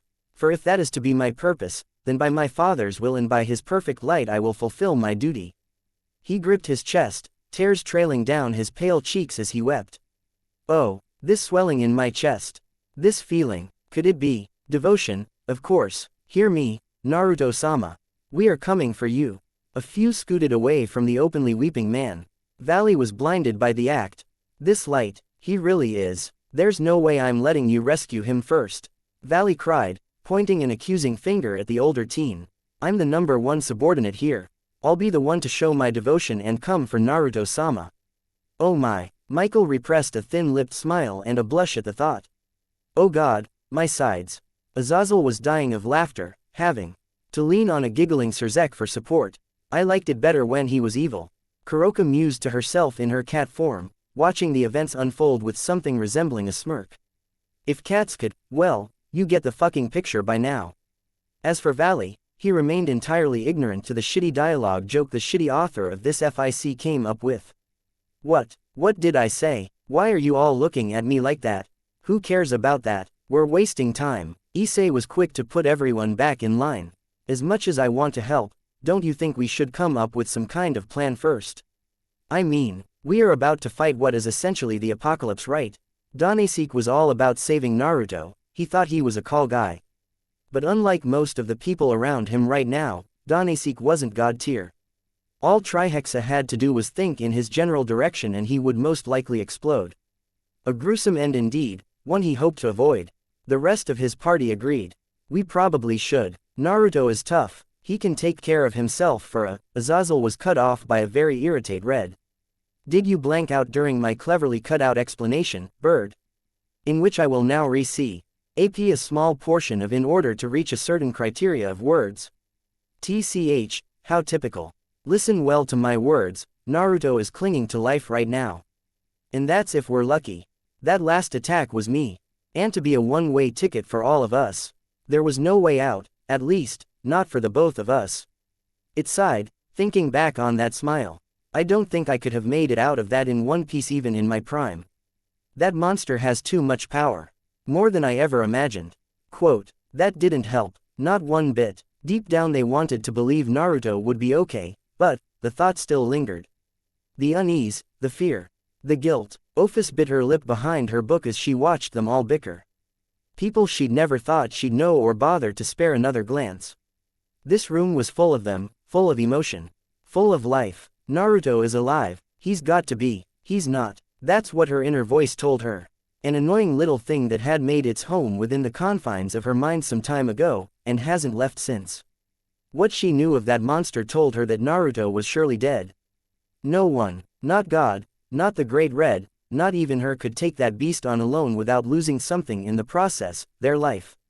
Such was its power. It could not be defeated. Serzek nodded his head grimly. I'm afraid I have to agree with Azazel. If anyone other than Ophis or Red enters Hat place, they will die before ever even reaching the middle.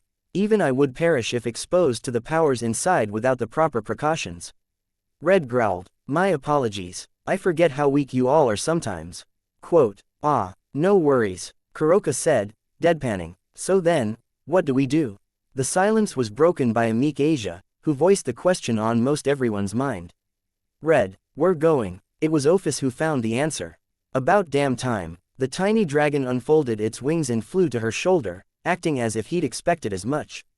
I can guide you there. If we move fast enough, we should be able to make it in 10 to 15 minutes. The dark-haired woman stifled a frown. That far? I'm afraid so, quote, then we shouldn't waste any more time. Ophis tapped her finger once on the air and a portal opened. Wait, I'm going with you.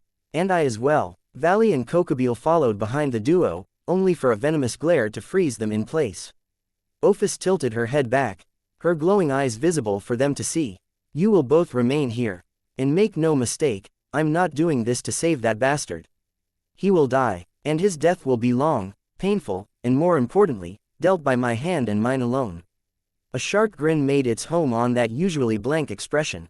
Remember these words, weaklings, and know that I will one day destroy you too. Until then, take care of the shop for me. It was as if fire and brimstone had invaded their souls. It burns, Valley thought to himself, sweating all the while. Her stare, it hurts. Ophis nodded and then turned their back to them, only for a third person to hold her up again. And what the hell am I supposed to do then? Ophis's fiery gaze fell on Issei, who in spite of the fierce glare did not stand down. The boys seemed to struggle for a moment, before all but yelling the words out. He's my friend too, you know. Ophis wasn't entirely prepared for that. It almost wasn't even fair really. At the word friend, she blinked once. And all the fake bravado turned to ash and soot. This boy, she fought back a smirk. Maybe he really isn't so worthless. It's simple. You'll remain here. The woman began. Just like them. It's what you can do right now, and you will do it well. She watched his hands ball themselves into tightly wound fists, his entire form quivering. We each have a part to play. I will play mine, and you will play yours. That fool will appreciate it all the same. So clean up that snot and stop being such a wimp. I'll bring He didn't smile, but the conviction in her eyes was clear as day. And when I do, I'll gut him myself. You didn't really need to add that last part. Issei trailed off. Oh, but I did. And I will. Tisk. Fine, but you'd better not mess up.